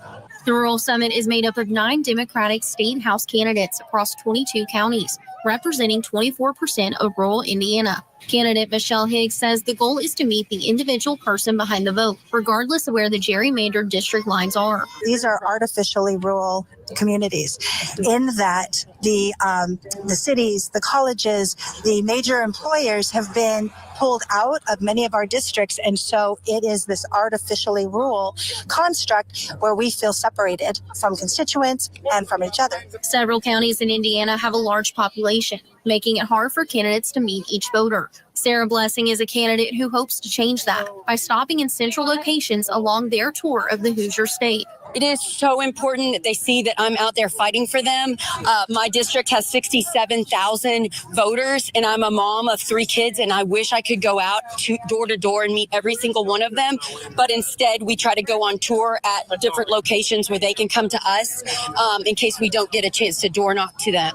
And Indiana Democratic candidates are taking action, making sure people know their voice matters more than ever. The issues that they are inheriting are the ones that they have to have a say. They have to come to the table. And those are the voices that we need and the energy that we need. And if anybody is being told, sit this one out, or it doesn't matter, or your vote doesn't matter, that is so not true. Yeah, good job putting that on the YouTube there, Michelle. Yeah. Look, there's Blythe. Yeah, that was great, and everybody, you all look great. It was so hot. I'm just glad we didn't pass Michelle, out. where did you get the hat? I love the hat. Oh my gosh! So one of my campaign volunteers, and he's part of the Rural Summit, Lane Fulton. He actually had it from a previous German fest that he had been part of, and I was just getting so red in the face, and he's like, "Here, wear this hat." And I don't think I realized what the hat looked like until it was on the news. You show up on the news. You looked cute, Michelle. It looked like you planned it. Yes, and what we didn't see in that was at the end of our entire. I think that whole float. We had a big float, and then we had a car, and then a truck, and people walking. I think it covered almost 1 to 2 blocks. It was that long. They'd never seen anything that big. We had over 100 people participating in our entry. And at the back of the truck that had Jennifer McCormick was a German brass band, 5-piece brass band. And so they were playing at the back. So it was yeah. Because it's Strassenfest was the parade in Jasper. So it's a German like cultural town. Michelle, so it's pretty cool. Michelle, you've done so much work over the last, what has it been, 18 months with this? It hasn't even I don't been think that it's long, even been maybe. that long. We started it like in July. Okay, so really 6 months. You've done a tremendous amount of work to bring people together. The question: what's the message? What are you? Why are you bringing me these people together? What are you trying to tell them? What do you want them to hear? So part of it is again that we're connected. Gerrymandering really does separate us. One of the examples I give is kind of just where I live. I live in the northeast part of Monroe County, and so but my district is the very southern part. It's like like 2 houses down is another house district, and so if I wanted to sponsor, for example, a little league. The little league that we ended up sponsoring was in a town that my kids don't go to school with. They don't have any relationship with anybody there. And the little league that they could be part of is a completely different district. I talked with a woman who lives in Morgan County on the northeast part and up near Waverly. And she was saying how she lives she works in Marion County. She sends her kids to a school in Mooresville. She pays utilities in Bargersville. She has to do any court or anything for the city in Martinsville. And she's like, I don't know where I belong. And I think when I heard that, it so resonated with me because that's part of our problem. If we don't know where we belong and where we're rooted, it's really, really hard. And one of the things that so I moved to Indiana when I was 14, and then left after graduating high school, traveled around the world a bit, ended up in Los Angeles for a really long time, and then came back in 2016. And when I lived in Los Angeles, I would always tell people I like to come back to Indiana because it was my reality check. LA is one of those cities where everything is what you project. It's your image. Everything's image based, right? And you could get lost in that. And everybody there is pretty transient. You have people coming in from all over waiting, trying to make it big. They're there. They could be there to try to become a star. They could be there to go to college or develop a business or whatever. And very rarely would you find somebody who was actually born and raised in LA. But sometimes I'd get lost in that because everybody would have the shiny new car and the designer clothes or whatever. And when I'd come back to visit my family, it was just like, oh, this is what being grounded is. My parents were connected with their town, with their church, with their, just community. And so when I was putting together the Indiana Rural Summit, it really was from this sense that everything tries to tell us we have to do things alone. We have to start from scratch. We have to reinvent the wheel. We're doing it wrong. We don't know. And for me, I was not interested in running a campaign where my whole point was just to be expendable to a profit machine that was there to capture all of the things that a candidate needs. Oh, you need yard signs. Oh, you need T-shirts. Oh, you need media. Oh, you need this print thing. And it's just like there is so much waiting there to take funds. So you're constantly fundraising to expend to do what? And I think most people, the reason why they resist the conversations from politicians or whoever is because it is so transactional and it's so temporary. And so when you guys are talking about like you make friends because you actually become that trusted person who's somebody goes, hey, where's the best restaurant, or where's a cheap place to find rental accommodation, or where's a good fishing hole, right? When you become that person that they can trust, then they're probably going to come and ask you, hey, I'm not understanding. There's a whole lot of noise coming about this federal thing or this state thing or this local thing. What do you think about that? And I just feel such a longing to see more and more people step into that leadership role to be trusted because they've done the work, because they've invested in being with people and actually, sometimes coming up through hard times. Like you learn what it's like about housing if you've experienced homelessness or housing insecurity. We talk about like healthcare, for example, and right now in Indiana, we're at risk of losing Medicaid for so many people. So many. And here's the fun fact. There's a lot of small business owners that are on the Affordable Care Act, right? Of which my family were part of that. Yep. But when they expanded Medicaid to increase, or the ACA to include children, right? It also expanded Medicaid permissions for children under 18. Well, over the last couple of years, we've had our two youngest keep tried to get scooped into Medicaid, and we have to go, nope. They're on our insurance plan. But the Medicaid portal or the ACA portal doesn't allow that. It's a weird thing. And I flagged it like a year ago, and I was like, this is a big problem. Well, we had to renew in December. Our sons got scooped into Medicaid, but now nobody knows what's happening because everything is stuck. And so we are one of those statistics of having two children that are right now in that liminal space of uninsured. So when I talk about insurance and what that means, it's like it's a very, very real, visceral thing because I'm living it. It's not some theory. And I think that yeah. So I mean, that's when I talk about being trusted, it's maybe what I'm trying to say is being fearless and being vulnerable with the things that you have had to deal with and overcome. And we don't always realize that.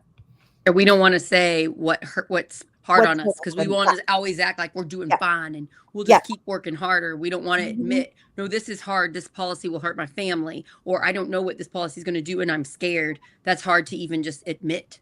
Yeah. Well, and Sarah, when you were, going through your cancer scare, like that, even just admitting that this is a journey that I'm being forced to take because of life circumstances. And I think for so much of our culture, hyper individualism really protects that. It's like, I can't show a weakness because, an individual can't stay strong. Right. And what you forget, what you don't realize when you don't become vulnerable, which I've really learned to do in the last few years, is when you say the scariest stuff about yourself, you find out who your true friends are and they love you so much and you grow and you get empathy and it's just this beautiful thing, but it's so scary to do that initial Like, I didn't even want to say about my cancer scare because it wasn't that big of a deal. I was going to be okay. And it was still terrifying, you know? So, so just being like. It was a big deal, Sarah. It was a huge deal, It was a huge, thank you, Tim, for flagging that too. Be like, stop minimizing yourself. I mean, I talked about it plenty, but I'm just saying. But it still was a big deal. Yeah. I struggled with, is it even a big deal? Because other people are dealing with so much bigger things, you know? So no, we don't do comparative suffering. No, good point, it's not a competition. But the amount of love I got from people, and if somebody judged me for saying it, I don't care. I don't want to be friends with those people. I don't care, you know? But you're so right, Michelle, about being vulnerable. Before, I want to tell you one thing that's coming. In a few minutes, I'm going to go upstairs, and my sweet 14-year-old Micah is home from winter percussion practice, and he's going to play some of his hardest moves on his tenor practice pads for you, and it is going to be so cute. Oh, but not cute. He's going to be. But anyway, so that's coming. And then also, please, please, please sponsor us. We haven't had anybody sponsor us on the Elmer store in a while. So if you could please, we've got stickers for $10, magnets for $20, mugs $50 sponsorship, shirts $100, and hoodies $200. And we want to thank you to everybody that has sponsored. If you cannot afford this, don't worry about it. Please tell your friends and neighbors if you support our mission of uniting and not dividing, of talking about the issues, like Michelle's saying, that affect all of us in a way that doesn't divide us, but so that we can work together and actually create real change that helps everybody. And just like and subscribe. Like and subscribe. Yeah, do that thing. Do that like and subscribe thing. We're also a podcast. We're a podcast called Project Next Media. And then we've got a Substack, and we're on YouTube, Project Next Movement. We're on Twitch, Project Next Movement. We're on TikTok, Project Next something media. And then we're on Facebook, Sarah Blessing Project Next or Project Next. Sometimes it's easier to find Sarah Blessing Project Next. I gotta get us a link tree, Sarah. Well, yeah, I need help with that. I want to get like little business cards to hand out to everybody with all of them. You know, here you go, so that it's not so confusing. And then I want to shout out to my friend Jama, who's on right now. This is a Republican friend that I met through school board trying to save our public schools. And she's now one of my really good friends. Like, I love her so much. And I wouldn't have met her if I didn't get out in the community and try to help my kids' school. So just shout out to all those amazing people, no matter what letter there is. I met a lot of amazing, good people in Harrison County. So that's one of them. And I just want to say, I love you, Jama. Michelle, before you leave, can you tell us the story you told me one day, which I couldn't believe because this was one of my favorite movies growing up. Michelle accidentally saw the filming of one of the most famous scenes of one of the most famous movies of all time. Please tell us this, Michelle. Sure. So we had just moved to Hollywood. Where our apartment was a block from Hollywood and Highland. So it was like right there. And we came out of our apartment and we see this limousine, and it's parked by this, fire escape. And there's a guy standing out of the limousine looking up at a woman who's looking down. And we just watched the scene. We're like, okay, what's going on? Oh, they're filming a movie. This is really, really cool. And it wasn't until, however many months later that was the famous scene from Pretty Woman. So you saw the Richard Gere limousine riding up to Julia Roberts and saying, what does he say? He says something with the flowers where he's like the knight in shining armor, the thing that she wanted it all. And he's like, oh, I can't give you that. And then he's like, I'll do it.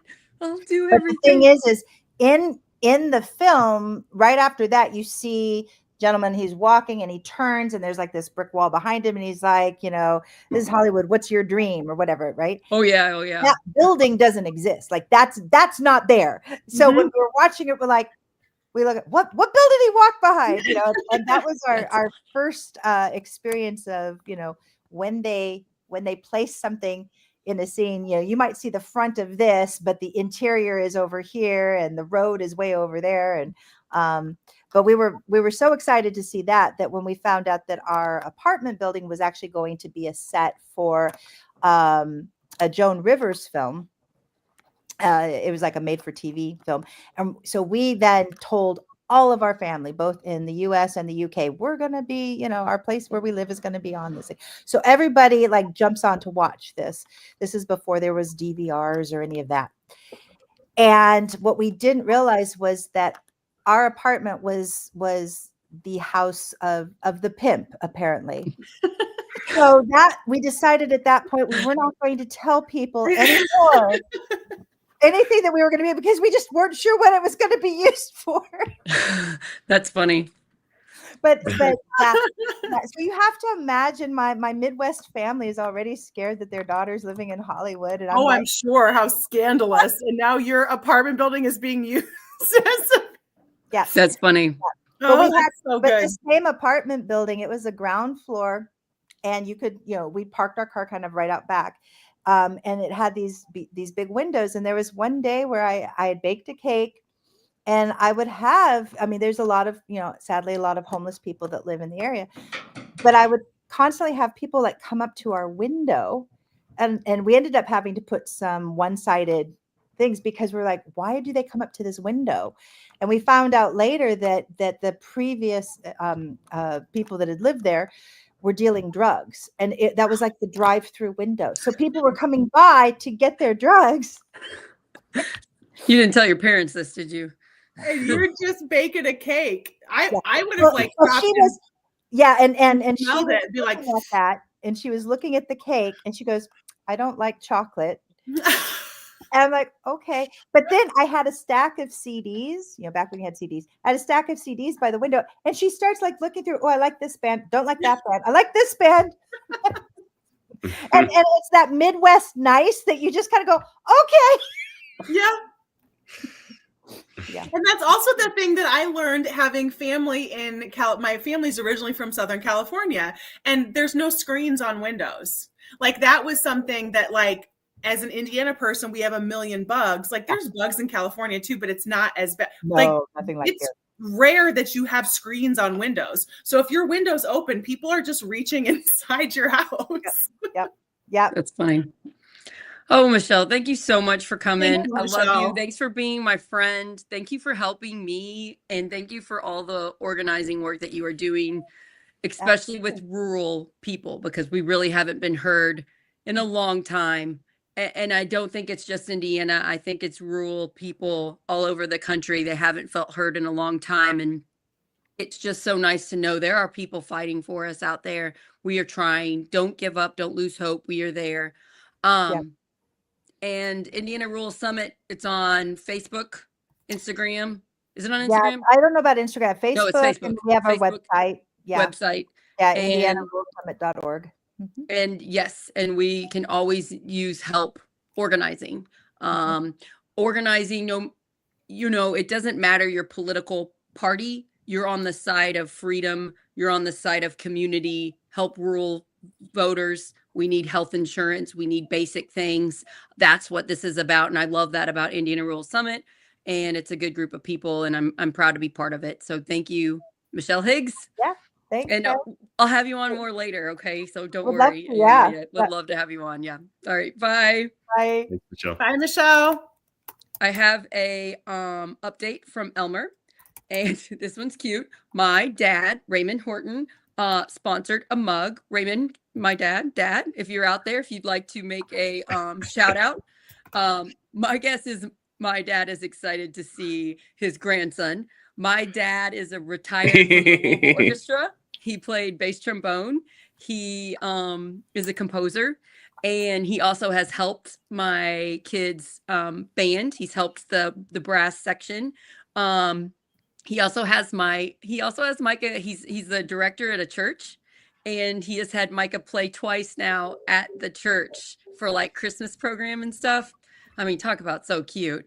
And anyway, thanks, Dad. And I'm gonna let you guys talk for a minute, and I'm gonna unplug my computer and go upstairs, and then we're gonna show you my 14-year-old Micah. I hope you guys are excited. It's gonna be so fun. He's so great. great. Sarah, I'm literally listening to my flu-ridden child upstairs play on his tenor pad right now. And Isn't it's that like, so funny? That's so funny. in my being wants to go up there and yell at him and tell him to go to bed, but he can't stop. So dedication.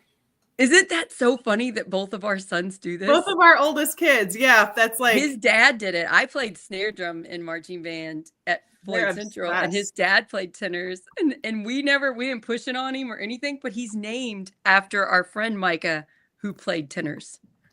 That's so funny. Yeah. Okay, I'll be back in a minute. World. You guys take over. You know, one of the things Michelle was talking about was just the transactional nature of politics, right? And just talking about how, you're looking for a vote as a politician, right? I want a vote. I want $1.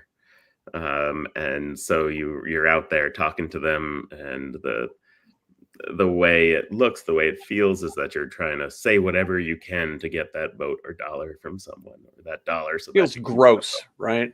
It feels gross, right? And so how do you create a situation where you're actually giving something, right? And I think the Rural Summit is exactly that. They're trying to organize people and give information, give places that bring people together where they can talk, feel safe, be able to, opine on what's going on in the world, and do it and be seen as rural citizens of Indiana. So I've enjoyed just being part of it tremendously. One other thing I'd like to say is that the only time that I have dirt on my cuffs of my pants is when I'm in New York. So I get off the plane because I have work there, right? I have some friends there, some things. I get off the plane and I look down and there's dirt on the cuffs of my pants. But then when I'm back in Indiana, it's not there. And the reason is because you don't ever look or care about the dirt on the cuffs of your pants when you're in Indiana. And so when she was telling that story about, being in LA and how, people is about image and about putting yourself together, and the humility and the way of looking at the world is a bit different where we live here. That's all I thought about, is this phenomenon that every time I step off a plane to go to one of the coasts, there's dirt on my pants. Mm-hmm. And then when it's here, it's just another day, right? It's just another day. You don't even think about it. That's so. And I wanted to dig in so much with her. Especially as I've been doing a lot of diving into some of the immigration data and kind of looking at population, increases and decreases and influx. And, Indiana, we are so reliant on immigrants moving because we have 67 of our counties are losing population. And immigrants are the only thing that are keeping them anywhere close to stable. And when Michelle talks about kind of the accidental or the unintentional rural area, there are so many of those pockets that used to be communities of a few thousand people because it had one workplace, and that's just where everybody lived and worked. And then that workplace has left. And what are those people left to do? They still live there. And how much the immigrants in that community are coming in and starting small businesses. There are so many examples around where it's like there was a factory that was there that closed in 1992. There was nothing for 20 years. And now we have a grocery store that was opened by a Mexican family. We have a hair salon. We have a clothing salon. I want to explore that so much more with some of our rural communities, of how just 20 or 30 years ago, they didn't feel like ghost towns because you had a big employer there. And now in some of the communities, it was a hospital. And then the hospitals have been consolidated because we have, consolidated into just a handful of major health providers in the state. So your local hospital is gone. That's not the employer anymore. And so I want to dig into that so much more, because I think that resonates with so many other folks living in states like Indiana, your Ohio's, your Illinois', more rural communities. Well, what stinks, Corinne, is that there are places where there have been success stories of places that have had population outflow. Maybe the kids don't want to stay in town when they grow up and they move to the city. And, like you said, there's not an employer in town anymore. And And so we have these towns where there's infrastructure, there's plumbing, there's sewer, to support a population of maybe it's 5,000 or whatever, right? Mm-hmm. And people don't live there anymore, and then you get immigrants come into that community, like you said, they rebuild, they open small businesses, and there are so many success stories, and then they get turned into manufactured points of fear in mainstream media. Mm-hmm. And hopefully that's one of those kind of things we can avoid here by having more nuanced conversations. Absolutely. And I think we see that on both sides of the aisle of media, right? Yeah. You watch MSNBC right now, they are trying to make you very scared of what's going on. And in ways we should be, and some others not, but they are just leaning into it as an inflammatory thing without explaining the underlying policy, without explaining what is happening and where it's going, how it could be different, right? It's just about the fear part, and we see the same thing on the other side. Right, because like in MSNBC, well, okay, they're still owned by NBC, they're still owned by Universal, they're still owned by Comcast, right? So you're getting the news that's fit to print by Comcast Corporation. They have their own, fiduciary concerns, and maybe why they want certain eyeballs on certain screens at certain times. Yep. And we're not about that. I mean, yes, we want you to watch, but we want you to watch because we feel a connection, because we're a community, because we are our friends and neighbors talking to each other, not because we're like the people here to scare the hell out of you. Yep.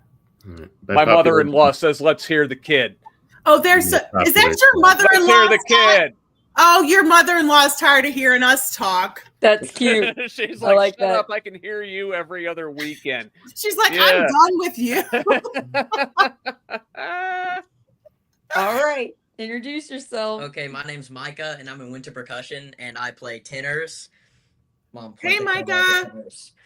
Hi. So I'm going to play some stuff for you.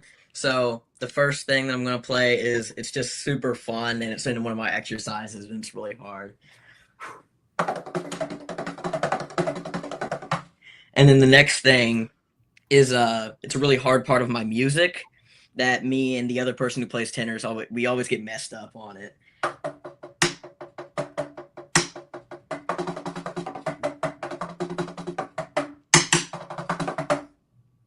And then this is my favorite part of our show music.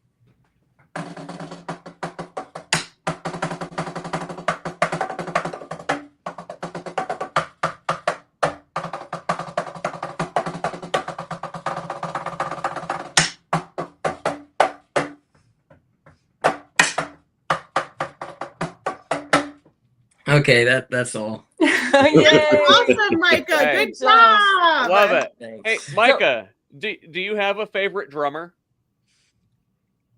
No. Like he doesn't care about like the music as much as he likes how challenging it is, right? Yeah. I mean, tell him what you started. Tell him what year you were and what you started in marching band. So I started marching band at the end of 7th grade, and I played auxiliary. So I just played like a little cymbal, and I was like, spinning cymbal. And it was really, really, really easy. And then I saw the other guy in marching band.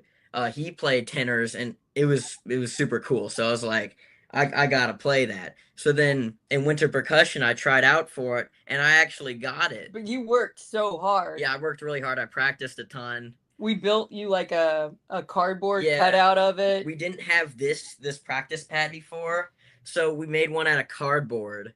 We just traced it out on the real tenors, and then we made a we sent you to school. We sent you to practice with paper, and you traced it, and then Chris made it. Yeah. And I love that you just played a little cute suspended cymbal all year at marching band, and then you jumped to that. And so this will be your third. Yeah, it's my third time playing tenors. Wow. It's very heavy. Awesome, Micah. And then Corinne's son plays tenors. Yeah. And she says she's always hearing him practice too. That's why I'm just like, that is such a familiar sound, because those things are so loud. Like if you ever had the, my oldest has brought his home before because he's had to, getting ready for like a solo or something. And, he's up there with, headphones on because it's so loud and it's just like it echoes the house. So those we finally got him a practice pad too, because we kind of had a makeshift one. But the practice pad makes a big difference. But it's just so funny, like you sitting there on your practice pad, I'm just like, this is what my house sounds like all the time. The fact that I ever am able to ever record a video is insane, because there's so much drumming in the background. Yeah. So what do you think about your mom doing this Project Next stuff? Pretty cool. He tell us your joke. He would wear my shirt, he would wear Tim's shirt, he would wear Jennifer McCormick's shirt to high school. He's a freshman. Okay. What did your friends say about you? Because you just told me this a couple days ago. They said that I was my mom's billboard, like an advertisement billboard. And I was like, oh, good, because get ready for Project Next stuff. A sweet kid. I didn't make him wear Destiny's shirt because it was purple, and they pick on people for boys wearing certain beautiful colors. Yep, but I bet he would have if I asked him to. He's pretty brave for a nice. I'm sure he would have. Would you have worn that purple shirt? Maybe. And then just a shout out to public schools for having marching bands and drama clubs and archery and all those extra things that you don't get in the charter private sector usually. We couldn't afford to take Micah to another place out in Louisville for a tenor thing, and he is obsessed with tenors, right? So it's your favorite activity. If he's misbehaving, it is literally the only thing I can take away that will make him listen to his mother and say, well, maybe you just won't go to practice on Tuesday. Fine, Mom, I'll do it. I'm sorry. Right? Hey, Micah, do you follow any of like the drum corps? Like, do you watch any of the DCI videos? No, but like almost all the other people in winter percussion do. You need to get on DCI YouTube. Like, that is all that my kids watch. You will become obsessed, and they watch them and they try to replicate it on their practice stuff up in their rooms. That does sound fun. Yeah, it's really fun. That's my oldest goal, is to join DCI when he's in college. What channel do you subscribe to on YouTube? I don't watch you. Oh yeah, this one. You subscribed to it and you liked it? Yeah. He's one of our 188 subscribers, by the way. Way to go, Micah. Oh, Scott, I'm sorry, I interrupted you. What were you going to say, Scott? Well, no, I was going to say, now you've got a Canada connection, right? I do. My husband is in Quebec. Okay, so like we need to get this kid some Rush albums, right? Like he needs Neil Peart in his life. You need some Rush in your life, Micah. So that's your assignment, Micah. Go check out Rush. There are a million videos of Rush, and specifically the drummer, on YouTube, and DCI. Go look at DCI. And also our friend Ethan here, Ethan Legg, who was on the show earlier, he loves your Batman room. So in the chat. Micah has grown out of that, but we have not updated his room in a long time. Batman is ageless. Yeah. You might grow out of it. You're going to grow back into it. Batman is forever. Show him some of the pictures up there. Oh, no, I can't, because they got other kids on them.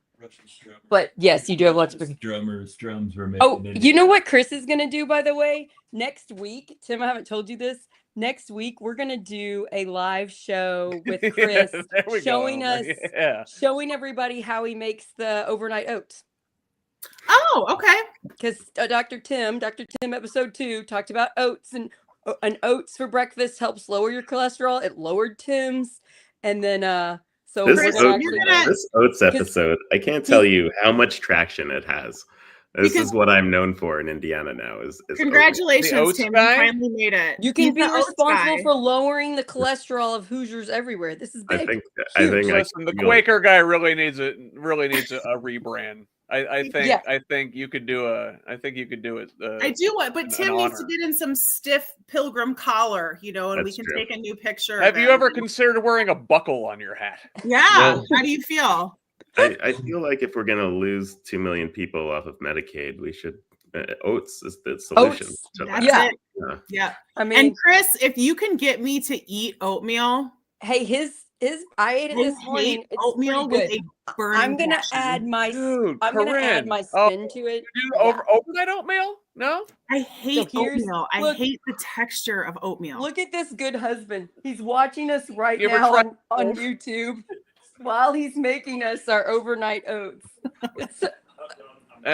Oh, you're cleaning coffee machine. Love you, babe.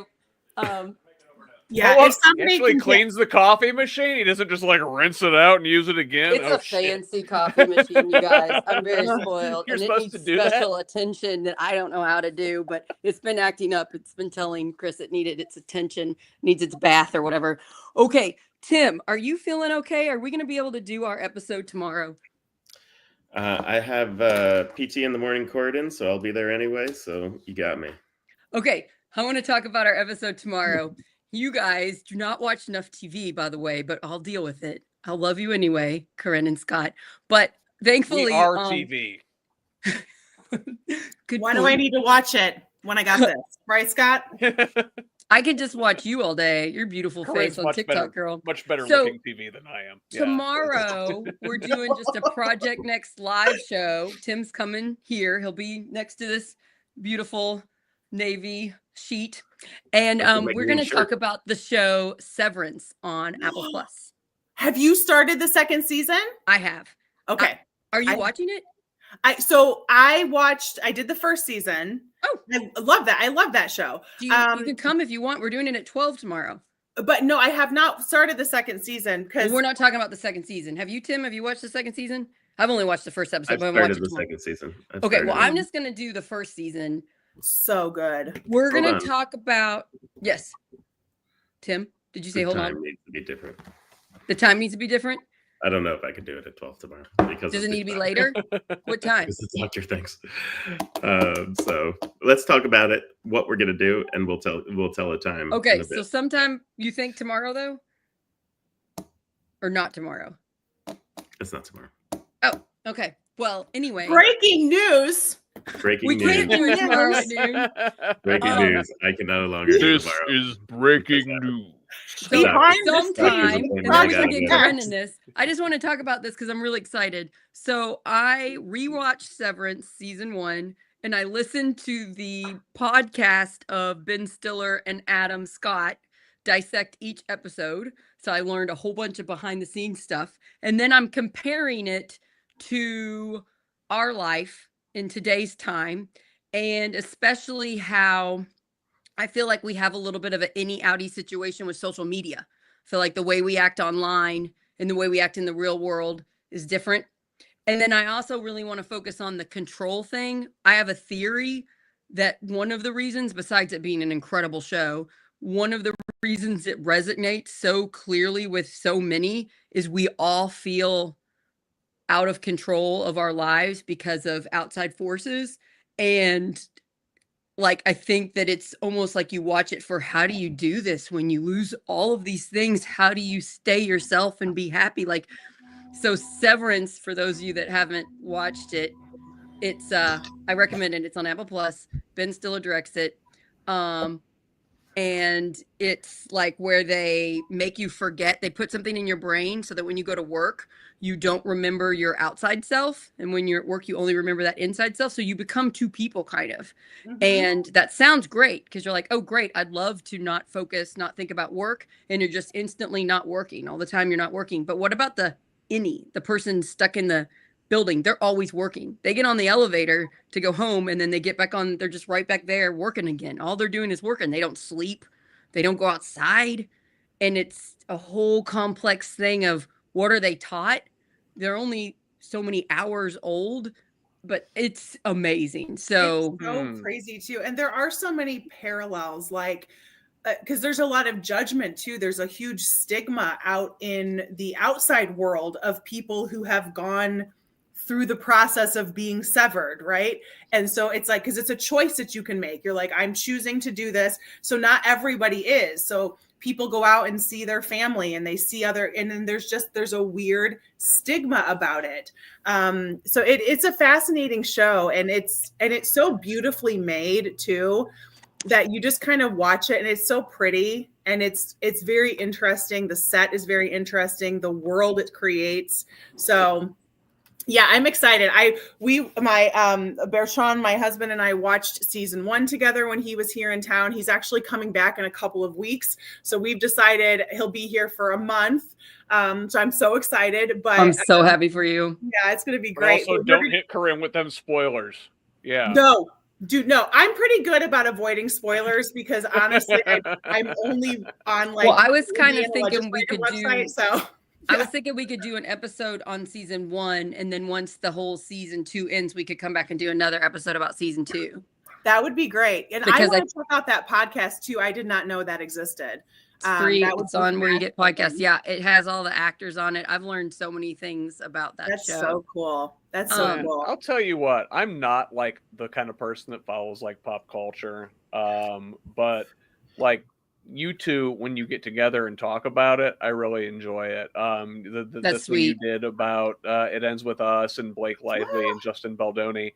That was a really great conversation. I wish I could have been there for it, because like I've been out there, like I'm like, this fucking Baldoni guy, he's the real deal. Yeah, he writes so lovely. He talks about it so nice. I'm like, you should read his book, and you still should read his book, even though it's like allegedly disingenuous. You know, I'm just so disappointed, because like I thought this was one of the guys who was out there doing it right. And I think that's our most watched episode, Corinne, on YouTube. I think so too. This Ends With Us episode. We talk about. I read the book and saw the movie, and then just saw all the constant barrage of Blake Lively's a terrible human, even though she seems to have barely done anything at all. And then you realize it was paid by the director of the movie that Scott lets us know is like a big figure in feminism, and he seemed to have harassed her, and so now they both got lawsuits against each other. And because Scott brought up, which I made the connection when we were doing that show, because Scott brought up this author when we were talking about masculinity, but Liz Plank, the author Liz Plank, who hosted the Art of Manliness podcast with Justin Baldoni, which I don't know if you ever listened to that podcast, Scott. It was so well done. I loved it. And then all of a sudden I see Liz Plank's statement saying that she's no longer a part of Art of Man, because all this came out, and she's like, I can't be a part of this show anymore. And she walked away from it. And so it was like these worlds colliding. It was pretty crazy. So at Project Next Media, we have a lot of different types of shows, and we're still working on how to like label them and organize them and get them figured out. Corinne has her own show called Plots and Politics. She's done 2 episodes so far. They're fantastic. Scott's going to have a show sometime, but right now I'm just like always making him be on my shows. So thank you, Scott. And then Tim has Dr. Tim.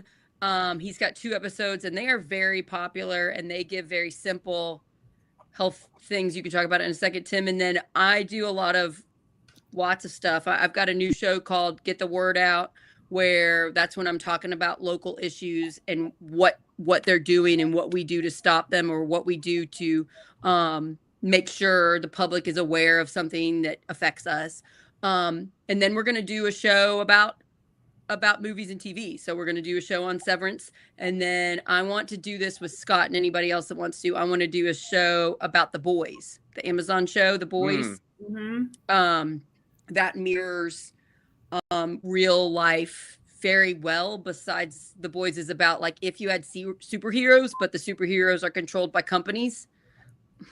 Very similar to what we've got going on here. Like I would love to do a show about Wicked. I wrote an article about it recently, and I had a good time doing it. I would love to just like talk about. That sounds fun.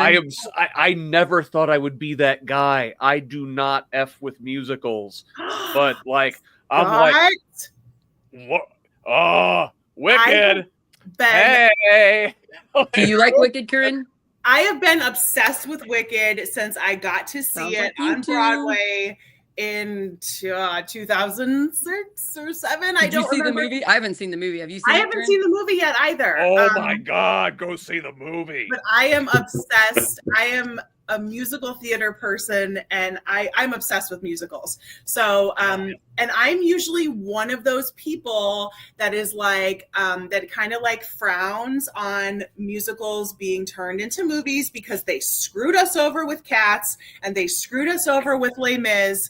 That is a hill I will die on. Cats. Don't even get me started on Russell Listen, Crowe. we all okay, wanted so to see Ethan, Sir Patrick I feel like Stewart if you want to lick come on himself. for the boys, you know, that would be fun. And then Elmer says he will talk Wicked for days. So we're getting Elmer's going to talk Wicked with us. Yes, Elmer. So the politics Ethan of and Elmer, we Wicked. got to reach Yeah, out. I want to read. Ethan, I got a want friend to read your request thing you. on Wicked because and I did want to go back to something real quick that Ethan said because he did do a shout out.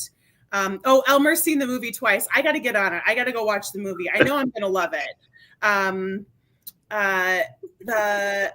Ethan was shouting out Ethan's wife Carly works for Ryan's Place, which is an amazing nonprofit organization, and we were talking about being vulnerable earlier and talking about the hard stuff. Ryan's Place is a grief support network organization, and they work with kids and teens and families process grief and go through the grieving process. So it's a phenomenal organization. So thank you to Carly for your work there, and That's thank beautiful. you for bringing it up. Yeah, yeah I want to make sure I hit his shout out. Thank you. He supported Ethan's us wife. and spent some time with us tonight. That's great. Yeah, and I want to do a show with my friend Ellen, and she's a retired therapist, and we want to do some episodes on grief because we really don't talk about it in our culture. So I think it'd be great to get into it because everybody knows either themselves are suffering from a loss or someone they love is suffering, and there's a lot of confusion in what's the right way to comfort them. And I think a few deep dives into that could really help society. And Tim, we came up with this very early on in Project Next history. We decided that Project Next Media is to make people's lives better. That's a big goal of ours. Will the content make people's lives better? And if the answer is yes, then let's do it. So I think that sounds really fun to me. I've listened to some podcasts with people that talk about grief, and it really helps me because my husband lost his dad, and I've never witnessed such grief over someone I loved, and I love his mom and his brother, and to try to help them was really eye-opening, you know? Yeah. So we'll do that. Scott, Tim, do you want to talk about Dr. Tim? Because I just talked about it. Sorry. Yeah, no. We have Dr. Tim. We have Lift Up Local that we're going to be doing where we, go eat some good food and not talk to just the restaurateur, but talk to the bus people and the people waiting the tables and the bartenders and the hostess and the et cetera, et cetera. So, and just learn about local organizations. Part of that will be going and playing with those dogs. Yes. Yes. And then we got chickens and goats. Real motivation. An elaborate ruse to play with. It's just a whole thing to just go play with dogs. I started an entire media company with my friend so that I could go to Pam's house and record it and get it on. Yeah. I mean, if you've been here for 4.5 hours on this live and you remember the dogs all the way back then, there were some. I wonder if anybody's been with us the whole time. Well, Ethan is still on here, and he did comment during Pam's segment when we said, "Who's your favorite dog?" And he said Wanda because we're Team Wanda. Oh my gosh, Wanda. Ethan, I think you should get some type of award. I know Elmer is got his store up and texting me updates. So Elmer has given up his evening. I think we should keep going until midnight, and we'll turn into Anderson Cooper at New Year's Eve. I think that would be fun because this is already past my bedtime. Same. I'm going to start getting the laughing, euphoric, bubbly Sarah. It's going to start coming out because my brain power. I woke up at break out the bourbon if we want to be no, I could go full Andy Cohen by midnight. I mean, Scott, if we want to go there. We can do a show about bourbon if you want to. Ooh. Tim, I would love to, but man, there's a lot of douchey guys with shows about bourbon and cigars out there. Right. Like, how do you make it different? How do you make it? Yeah, maybe that's the thing. It's Maybe. I've been thinking about that because I we don't necessarily know. I don't necessarily know yet what kind of regular show I want to do with Project Next, because I am overtly political on my own podcast, and like, Corinne's overtly political on her TikTok. You guys have both run for office. Like, I mean, but here in this space, we try to keep things more personal, more intimate, more vulnerable, more one-on-one, and yeah, I don't know exactly where I want to go with that. I'm still thinking about it. I'm excited. I'm excited to see what you come up with, Scott. I really love some of the conversations I had. Yeah, like earlier this winter. I rebooted that conversation I did with Jared Yates Sexton about toxic masculinity, and that was a really good interview. And yeah, I just absolutely love all his stuff.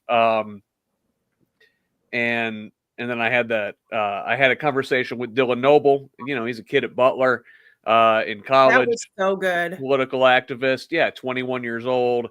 And, just to see men at different stages and how they're looking at life and dealing with the pressures of masculinity, and like, the way our culture is very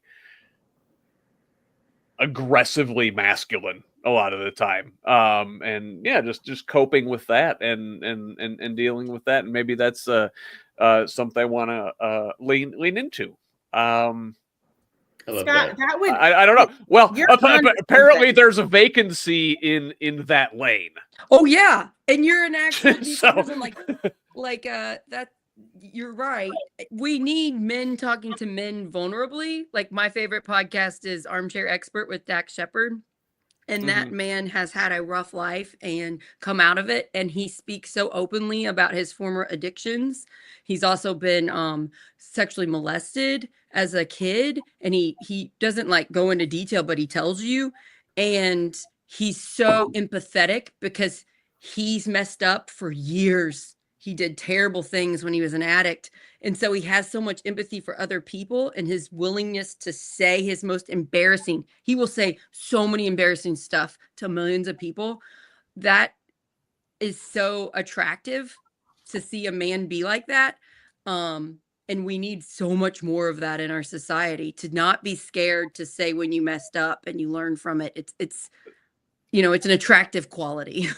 I wrote down, Sarah, very early tonight in this live stream, probably in the first hour. It might have been with Elmer, talking about his time being homeless and how adversity breeds empathy, and having to go through things yourself just really gives you an ability to put yourself in somebody else's shoes and understand them at their worst. And I think that's a thing that we're trying to do here, is to just be vulnerable and be ourselves. And yeah. I think you're onto something there, Scott. And I even think you and Tim are onto something with like the bourbon talk. Like, how do you create this safe space for dudes to sit around and talk and be vulnerable in a way? Maybe it does center around having a drink. It does center around going for a game of golf. It's something where you're kind of isolating yourselves and you're taking some of the walls down. I think you might be onto something. I do too. That's a great idea. Yeah, do a manly activity together and have a vulnerable conversation about something while doing it. I think that sounds great. And like Sarah and I have talked about this before. I've been doing a lot of, I made a couple of videos after the election, and I tell you, the number of people in Indiana and like Missouri and like red states who loved what I had to say was extraordinary. And the number of people in more blue states who hated what I had to say was also extraordinary. And I think there is something, and we're supposed to be on the same team. And the vitriol that I got from these people was incredible. And I think there is something that is the four of us from Indiana.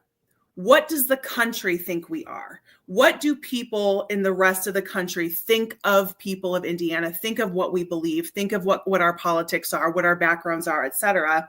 And how do we showcase that we're dealing with very similar issues as other states. But here's what we have working against us. We need more local infrastructure. We need more community support. Yeah. We need more opportunities to connect. And so I do think there's something there. If you and Tim and even Elmer sit down with a bourbon and just talk, that relatability of, even if I'm not always going to agree with them politically, like Ethan was in here earlier, he and I are not always going to agree politically. I would sit and talk to him for hours and probably have a great time. Like you're going to start, if people just like you and like to hear what you have to say, they're going to go along with you on a journey. And I'm sure, down in your part of the state, all three of you actually kind of in the southern half of the state, the history of bourbon making in the hills of Indiana and the hills of Kentucky. There are some stories there that are political and historical and economical and focus on family businesses that are. So there is so much true Midwest Indiana history there in bourbon making that I think really lays. Maybe we'll have to sample our way across the state. It lays the groundwork for kind of this conflict that we see in Indiana so much between the urban and the rural, between the people that are making their own way in communities, because Indianapolis has such a powerful hold on this state, but it's one small area. It's a lot of people, but it's one small area. And we are this huge state of otherness. And people who were bootleggers in the mountains. There's some cool stories there. Not mountains, hills. We don't really have mountains, but in the hills. So we have hills. Guys, we have 16 minutes, 15 and a half minutes to go in this 5-hour live. Who thought to do a 5-hour live starting at 5 days? What were they thinking? This was me. I planned this and anyway, thank you all for doing this. Ethan, you sound really cool. That's neat that he followed the guy, the last. Yeah, no, it's the same. That's the same guy. I read, and the same guy. Yeah, we were just talking about it. Man, disappointing. Yeah, disappointing. So, if you guys that are watching this on Facebook can do something really easy for me, you are on our page already. You're either on Sarah Blessing Project Next or you're on Project Next. If you just go to where it says message and it's up at the top, and then there's 3 little dots on the right at the top of the profile picture. If you click on it, it'll say invite friends. You can invite your friends to join us. That is a really easy way for people to find our show. And you can also go through the shows, and the ones you like, you can share and you can comment why you like the show, so people know why you're sharing it. That helps us so much. If you guys are on YouTube, if you could please subscribe. We're one word, Project Next Movement. If you are watching this on Facebook and you have a YouTube, please subscribe to us. Wherever you are. We're new on Twitch. I'm still figuring out Twitch. It seems very cool, by the way. Twitch is awesome. Now, hey, did I see that Ethan Legg Twitch streams? I said, Ethan, I see you're still in the chat. Will you follow me it's one word, Project Next Movement on Twitch, because nobody follows us. Some people watch us, but nobody follows, because I don't even know how to that's really new platform for me. But our shows are on there. They're live on there, and then I can also play them after they're live. So we have a whole channel with a bunch of stuff on Twitch. We're getting there. Twitch, maybe you could help me out. I don't know how to do it. There we go. Yeah. On Twitch. So Legendary Lawyer, can you follow me? At Legendary Lawyer. I love it. I love a good pun. Yeah, that's cute. Pretty good. Yep. It's pretty good. And then we're on Instagram too, and we're on TikTok. So we're on lots, and we're on Blue Sky, and we're on X. Sarah, let me tell you about the other shows that we're going to be doing. Yeah, as well. go for it. So Let's hear it. there's not only Dr. Tim, and Dr. Tim is, I love calling it Dr. Tim, by the way. I think it's perfect. You know, it's ripping off Dr. Oz, Dr. Phil, Dr. whomever. Man, those guys are real grifters. The grifters. We got a real doctor here. Right. And so you got to keep me in check. Make sure you fact check me. But, you know, just talking about, start selling supplements, I'm out. That's what I was going to make that joke too. Totally sell out ivermectin. Oz on us. If you sell ivermectin, that's it, Tim. We're going to have to talk. We're going to talk about ivermectin, actually. We're going to talk about ivermectin and put it in. And I can't wait for that episode because and how I should start taking it, right? It's going to be a word. What's that? And how sorry. Yeah, no, it's and how I should start taking it, right? Because my kids have the flu, so I should take ivermectin. Is that what you're going to say? But why it took off the way it did. Yeah. And thinking about the system that made that happen, not the people who were duped into that system. Yep. All right. And that the scientific community is not perfect. And they have a huge part to do when the arrogance of a lot of politicians and how the NIH went about this and the CDC really leaned into dividing people. And I know we point fingers at a lot of people who were dividing kind of back, but it's not a one-sided game. And so science is messy, and it's hard for people to understand messy. They want a real cut and dry answer. And if there's one mistake, if the government agency makes one mistake, they're ruined forever. And it's like, no, this is how it works. We're trying to figure this stuff out. Oh my God, that's something I want to talk about. Or that's another note I meant to talk about as somebody was bringing it up. I was like, oh my God, this reminds me of this and this. I mentioned John Gottman a lot of times. He's like a marriage and relationship researcher, and he talks about how negative interactions, this not just for marriages or I love this. intimate relationships, but like any interpersonal relationship, right? You're going along, you have various interactions throughout the day. They are what they are. But when you have like a negative interaction, like, say I reach out and you like turn away, you like decline my bid for affection, as it were. This is kind of their language. That's like 5 times more powerful than the interaction that went okay. Then if you have like a fight, or like a negative interaction, that could be 20 times more powerful. So you have to have 20 times more positive interactions just to counteract that. It's like we were talking about, you knock on doors. You got to keep going back to build that trust with people, because their initial interaction is, oh my God, you eat babies or something. It's like, no, you need to have like 20 or 30 interactions to convince them. No, I'm not a I scary do not person, I eat promise. babies. They're all fat.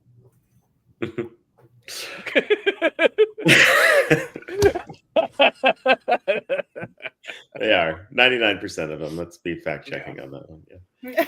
Let's be fact checking.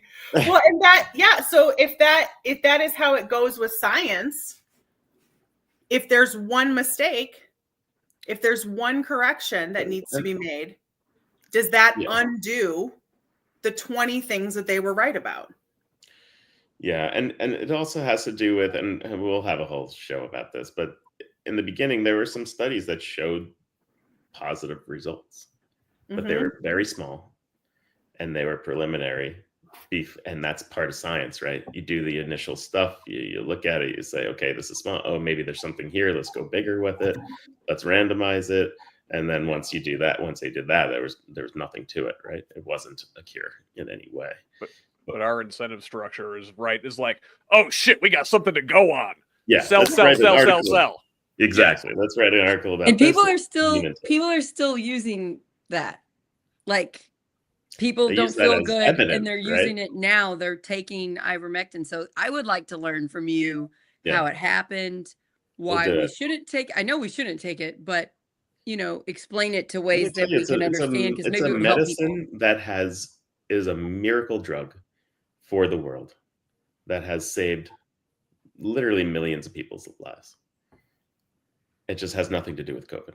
Mm-hmm. And so, and again, I believe, and I'll do all the research before, so I don't want to say it was someone, I want to say it's from someone from the CDC. I can't remember exactly who it was that put together kind of the campaign and such, like, this is for horses, don't take it. No, it's for humans.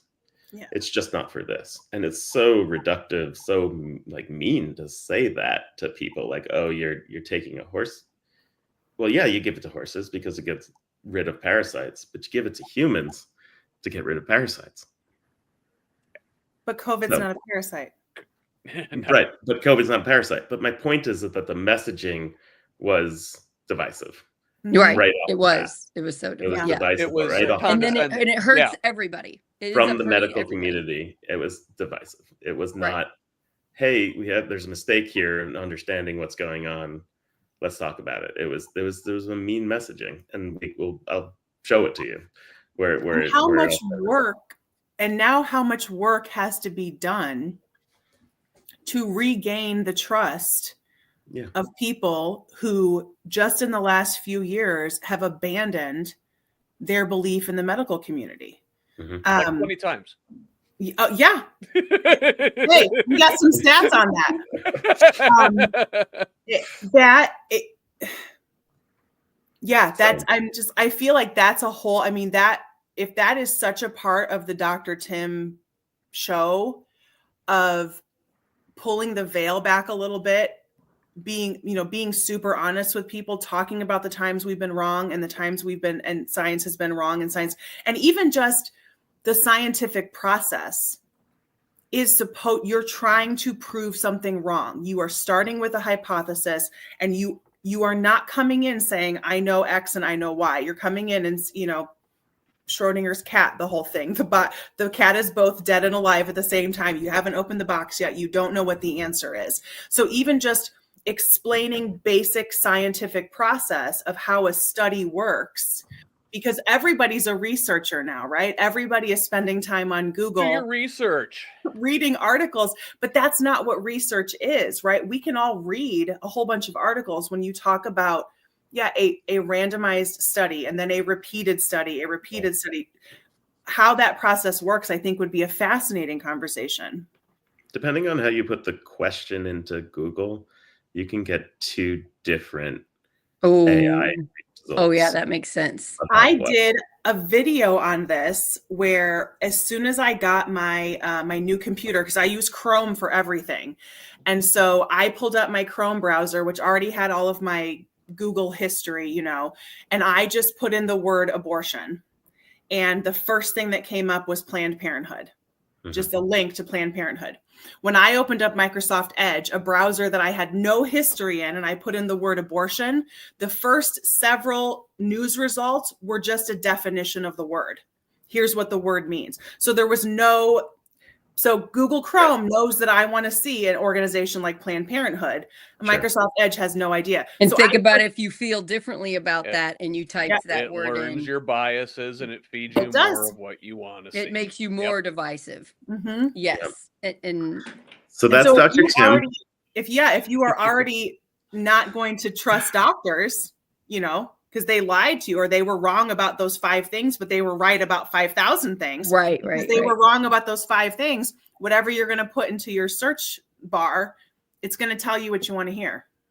We're going to tackle 2 other issues that are small and not really big to society. One is religion. The other is homelessness. So I'm not familiar with religion. Little things. Is religion still a thing? So my uncle's a priest in the Catholic Church. And what we decided to do, and this is very generous of him and brave, is to have conversations on maybe a Monday or Tuesday around what the gospel was that weekend and what his homily was, and talk about it as of how it relates to what's going on in the world. And so that is going to be just fascinating. I know that does sound fascinating. I'll tell you what, for somebody who is a non-believer, I spend a lot of time thinking about religion. Right. And I've had several religious scholars on my podcast. We've got a really good resource right here in Indiana, Dr. Andrew Whitehead, up at IU Indianapolis. But I've spoken to several others. We had a really great House candidate here in the Bloomington area, Thomas Horrocks, up in District 62, and he's a pastor. I bet he'll talk, Tim. We should have him on. Yeah, I was just talking about this with Dr. Jennifer McCormick about like how Republicans have come to own Christianity, and if there is a way for the full-throated fire and brimstone kind of Christianity, but from the other direction, like, no, if you don't, love your neighbor as thyself, pit a fire for you. And I don't think it is that way. I think religion isn't weaponized, but we see it weaponized online, and it is in some factions. But I don't think the actual, when you meet people like Tim's uncle, when you actually meet with him, it's not that way. Right, Tim? Like, I mean, everything is everything, right? Everything's both ways, right? But when I can speak to my uncle, he's an extremely compassionate person who just wants to learn, and I've seen that man have conversations with.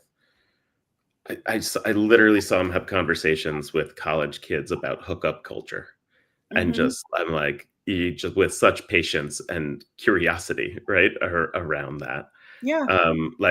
He takes on hard topics that you wouldn't expect most to, in a way that's very non-judgmental, and a way that's learning while also presenting his own views and still keeping it open, that you don't necessarily have to agree with his views, but here they are, and maybe we can return to it later so I can tell you about it again, right? And knock on people's doors 10 times. Yep. Right? That's how he approaches it. So, but again, largely we agree on those things, but we're just coming at it we're looking at it right. from different angles, and we disagree about how to get there. Yeah. Right. And so we don't have to agree on everything. Okay, keep going, Tim. There's homelessness. It's small, but it just keeps coming up. And Sarah and I have had when you run for Congress, when you run for State House, when you become a public figure, people come to you with their issues, especially when they can't trust the government. And right now, certain groups are unable to trust the government. They're scared. And so those people have come to us, and some of them have come with their housing insecurities and almost homelessness. And so that's been very heavy. And that has connected us into the homeless kind of coalitions around Southern Indiana even more. And so I want to talk about that, opioid addiction, drug and alcohol abuse, etc. It's all mental health crisis. It's all kind of related. And so there's a ton of personalities and people to talk to about what the services are. I think a lot more people are struggling with this than we would ever know. The people who have come to us are not people I ever would expect who were in need of this. And so I think having a show where we're talking about it, normalizing it, not stigmatizing it, and seeing if we can get people resources is something that we're going to explore. And I have personal family history with the opioid crisis and homelessness as well. And I did a lot of diving and just trying to understand what was going on with our system during that time in my family's life, and how much of that really goes back to some decisions that were made largely by the Reagan administration in the 80s, stopping funding to state hospitals and mental health hospitals, and where the mental health and emotional health and even drug treatment industry has turned to more private avenues that are then getting grants from the government. So there are some studies that are showing that the same amount of money is kind of with adjusted for inflation. We're spending the same amount of money. What was seen as a cost savings is no longer a cost savings. It's now just being run by private entity. And I think so much of that historical context is really important because we hear, especially in places like Indiana, our lawmakers talk a lot about, there's the breakdown of the family has led to all of this mental health and this drug addiction. And, even just my representative the other day was talking about the divorce rate, which he was using very incorrect information, but he was tying the divorce rate to children struggling in school or public schools struggling. And it's like, no. Y'all have stripped funding for, you spent 20 years defunding. So I think that history, especially around drug addiction and mental health, is so important. We have to go back 40 years to see this huge decision that was made by the federal government and how that has laid the groundwork for us 2-3 generations removed.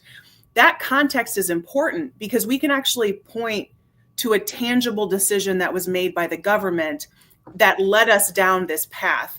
And it's not this, well, the family's just broken down and people have no morals anymore. People used to have morals, but now they don't. That's not a thing we can look at. We can actually look to deliberate decisions. So I would love that exploration from your medical and science mind as well, because also just look at housing prices. That's a simple cause and effect. It's really expensive to live somewhere, therefore there are more homeless people. I'm terrible at math and I can do that math. So it's not because they have no morals. It's not because they're lazy. We are not inherently more lazy people than we were 50 years ago. What are the other environments that have changed? And that exploration would be fascinating. And religion has a lot to do with the services that address all of this, right? There's a lot of background on that. My father, so I grew up, my dad was head of homeless services for the Salvation Army. So that's kind of the family I grew up in. Didn't realize that other 6-year-olds didn't hang out with homeless people all the time until until I did. And so just it's a place in my heart for that, obviously, but also a lot of knowledge from that kind of growing up and from him and just understanding systems. And I definitely don't have the same knowledge base that he has, but I did learn a lot, and I can't wait to use this kind of show to learn even more and use that experience as a jumping off point. Well, that's you guys. One of those, I just real 2 seconds. That's another one of those organizations that's real complex. It's like the Salvation Army is one of those things, man. You look online, it's like they're either doing the Lord's work or they are the devil. There's no complicated. It's all complicated. So I thought there was a Catholic working in the Salvation Army, which is like oil and water in a lot of ways in terms of belief system, yet under Christianity. And when the Salvation Army was sued for asking people if they were gay or not on job applications because they wanted to maintain the right to not hire gay people. My father was sued as well for being, one of the leaders and administrators. And that was a very interesting time to go through as someone who he knew he was doing so much good. That's interesting. Yeah. And it was earlier on, right? We all talked about this a lot with Gooden when he ran as lieutenant governor, right? It was earlier on when this was happening. This was probably the 90s. People's views of that, of being gay, of having gay marriage, etc., were different. It was a lot more don't ask, don't tell kind of stuff, and it was a different time. And so it's interesting to go through that experience and reflect on it and approach. And I can't wait to talk about these hard issues on this channel, not shying away from it because it's hard, and not shying away from it because we don't necessarily have a perfect answer either. For some of these questions, exploring it is what is going to be helping everybody. So it's official, you guys. We can talk over 5 hours. We're at 5:06. We can I'm do going it. to, I'm going to I had no doubt we're going to we start could do saying it. back. First off, everybody, give it up. Pat yourself on the back. We did it. We did it. I took a one like 5-minute break. Yeah, good job, everybody. I'm really proud of you all. Thank you so much for those of you all watching. Please share, please like our content, please subscribe, get the word out. I would like to thank my co-founder Tim. Thank you for doing this thing with me. I never thought I would do this, and I'm really happy we're doing it. Thank you. Thank you, Corinne and Scott. Boy, am I glad you guys are my friends. Thank you for doing these shows with me. Corinne, you're on social media so much with your TikTok. If you don't follow her on TikTok, get on there. Corinne Straight, it's just her name. She's pretty famous out there in the social media world. It's really cute. It's adorable. And then Scott has his own podcast called Who's Left with H. It's really great and wonderful, and he gives really good interviews. Mm-hmm. I want to thank Ellen for being one of our main sponsors, or I don't know, how would you call it, Tim? But investors. Yeah, so she's helped us. Money behind this. We've ordered one shipment of our first possible stuff. And then everybody that helped, that sponsored us, that bought a button or a sticker or a magnet or a mug or anything, the hoodie, thank you so much. We will leave this up for the next week or so in the hopes that people will keep sponsoring us so that we can keep pumping out content and try to unite and not divide. Anybody want to say thank you? I want to thank you to all our guests: Elmer, Pam of Senior Paws Rescue, Ethan Legg, Blythe Potter, Dan Cannon, Michelle Higgs, my son Micah. Oh, and then let's see. My son Cass made a small. Yeah. Yeah. Cass and a few of our pets. Cass, yeah. Some cats cameos and all the dogs at Senior Paws. Blind Bella is I don't understand how anyone doesn't think Blind Bella is the best of those dogs. Because Wanda's a piece of furniture you can lay on. That's why. That's why. And she's not going to care. You're just going to lay there and she's not going to care. If you want to lay on furniture, that's going to be an entire episode. Is just Tim and I are just going to argue about which dog is best. You guys got to be so jealous. She lives 7 minutes from my house. I'm so lucky. And then thank you so much, Elmer. He worked really hard over the weekend putting this together. Like I said, he made this shirt yesterday. They're going to get their shirt soon. It almost happened. That's exciting. We've got a lot more shows coming. We'll get a schedule eventually and we'll put that out there. But for right now, we're still figuring everything out. It's pretty exciting. I'd like to thank my husband for making a bunch of songs. I really like his Get the Word Out song where he like raps and has rap lyrics. It's really adorable. And he's been pumping out the songs so fast. he's having fun with it. So thank you, Chris. We're going to get a cooking show with Chris, a short segment one about overnight Cooking oats. with Chris should be a regular Cooking with Chris. show. That you just came up with the title. Let's call it that. That sounds great. Yeah. And then if you all please feel free to sponsor something, get some great Project Next. Be the first, be the first to get this stuff. I feel pretty special being the first person wearing a shirt. All you losers out there not wearing it, what's up? Mr. Brown, let me down. Anyway, we all matching in your flannel. Anything else before I'm going to play the music? You guys can say bye. We still got some people. Thank you to the people. I want to thank my mother-in-law Christine, who was here in the chat tonight contributing. Thank you. Love you. I'll thank my mama, Joan, who is always and forever one of my biggest fans.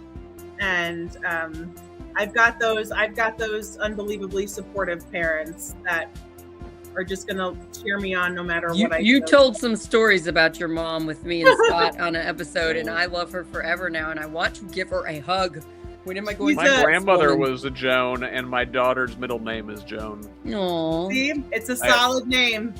Yeah, it's a solid name. Underrated. Thanks to my parents and my sister and my mother-in-law. They were all on commenting, and my friends. I had a lot of love out there. It was nice. Yeah. Thank you all so much. And thank you, beautiful people, the three of you. I'm so grateful to have met all of you. I think we might have had we've had some new things. We have 3 hoodies, 2 shirts, 2 mugs, a magnet, 2 shirts, 2. Yeah. So we had some stuff. So thank you, everybody. Thank you. Awesome. We're just going to keep growing because we're not going to stop. I can't believe we did this. 5 hours and 12 minutes there, you guys.